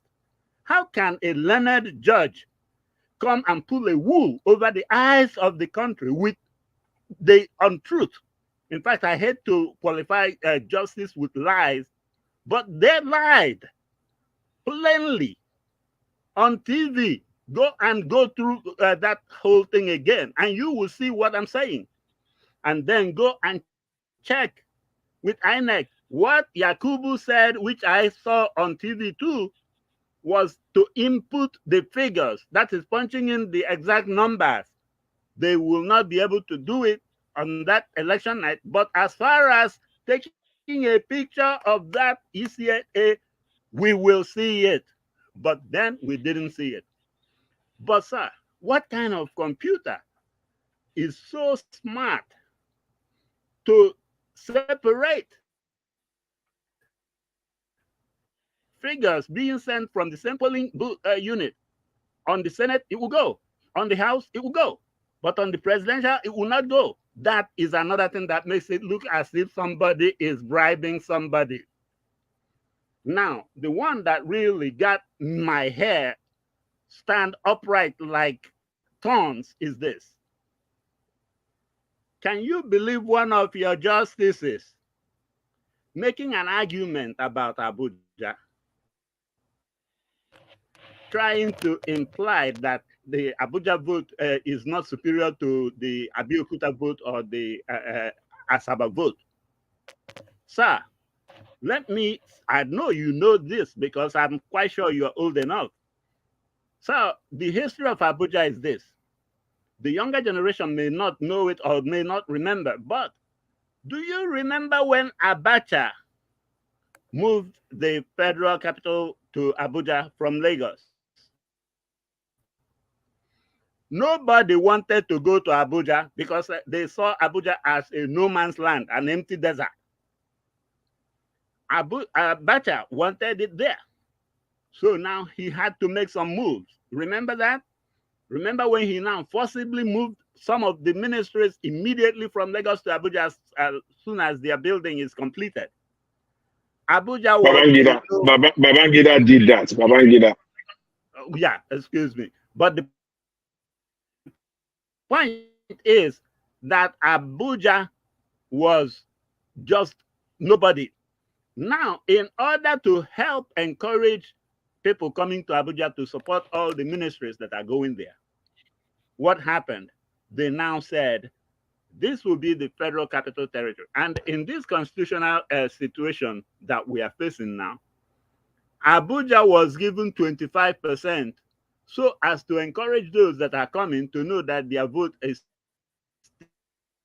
still very strongly welcome and very appreciated. So Abuja was given 25% of the votes with regard to the presidency.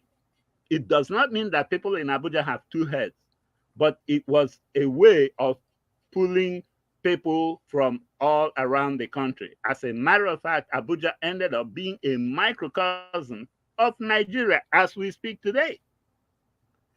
So if you want to, in fact, if you will carve out that Abuja and take everybody in Abuja to another land, that is a mini Nigeria.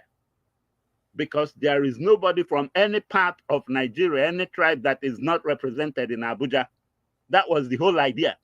It's not that they have two heads, but it is that they were encouraged by the government to come and to even show that their votes, if they remained in their area, will not be lost. That is part of the privilege. So, sir,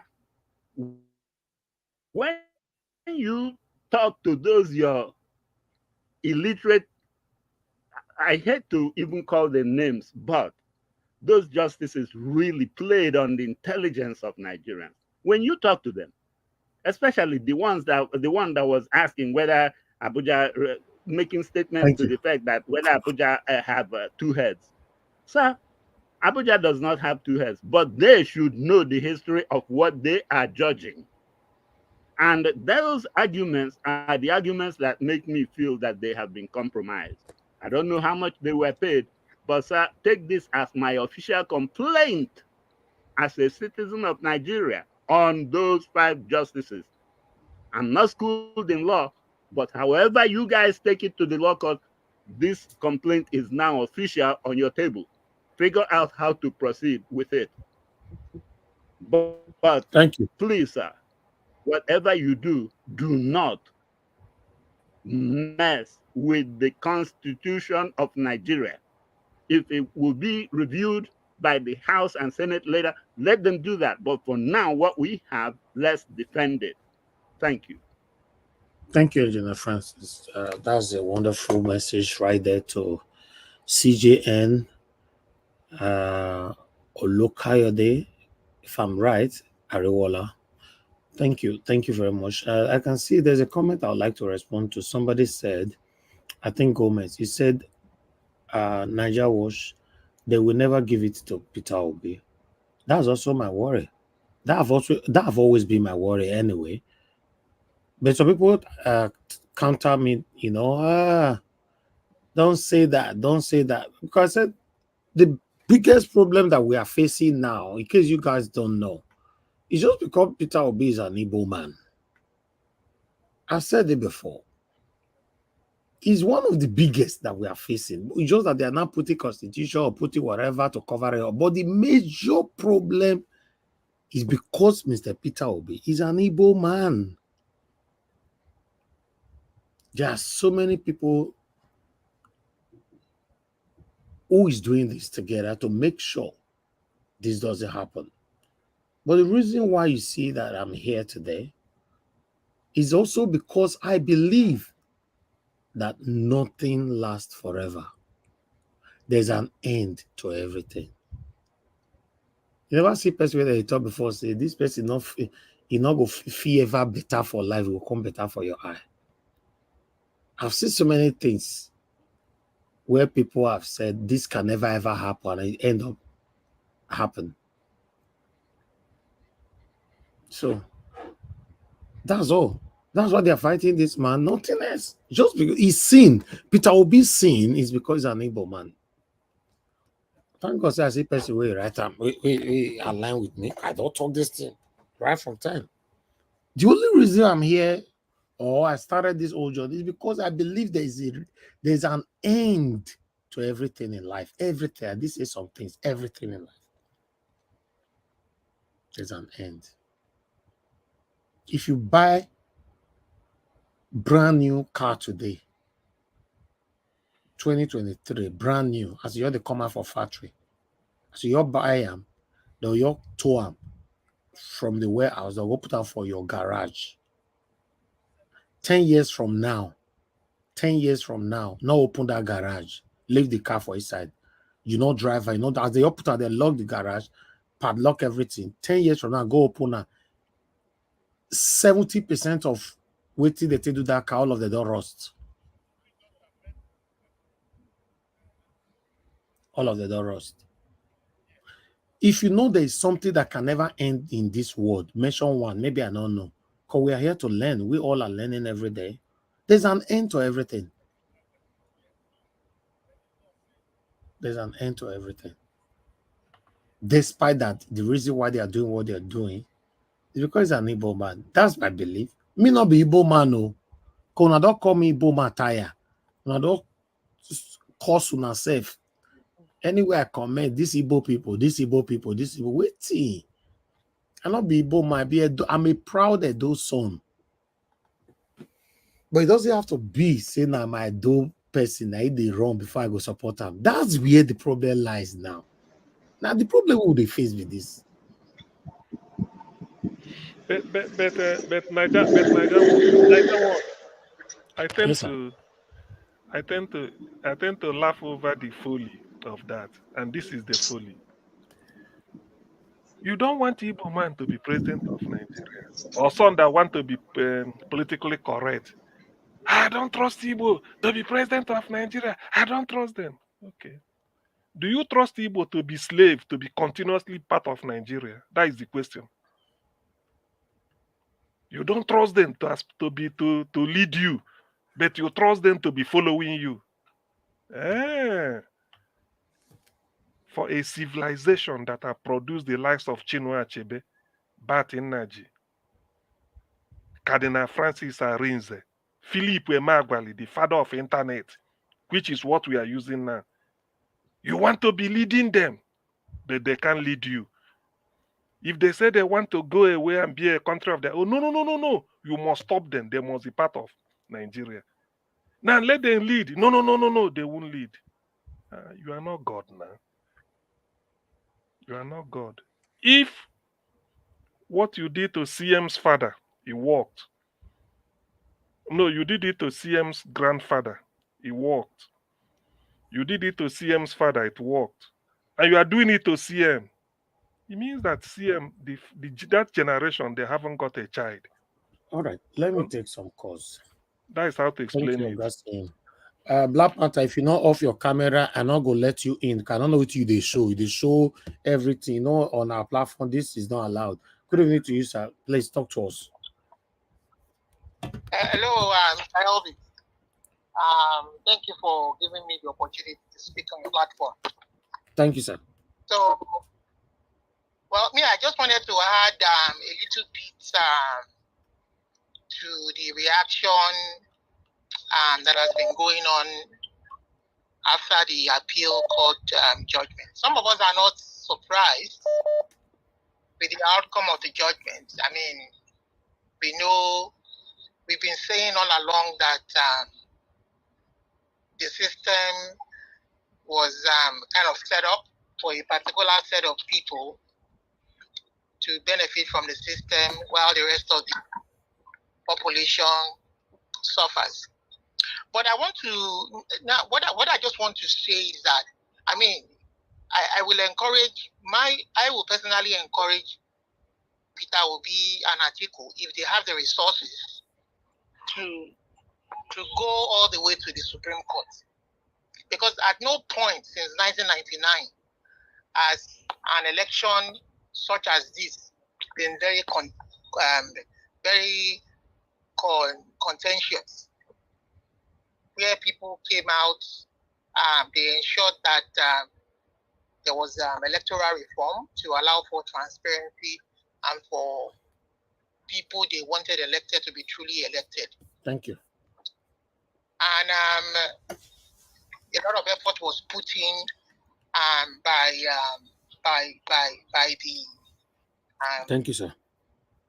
by the opposing leading opposing contender will be against the incumbent party in power. So, but it's unfortunate that the appeal court, even common sense, a layman, without even being a lawyer, would see the contradiction that followed. I mean, that was portrayed by the justices during their ruling. All right. Thank you very much, sir. Thank you. Can I just say one more? Then round up 10 seconds. I want to encourage them to go to the Supreme Court, to go on and exhaust all legal opportunity available in that system up onto the Supreme Court. And maybe if after that Nigerians will truly see that we have a problem on our hands, it will be difficult to change the system without talking about rebuilding. This wasn't the dream of our founding fathers. You understand? This is not what our founding fathers envisaged. Okay then. Thank you. Thank you, sir. Excuse me, sir. Please round up, please, sir. Respect the time now. The dream that our founding fathers laid down for us, envisaged for us, was truncated by the first military coup. Ever since then, we've never gotten it right. This is not the dream of our founding fathers. Okay. This country has to be rebuilt. All right, thank you. Thank you, sir. Thank you. Okay, maybe I need to cut it then. Then you call me, I'm disrespectful. Hello, good evening to you, sir. Please talk to us. Good, Mr. Chris, good evening to you. Good evening, Mr. Najarosh, and good evening, everybody in the panel. I just want to pick it up from where the last caller, what he was saying. I don't know who the founding fathers are. I don't know who they are. Is it the same Samadu Bello, or whatever? Is it Tafawa Balewa that said that instead of him to employ an Igbo man, he will go outside the country and employ expatriates? Is that who you call your founding fathers? Is it the founding fathers that signed away the country? How can somebody we call our founding fathers we open his mouth? They open his mouth and say that instead of him to employ an Igbo man, he will go and employ a foreigner in his state. And let me tell you, in the civil service rule of Niger State, there is a form for promotion, and that form simply states Northern Nigeria, every other part of Nigeria. I have that form, I have a copy of it. So for we to be thinking that we are one Nigeria, we are wasting our time.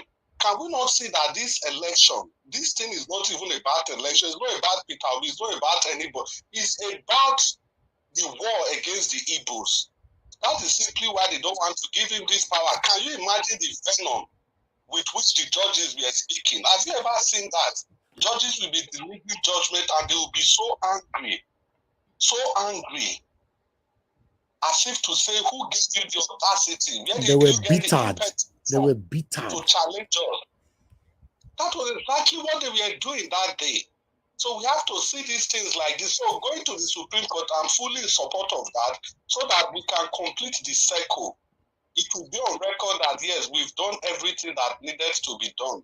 Because the way the country, they've structured the country, and they are just waiting for anything the Igbo man does is a problem. It's what I kept saying when we were talking about Samuel Ekpa and Co. or the killings going on, the crime going on in the Southeast. How can you tell me the same thing, worse than that, was going on in Plateau, in every other part of the northern part of the country? And nobody talks about that. Immediately anything comes to the Southeast, they use it to rob the whole politicians, then they use it to rob everybody there. And still we call ourselves one Nigeria. Is this how we are going to continue? The game plan is very simple. They want Obasanjo to finish and power goes to the north. And before we start talking about Igbos again, that will be like 24 years in one country. And when clearly that these are the people that have been ruining the country, and you don't want to give the other people opportunity. This is not even saying give us power. It's not even saying serve us power free of charge. No. Itobi has worked for this. He merited it. How can you tell me that all of a sudden the billions that was budgeted for beavers, we didn't talk about the beavers again at all in this election? The judges that were running their mouths, they didn't make mention of the beavers at all. They became the defendant of Tinubu. And now people have been saying that why did they hide behind the screen? Is it not clear that if somebody is lying, he cannot look at you eyeball to eyeball?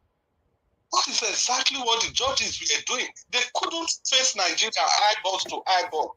That was why they were delivering their judgment under the screen, under a veil. So as long as we continue in this trajectory, we are going nowhere. There's no country called Nigeria. Can we not see it?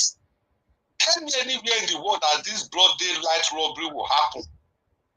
They've accused the man of everything possible. How can, as dirty as this country, somebody will tell you that if you find any allegation against me, I'll stop campaigning? The same person that said that don't vote for you because of my tribe, don't vote for you because of my religion, don't vote for you because of anything, but vote for you because of what I stand for.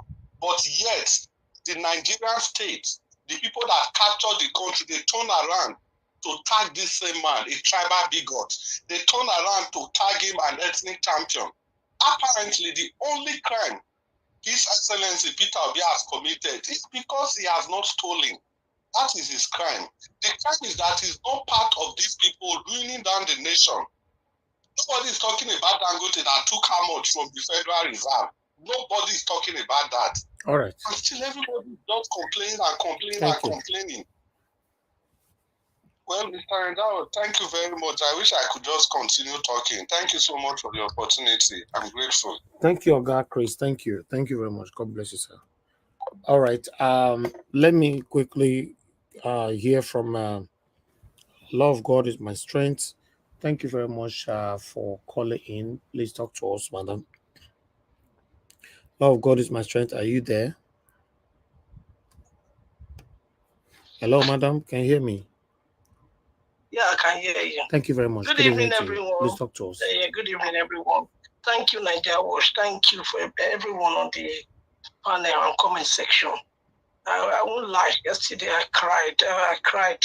It was so much. I couldn't sleep. But I thank God I'm all right today because I know that I was really desperate about this. We're going being our president. God, I really need it. But I thank God.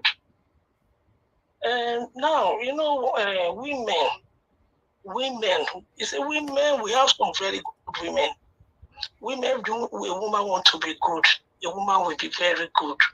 But if a woman want to be very wicked, a woman will be wicked, as more wicked than a witch.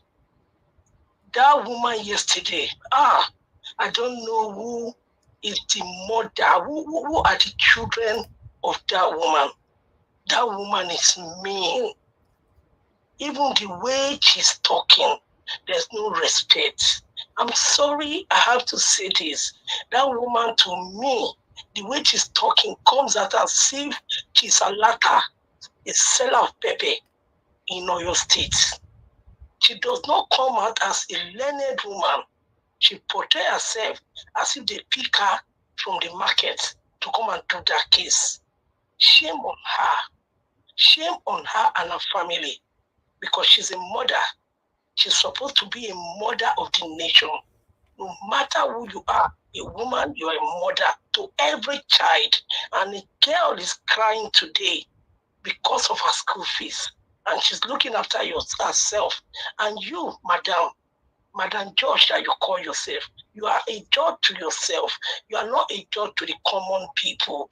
You are not a judge of the world. You have done your worst. But let me tell you, God Almighty, all of you who sat in that place, even when the camera came upon you, you didn't even expect it. We saw your face. We saw the guilty there.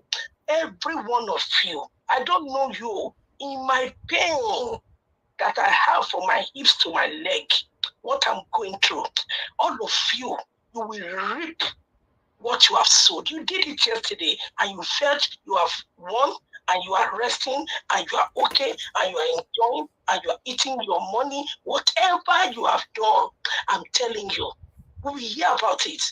Thank you will regret, but it will be too late. Thank you. Thank you, madam. God bless you. Thank you. Okay, let me come to the panel now. I think I've given callers opportunity to talk as well. God bless every one of you for your time with us. So we're going to give our final submission now so we can end the show. My brother, sorry, today was hard for me, Avis. Yes, sir. F. Emmanuel, thank you, yeah, sir. I was thinking I would do a quick one, but let me just drop one small thing that Okay, go ahead. Yeah, a quick one. I think the judges, yesterday they just succeeded in helping Tinubu rig the election the second time.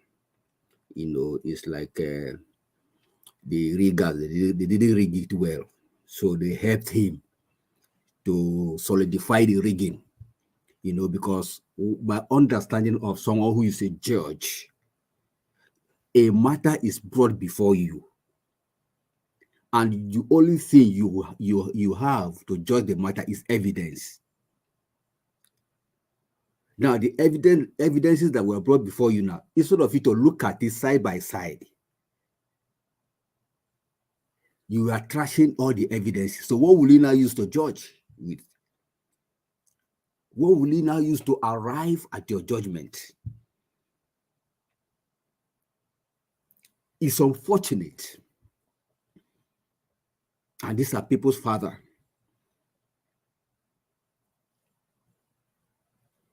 The only thing I will say now is to Ariola. Tinubu has rigged the first one.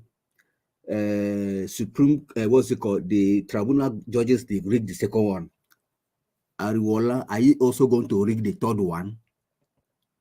All eyes now on Supreme Court, and you are the Chief Justice there. As this matter come to you, look at it side by side. Look at everything the way they are and give fair judgment, not partisan judgment. Please don't repeat the same error that tribunal has just did yesterday, because this is in short, the error is just annoying. How are you supposed to give judgment and you're taking side?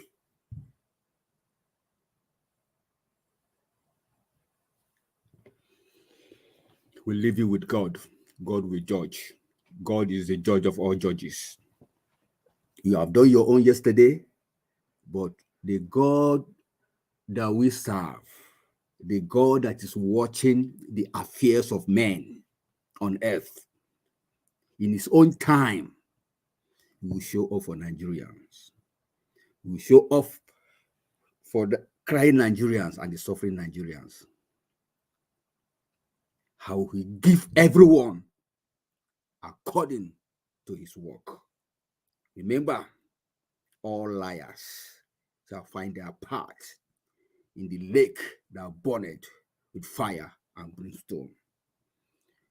You're supposed to discharge the truth and nothing but the truth, like Solomon did.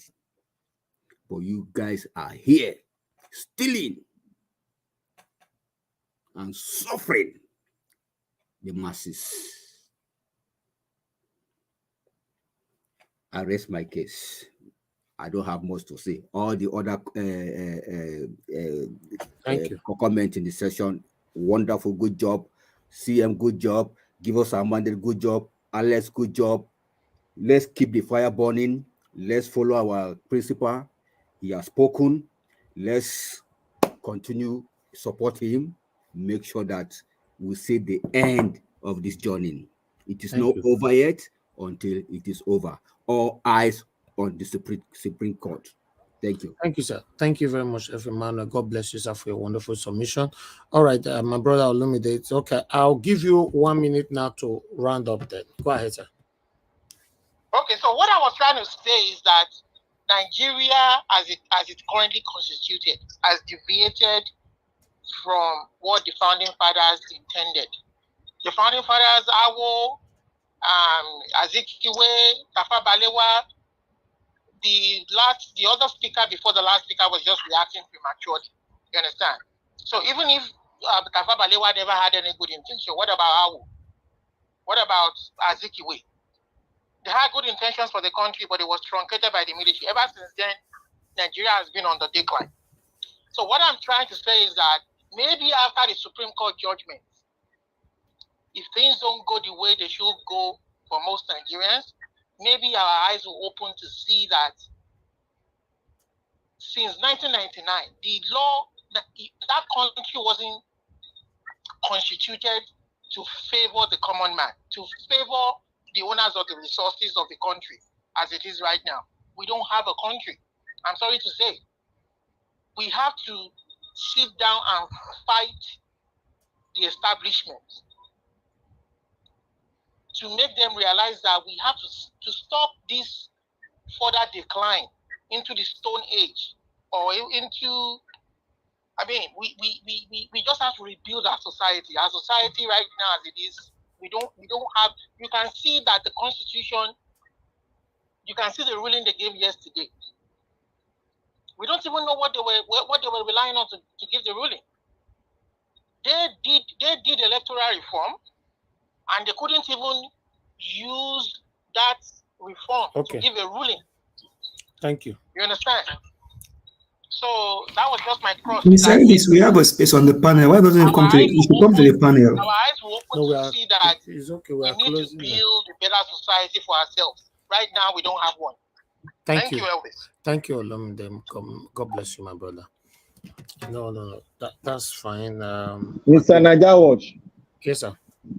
I want to throw an invitation to him tomorrow to come to the panel. Let us discuss the founding fathers. Okay, he's hearing you. Oga Olumide, tomorrow evening, you are specially invited. Make you come to the panel, not be on the phone. No.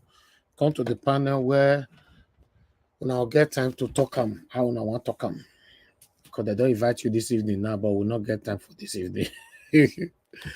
Thank you very much, everybody. I appreciate you all right there. Thank you very much for your time with us. Michael and MRL, I can see you right there. Thank you. Madam Amen Bright, thank you very much for super chat and thanks for all you do. Esther, I can see you. Thank you very much. God bless you all, my wonderful people. Thank you, Concept. I can see you as well. God bless you all. Okay, let me quickly. Daughter of Zion, I can see you as well. Thank you, Pius Moye. Matt Giovanni, thank you, my wonderful people right there. Dr. Happy Life, BTV Niger. Yes, I'll play that video when we're ending the show. Yeah, thank you very much, sir. Okay, let me call on the first person. Let's do it again. This time is only for 5 minutes. I have for everybody. You must keep to your time, please. Amashallah, sir, thank you very much for your patience. Please give us your final submission. 5 minutes. Okay, you are not there. Please, everybody, close to your mic. Oh, this one, I'll call people. They'll say, I wanted to unmute myself. Everybody's hearing me now. Final submission, you can get to you at any time. Okay, give us a mandate. If you are there, please, 5 minutes, sir. Final submission. Well, I mean, we've all said well today. All we wrote to the Supreme Court. The one thing is, you can never stop liking Peter Obi or take or work with him. If you're with him, you're kind of stuck. Because I mean, I was like, Supreme Court for me is no brainer, no need to go there. But we don't know what his final intention is.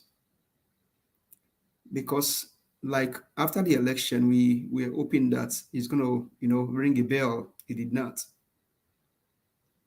We thought that yesterday again he was gonna ring a bell, but not. So let's go to the Supreme Court. Now let's exhaust everything that we have. Should somebody ask you, why did you do what you did? And you tell them, oh, I did this, I did this, I did this, and I did the final, and nothing happened. Hopefully, I'm reading it very well. Because it is now clear that any judge can just sit down and say, in their own opinion, and not on the Constitution now, even though we believe that the one we are just managing can be relied upon to deliver the judgment yesterday based on Abuja. But even aside the Abuja thing, you could hear from Samani and the others that everything they did was basically based on their opinion and never the Constitution. And so the lawyer said, no, this is a wrong judgment, which we all know. But listen to what the lead counsel say, or what he said yesterday. He said, if things continue like this, it will get to a time where when the people will result into something different other than going to the court to seek redress. That's a very coded language.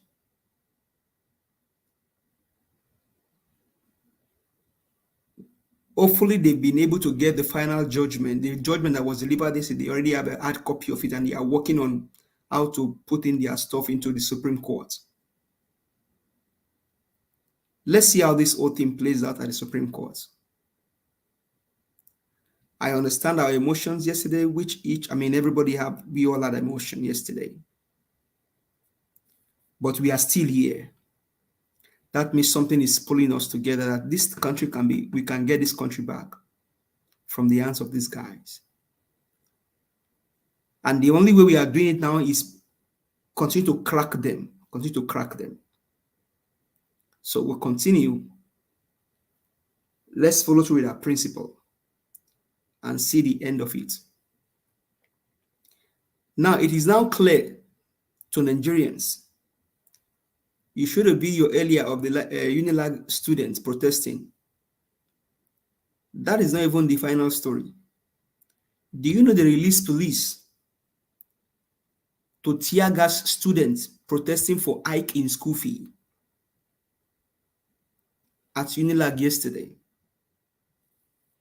Students just carrying placard to just say, oh, this school fee is too much. How are we going to pay this school fee? They had to release the police to tear gas them. But my question to these police officers, which I believe that some of them are thugs, some of the police guys, the roads that you ply on, the markets that you go, the food stuff that you buy, it's not different from other people. You're sharing in this pain, and they are sending you to go and afflict your fellow Nigerians, and then you're doing it. Continue. It can only last but for a period. Follow through with Mr. Peter Gregory Obi, our president, and after Supreme Court, let's see what we want to see. Hopefully, somebody can pull the trigger. Thank you. Thank you very much. Thank you. I'm not sure which of the trigger you are talking about.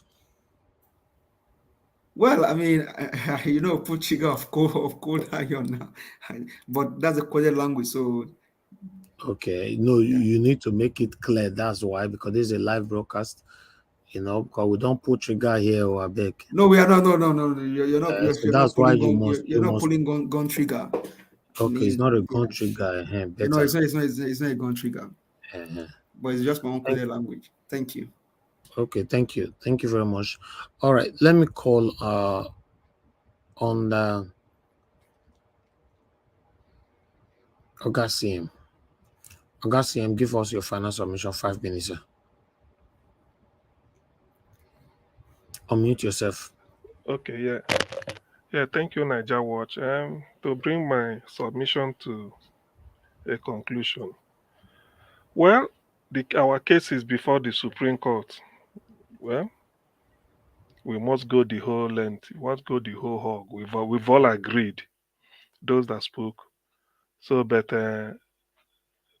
every option should be on the table. I'm speaking for myself. We know it's not that when people mention that there's a deliberate plan by those that claim they own Nigeria to make sure that an Igbo man never become Nigerian president. I know. But the thing is, it's just that when people are making my case because I am Igbo, I don't need to interrupt them. They let it flow, let it come from other people. That's why sometimes I keep quiet. Not that we don't know. We know all this. We know. But the thing is that it is good for other people to take up your cause. In that case, it becomes nobler or more noble, if there's if I could put it that way. But one thing people do not understand, that is one thing with human nature. For every action you take, there is always a thought behind it. I agree. For everything you do, you always have a reason to justify it. I also agree. But there's what they call logic. Your reason you're entitled to it, but that logic is debatable. Now, you're preventing Igbo man from becoming president. Yet, you want Igbo man, you must try, move all your resources to make sure that they are part of Nigeria. Only to be part of Nigeria. Okay, those Igbos giving trouble, they want to go away and leave your Nigeria. So forget, rule yourself, let me go my way. You said no. They must be part of Nigeria. Now let them lead. You say no. You are not God now. If you do it to my grandfather, you succeeded. You did it to my father, you succeeded. And you are doing it to me. If you succeed, it means that my generation, they haven't got a child. That is exactly the way it is. That's what they say if you push somebody to the wall. The fact that Peter Obi came out, let me tell people, I was here. It was on this, it's on this Niger Watch platform that I made a prediction for Peter Obi. When people were expressing, say, will the Igbo support him? I said 85% from Anambra will be okay because I know we have Joe Ibokwe and the likes like that that are going for Tinubu and they will pump money. That's why Tinubu never bothered to go to the East to campaign. We all saw it here. I said 85% vote for P2B, I will take it. Because I know some people will still, inflate. But do you know that I was proven wrong? Close to 90, more than 90%. Those people voting for P2B are people agitating for Biafra before. That's one secret I want to reveal now. But the elders prevailed on them and said, no, don't worry. Let us give Nigeria this last chance. Now, the news making the round or people calling me said, now, what justification do we have again? We brought the best candidate that everybody in Nigeria love. Now, what can you tell me again that I should belong? So, but this is a discussion that will go on for the days and weeks to come. I wouldn't like to say it now, but because I don't want to betray the trust people have on P2B. We've all sacrificed them, even more people that are not Igbo. I don't think there's any platform owned by an Igbo man dedicated to P2B. I don't know. There may be, but I know of Niger Watch. There may be, but I don't know. Though there may be, let me not tell lies. If somebody, I may be corrected tomorrow. But today, as at this time, 16 minutes past 11 p.m. UK time, 7th of September in the year of our Lord 2023, I do not know. But I know of only one, owned by Niger Watch, who is not Igbo. Yet he dedicated it for the cause. So such people are convinced on the merit of the case. So because of such people, some of us said, no, let's put every toga about. Let's not disgrace the people that are not even part of us, but they want to sacrifice for us. So if they are playing this trick, feeling that everybody will keep quiet, they are making a mistake. It won't work. But let us finish from Supreme Court first and see. Maybe I may be proven wrong. Thank you and good night. Bye-bye. God bless you, Augustine. Thank you very much for your final submission. Thanks for joining us today. I appreciate you. Okay, let me call on Mr. Alex. Mr. Alex, are you there? Please give us your final submission, 5 minutes. Thank you, Mr. Niger Wash. I want to say to you, my dear Nigerians who are suffering under the wicked tortureship of these men and women, justice will come.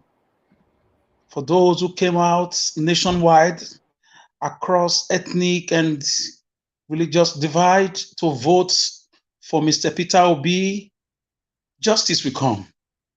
For those who feel disenfranchised and those who feel psychologically down because Beavers was switched off, and now the tribunal has done their abracadabra, don't worry, justice will come. Justice will come either ways, either democratically or in some ways. I don't want to use the language I want to use. Justice will come. Justice will come. It will come. Karma, they say, is a bitch. It will come. It will come. Nobody ever thought the repressive, oppressive, apartheid regime of South Africa will end. Nobody ever thought that the transatlantic slave trade will end. Justice will come. Justice will come. It will come. It will come to that woman who cannot access medicals, but lost her life trying to put to bed in one obscure village in a local government. Justice will come. Justice will come to those whose mandates were stolen through Peter Obi's, stolen mandate. Justice will come. To those who have been on the social media and even those who have been on the mainstream media, those who have been on ground, crying, educating people on a daily basis, including the Jawad family, justice will come. Justice will come. I don't know how it's going to happen, but I know justice will come. It will either come through Supreme Court or it will come in a way that we least expect it. This cartel of criminals, these devilish people who do not care about the country they claim to love. These people divide us along ethnic tribes, along religious ethnic lines and state lines when it's time for development. But when it's time to loot our money, they come together and do it. Justice will come. Justice will come. Justice will come to everybody. What you do on this planet, in every position God has put you, justice will come, whether for good or for bad. It will come. God is watching, and the God of nature is watching. And we ourselves, we've got a duty. We are just waiting for that spark. Hopefully, Supreme Court, although trust me, I don't believe in judiciary anymore. And I have no apology for that. These guys, for me, they've shown to be a bunch of liars, a bunch of people who do not look at what happened yesterday. I used to have like 10% respect for the Nigerian judicial system, but yesterday they evaporated it. They just destroyed it. So if I say I don't believe in them anymore, I think I have my right just now after yesterday's shenanigans. But I believe in justice. It will come. It will come from the east. It will come from the south. It will come from anywhere God wants it to come from. It will come. The sufferings are excruciating. You guys, maybe you know, but maybe you don't understand. People are suffering. People can't access medicals.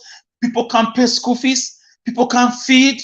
The prices of things are skyrocketing on a daily basis. People are leaving the country in drones, in thousands. You think justice won't come? It will come. It will come. A few people cannot hold the country hostage. And now, like I said before, they've shown to us finally, even if Odumengo told us, Nnamdi Kanu, said it again. And now Obi has told us, he has showed us now the true colors of this fraudulent place we call Nigeria. Nigeria does not exist. I've never seen a president of a nation that will be in a nation with so much wealth.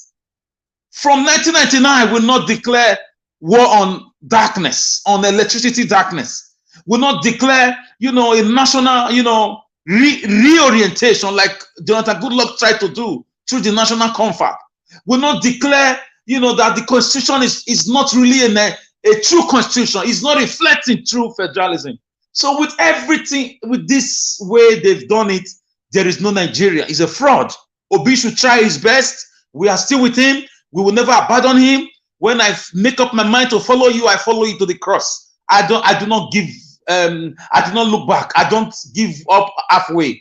But on the other hand, Obi is doing his own. We as citizens, we must confront our fears. Because Nigeria, let me just round up with this. Obi is not in our house to see how we feed. He's helping us at the center. We at the region must find a way to confront our fears by confronting these men when the trumpet is blown. Thank you, Nigeria, and I thank everybody. I say from here, good night. God bless you, my brother. Thank you very much.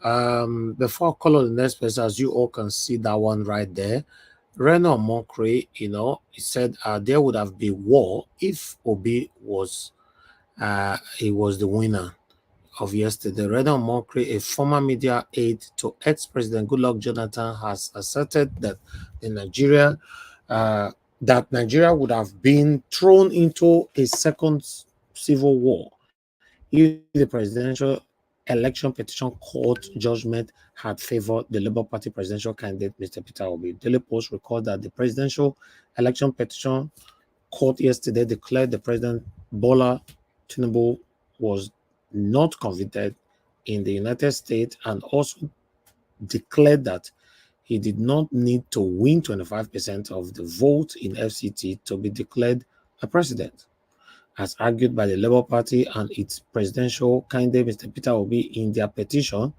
Reacting via his X page, which is Twitter, Omokri lauded the judgment, stressing that Nigeria would have been dragged into civil war if Obi's petition had succeeded. Unquote. He said, if Peter Obi had won the Nigeria election 2023 or at the presidential election petition court, there would have been a civil war in Nigeria. Not may. Why? Because he and his obedient were just too arrogant and were already recreating and would have further recreated the event that led up to the Nigeria Civil War. He claimed Obi supporters were more fascistic than Mussolini. while alleging that after Peter Obi's lost, prominent obedient with direct ties to Obi were openly calling for a military coup to restore Obi's mandate. Sometimes I don't know what this guy wants, to be honest. Sometimes I ask myself all the time, I don't know what he wants, because this is the same bread or mockery. I don't know. Sometimes I ask myself, I don't know how people change so quick. You know, human beings, they change so quick and they start, you know, doing some things that is scary. I don't get it. Let's listen to this. Zanaja was just not scary, just the gimmick. We're in DC. We came in for the National Prayer Breakfast. But you see, I listened to this man. I listened to Governor Peter Obi. And, you know, ex-Governor Peter Obi, the plans, the ideas, you know, this man raised the bar of leadership in Nigeria. He raised the bar of leadership in Nigeria. Since he left office, can you believe that this man does not take anything, not even like a penny from the Anambra State government? And while he was there, you know, he was a man that built up Anambra State. You know, Anambra State used to be almost educationally disadvantaged. And then in less than 2 years, he brought them to be #1. He left that state with a reserve. Look, you know, we need people like this. I'm so proud of Governor Obi. I listened to him today and, you know, I was taught, like, do we have fellows like this in Nigeria? I'm very proud of this man. Look at everything that he has touched. He made money for himself in the private sector. He made money for Anambra State in government. Anambra State doesn't borrow money. Are you aware of that? These bailout funds that the current administration is giving states, Anambra State, I mean, he left enough for Anambra State. I'm very proud of this man. You know, Governor B, please just say something to my followers, to my fans. Well, thank you, all of you. All I'm saying is that we have no other country except Nigeria. We must work hard to build it. We must build it. It's our country. We cannot bequeath our children and those coming after us anarchy. We will befit them a better country. Now you heard it. God bless you. Talk to you guys later. When they talk, we counter them. That's all. Nothing else. Let's move on. Let me call. Augustine, you wanted to say something? Yes. Sorry, 1 minute. Only 1 minute. Yes, 1 minute, yes. Look at what Reno Omokri said. If they had declared to be winner, it would have been another civil war. There had been this. Now, to avoid that civil war, those people you are calling fascists, they want to go and be a country of their own. People like Reno Omokri will say no. They want to divide Nigeria. You see, this time, and I keep saying it, 2023, people do not know that all this obedience they are talking, they are having Biafran flag. People just said, look, because Obi came out and he was loved by people that are not Igbos, starting with Niger Watch, people resolved to say, no, we won't betray. Let us join them. Maybe salvation will come from them. But if this thing gets to what they are planning, this time, no justification for holding back. Nobody can stop the momentum. Thank you. Thank you, Augustine. God bless you, sir. All right, let me call on the next person to speak to, which is I'm going to leave you to the final Black Panther. Engineer Francis, please talk to us, sir. You have five minutes. Final submission. Thank you very much. Okay. All right, thanks. In my last submission to you, Chief Justice, I forgot something. My name is Engineer Francis Efo Agre. I'm a Nigerian. So if you want to respond, you know who to respond to. And on behalf of me, my family, and Nigeria, please do not slaughter our Constitution. Let me quote or paraphrase Desmond Tutu. If you are silent, and even Wole Soyinka is another paraphrasing, if you are silent in the face of oppression, guess what? You are one of the oppressors. So, sir, I know you may not directly confront your justices, but whatever arm of the law that there is in the Nigerian Constitution for an ordinary citizen like me to file a complaint in court. That is what I am filing. I'm not schooled in law, so I don't know all the other protocols, but that's what I'm filing. That these justices, when a justice is, in order to justify their position, they now bring a lie. In law, you might call it untruth, but in real life, it's a lie. Please look and see where Yakubu addressed the issue before, I think it was like 3 days before the 25th election. He used that word, figures. He said that they will not be able to input those figures, that is the scores, by beavers. But as far as the picture of the EC88, those will be uploaded on that day. That's what he said. He used that word, figures or numbers.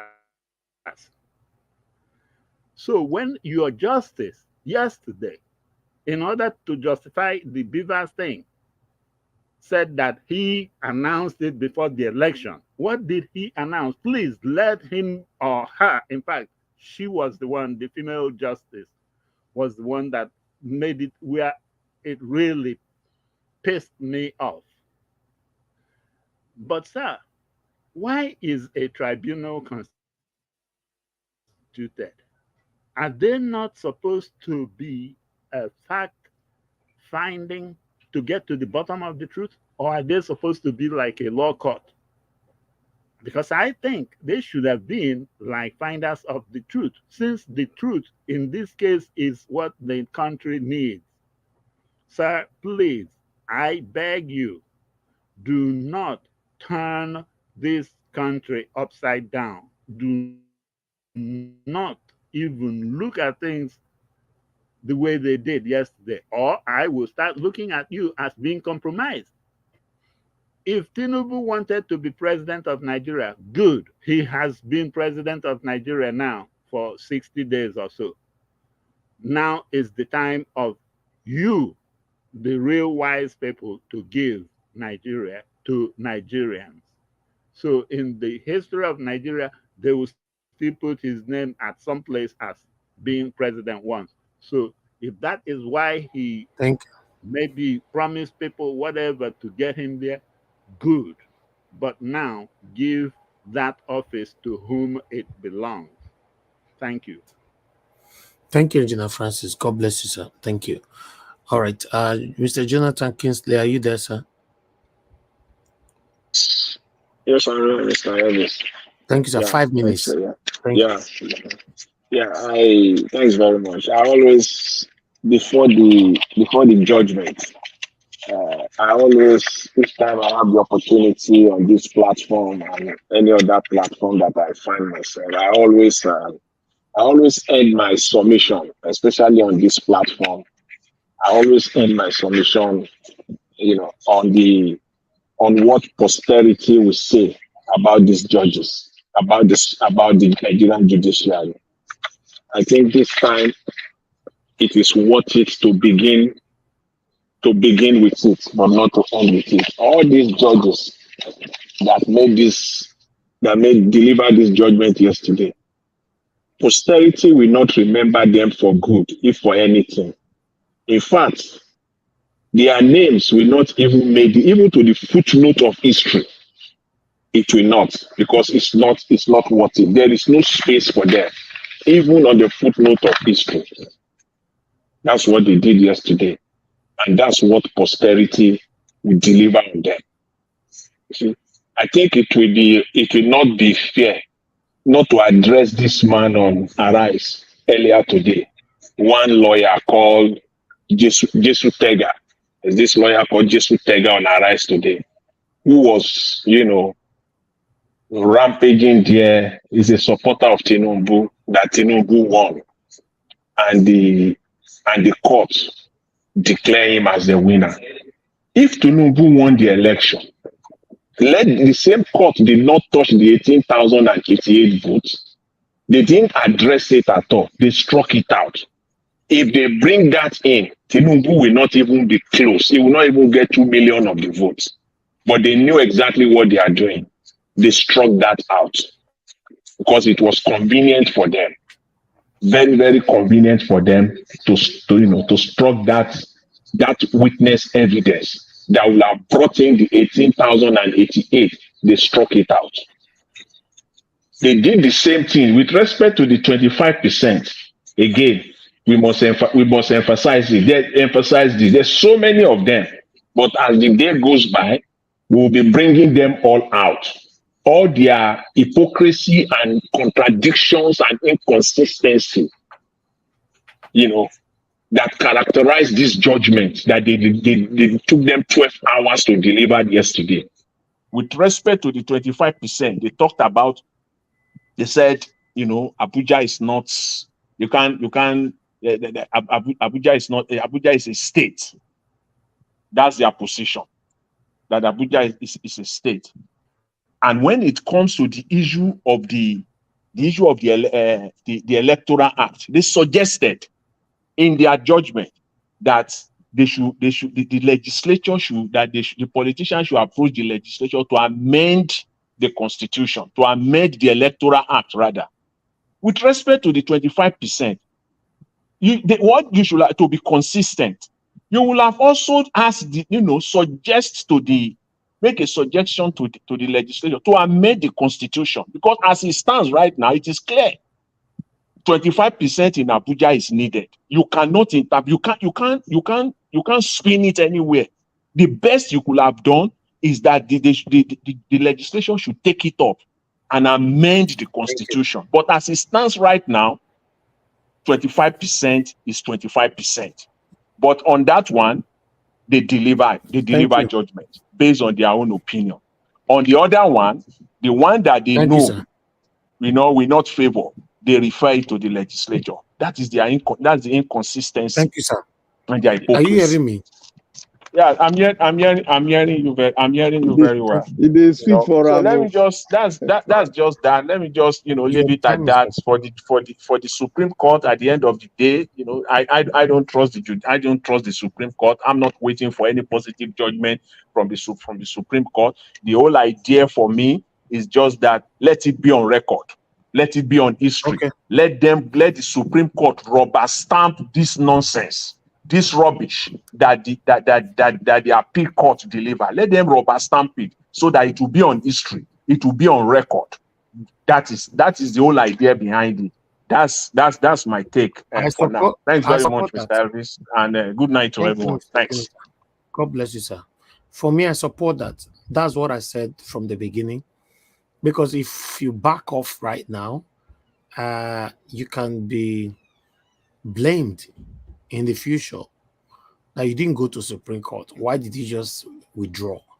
So yeah, I like this. Let it be on record that yes, Supreme Court did this to us or all that. So for me, go to Supreme Court is 100%. 100%. Thank you very much. Before I come to you, Black Panther, let me pick this call quickly. Madam Joy, thank you very much for calling in. We are rounding up now. Good evening to you. Please talk to us. 2 minutes. Yes, I know. I'm not going to say much. I'm still recovering. I don't even have much to say, except I want to talk to Mr. CM directly. Mr. CM, how are you? Please, something I want to say. In order we have deliberated today, something that is very important that just couldn't go away. And by the way, all protocols observed, I greet everybody, please. Is on Mr. Oraka made a whole lot of sense in what he said today. And I've been thinking through that. And I came to, I'm Igbo, quite all right. Mr. CM, and also what you say, combine it to what Mr. Oraka said. For us to win this battle, wherever any Igbo person you see, wherever they gather, you ask them this question: if there can be a space, the obedience are already a force. We are a people. We are already a family. But to come together and bring a big bucket where everyone will come together, where I will say, let's sublet to win this battle. Subletting means everybody, Igbo, drop your Igboism. We all are marginalized. The Urobos are marginalized.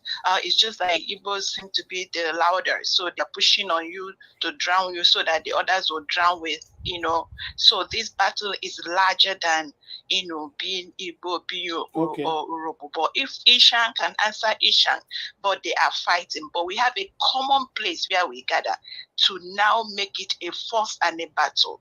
I don't know if I made sense. Thank you, everyone. We are going to win this battle. Thank you. Either or. Without the mandate is for sure. If they refuse, there are other options. God bless everyone. Thank you, Mother Joy. God bless you. All right. The last person on the panel is Black Panther. Okay, Black Panther, your 5 minutes starts now. Thank you very much.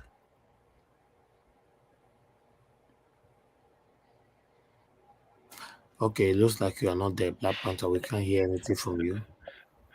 So I'm here. I'm here.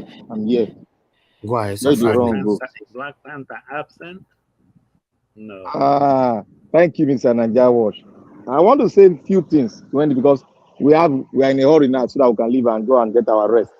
Tomorrow we're going to say some really defined things and I'm going to hit very, very hard. But I want to say here today to all the lawyers, I want to speak to you, all the lawyers and intending lawyers and to the parents. One, parent,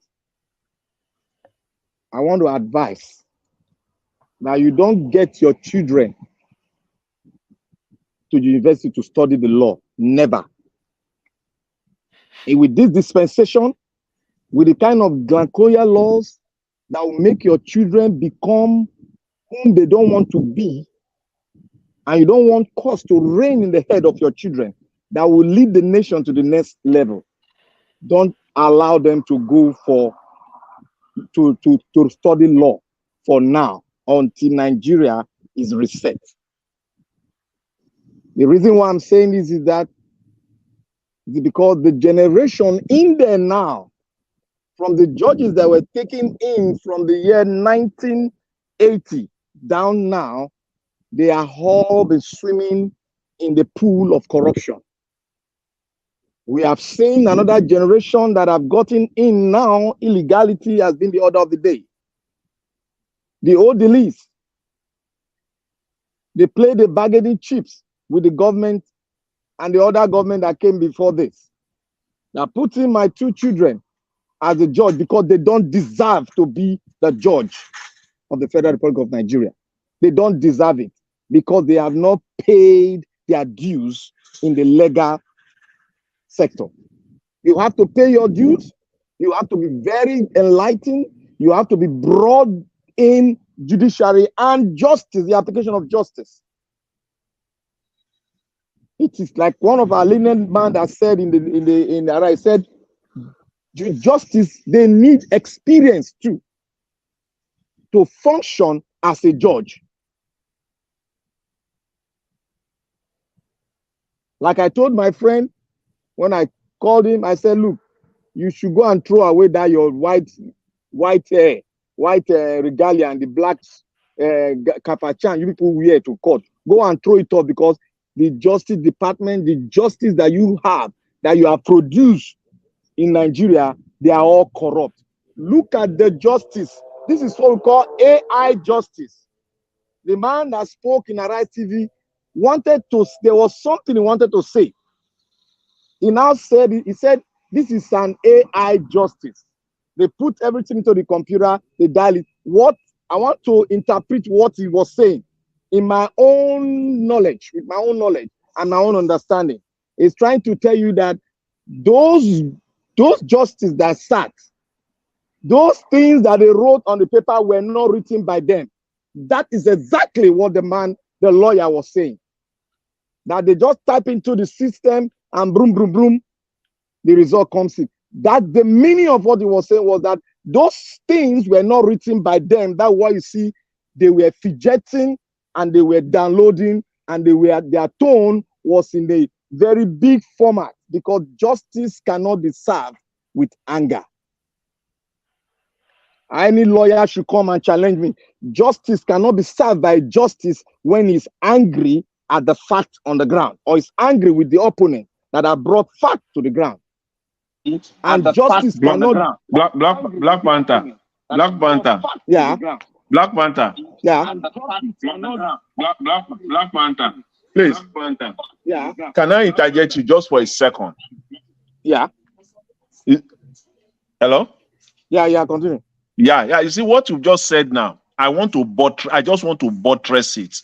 The third judge number 3, after Samani started the second one, the third judge, when he was delivering his own judgment statement, remember, he was using we, and he will quickly revert back. Oh, sorry, I. If you wrote that yourself, he was using we. Somebody wrote, it's not their own judgment. God bless you. That when you will recall, he using we. More than 4 times. So more than 4 times, he will say we, and then he will quickly revert back. Sorry, I. Yes. Thank you. We have to link it. You see, when people are narrating or speaking on this judgment, yes, when people are trying to talk on this justice that was delivered yesterday, they should look at the voice, they should look at what they interpreted, and they should understand what that lawyer, the lawyer to MK Abiola and Ojukwu, what he said. He said this justice that was delivered, it was like something that was put into a machine, into a computer, and the computer generated the result. That is to tell you that something they wrote was not from them. He knew. This man knew that, because this man has been practicing for over 30 years. He knew that this justice that was delivered was not written by them. That was why he said he make a parable there. And the parable is left for everybody to go and understand. And I thank you, Mr. Najal, because this case, we are going to dig in.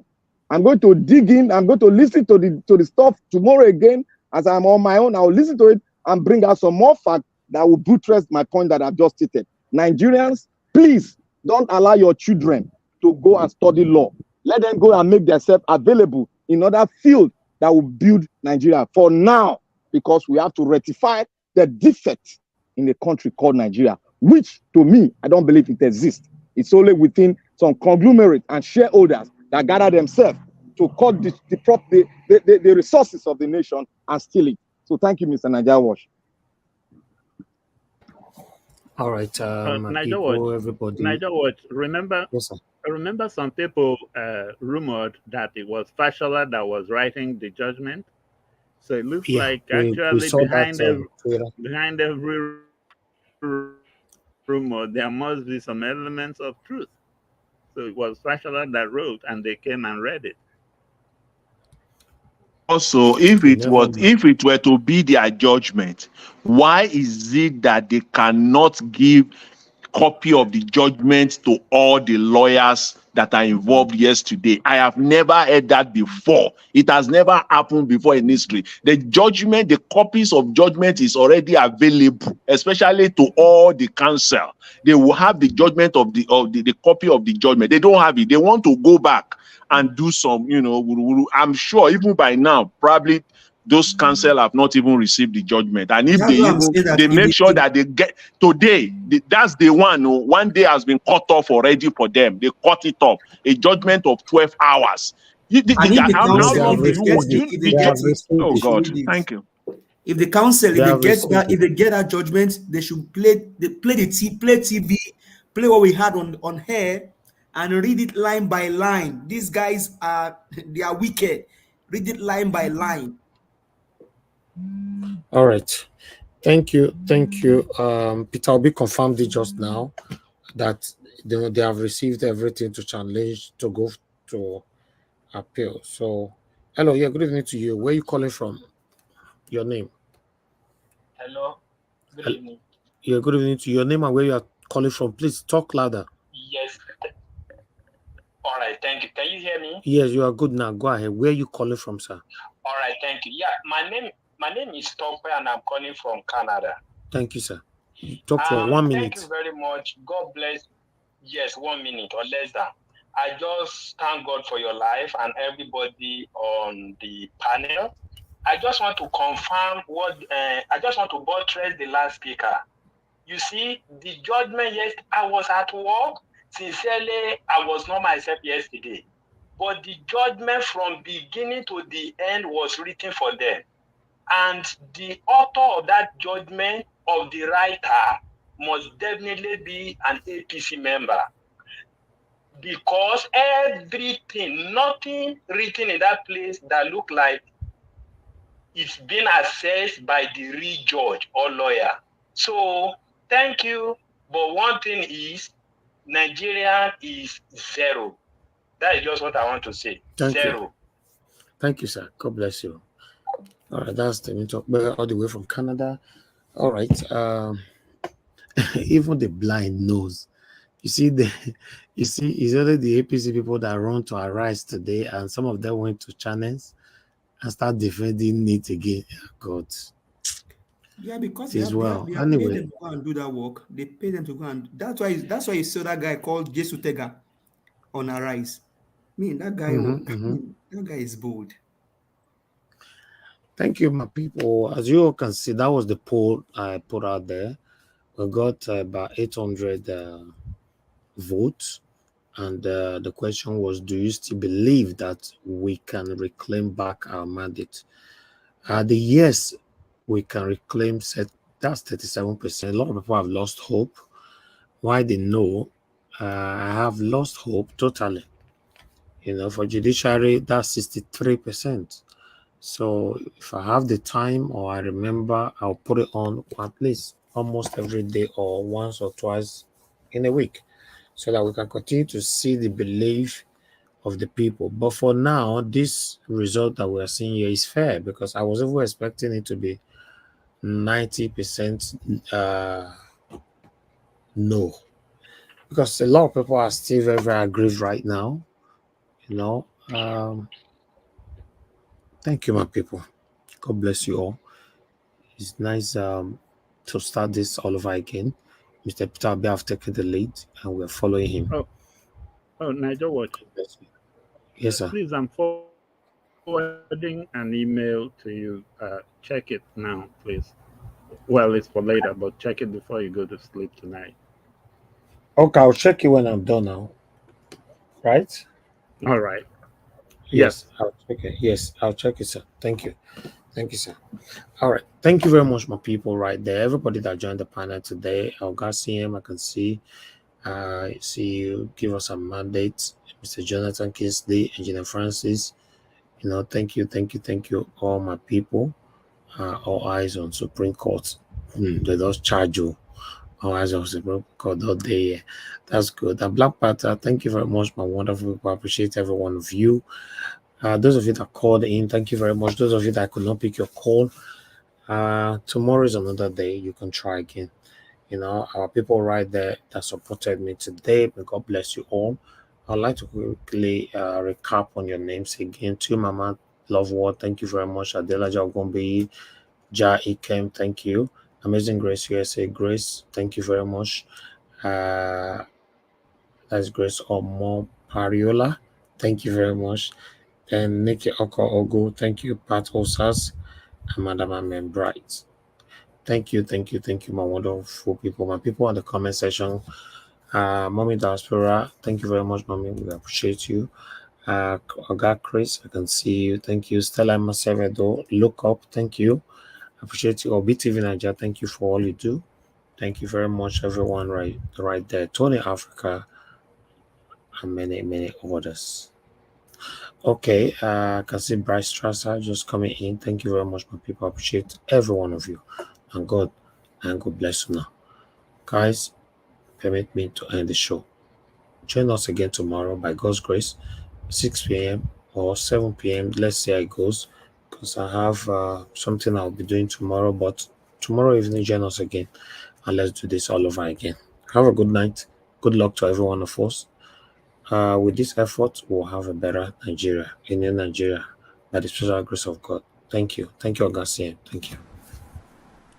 Many high-profile cases will definitely come to you, and they may likely come in company of some juicy, irresistible temptations, especially when they involve mouth-watering financial and business transactions.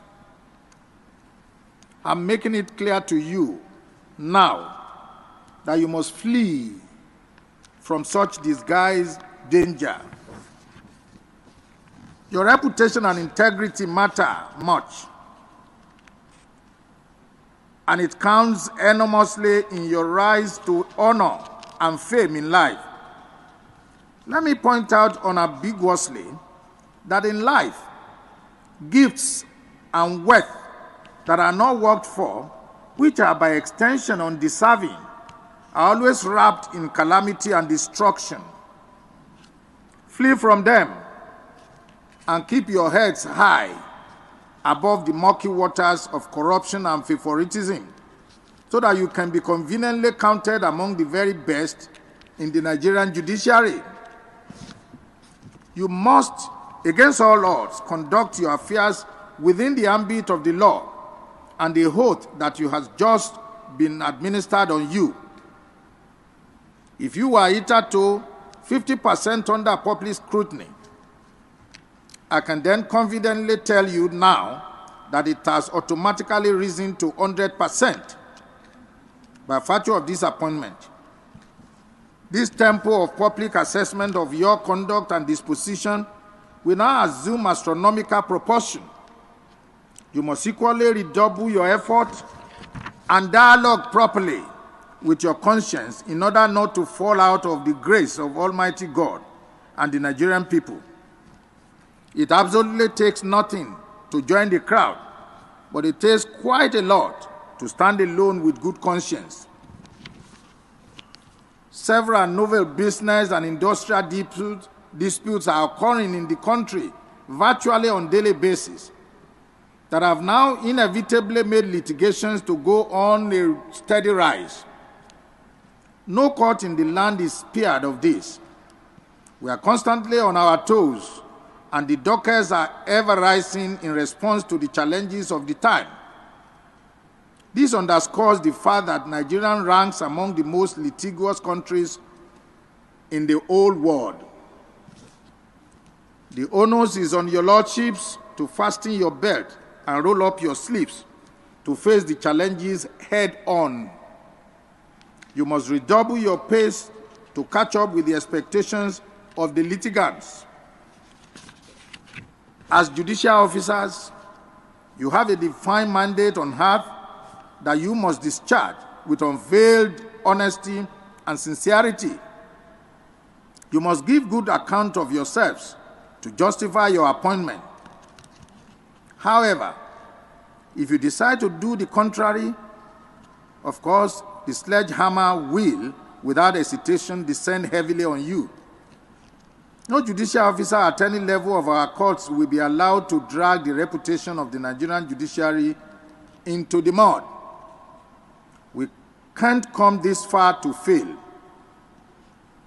Take heed of this admonition by working rightly towards occupying an enviable space in the annals of the Nigerian judiciary. I know they do competition with anybody. If I offend you, forgive me. Show me love, go to biza biza. Kama bara wa lo ninu ife kan akanbi. I know they do competition with anybody. If I offend you, forgive me. Show me love, I go show you love. Kama bara wa lo ninu ife kan. But I know they do competition with anybody.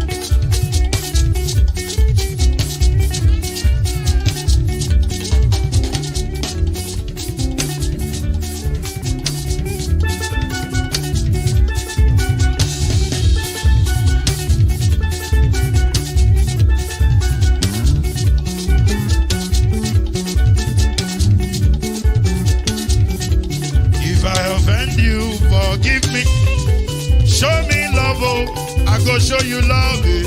Kama bara wa lo ninu ife kan. I don't need to competition with anybody. If I offend you, forgive me.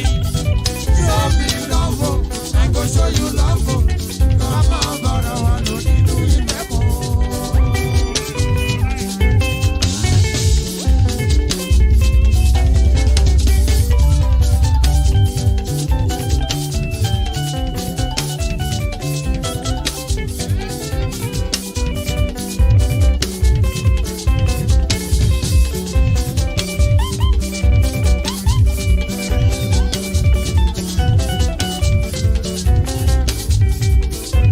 they do competition with anybody.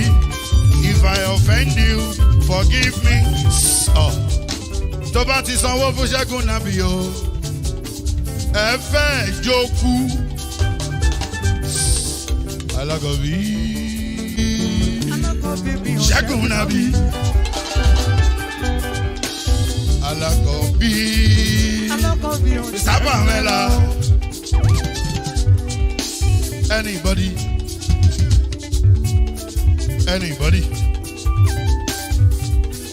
Any bobo. Anybody. Mo ló ń fọlú. Ó gbà mí bó ṣe rí mi láti kíníṣí. Délé mo ló ń fọlú. Ẹ jẹ́ ń sọ̀rọ̀. Délé o.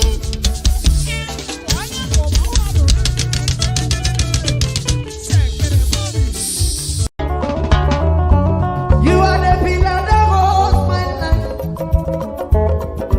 You are the pillar that holds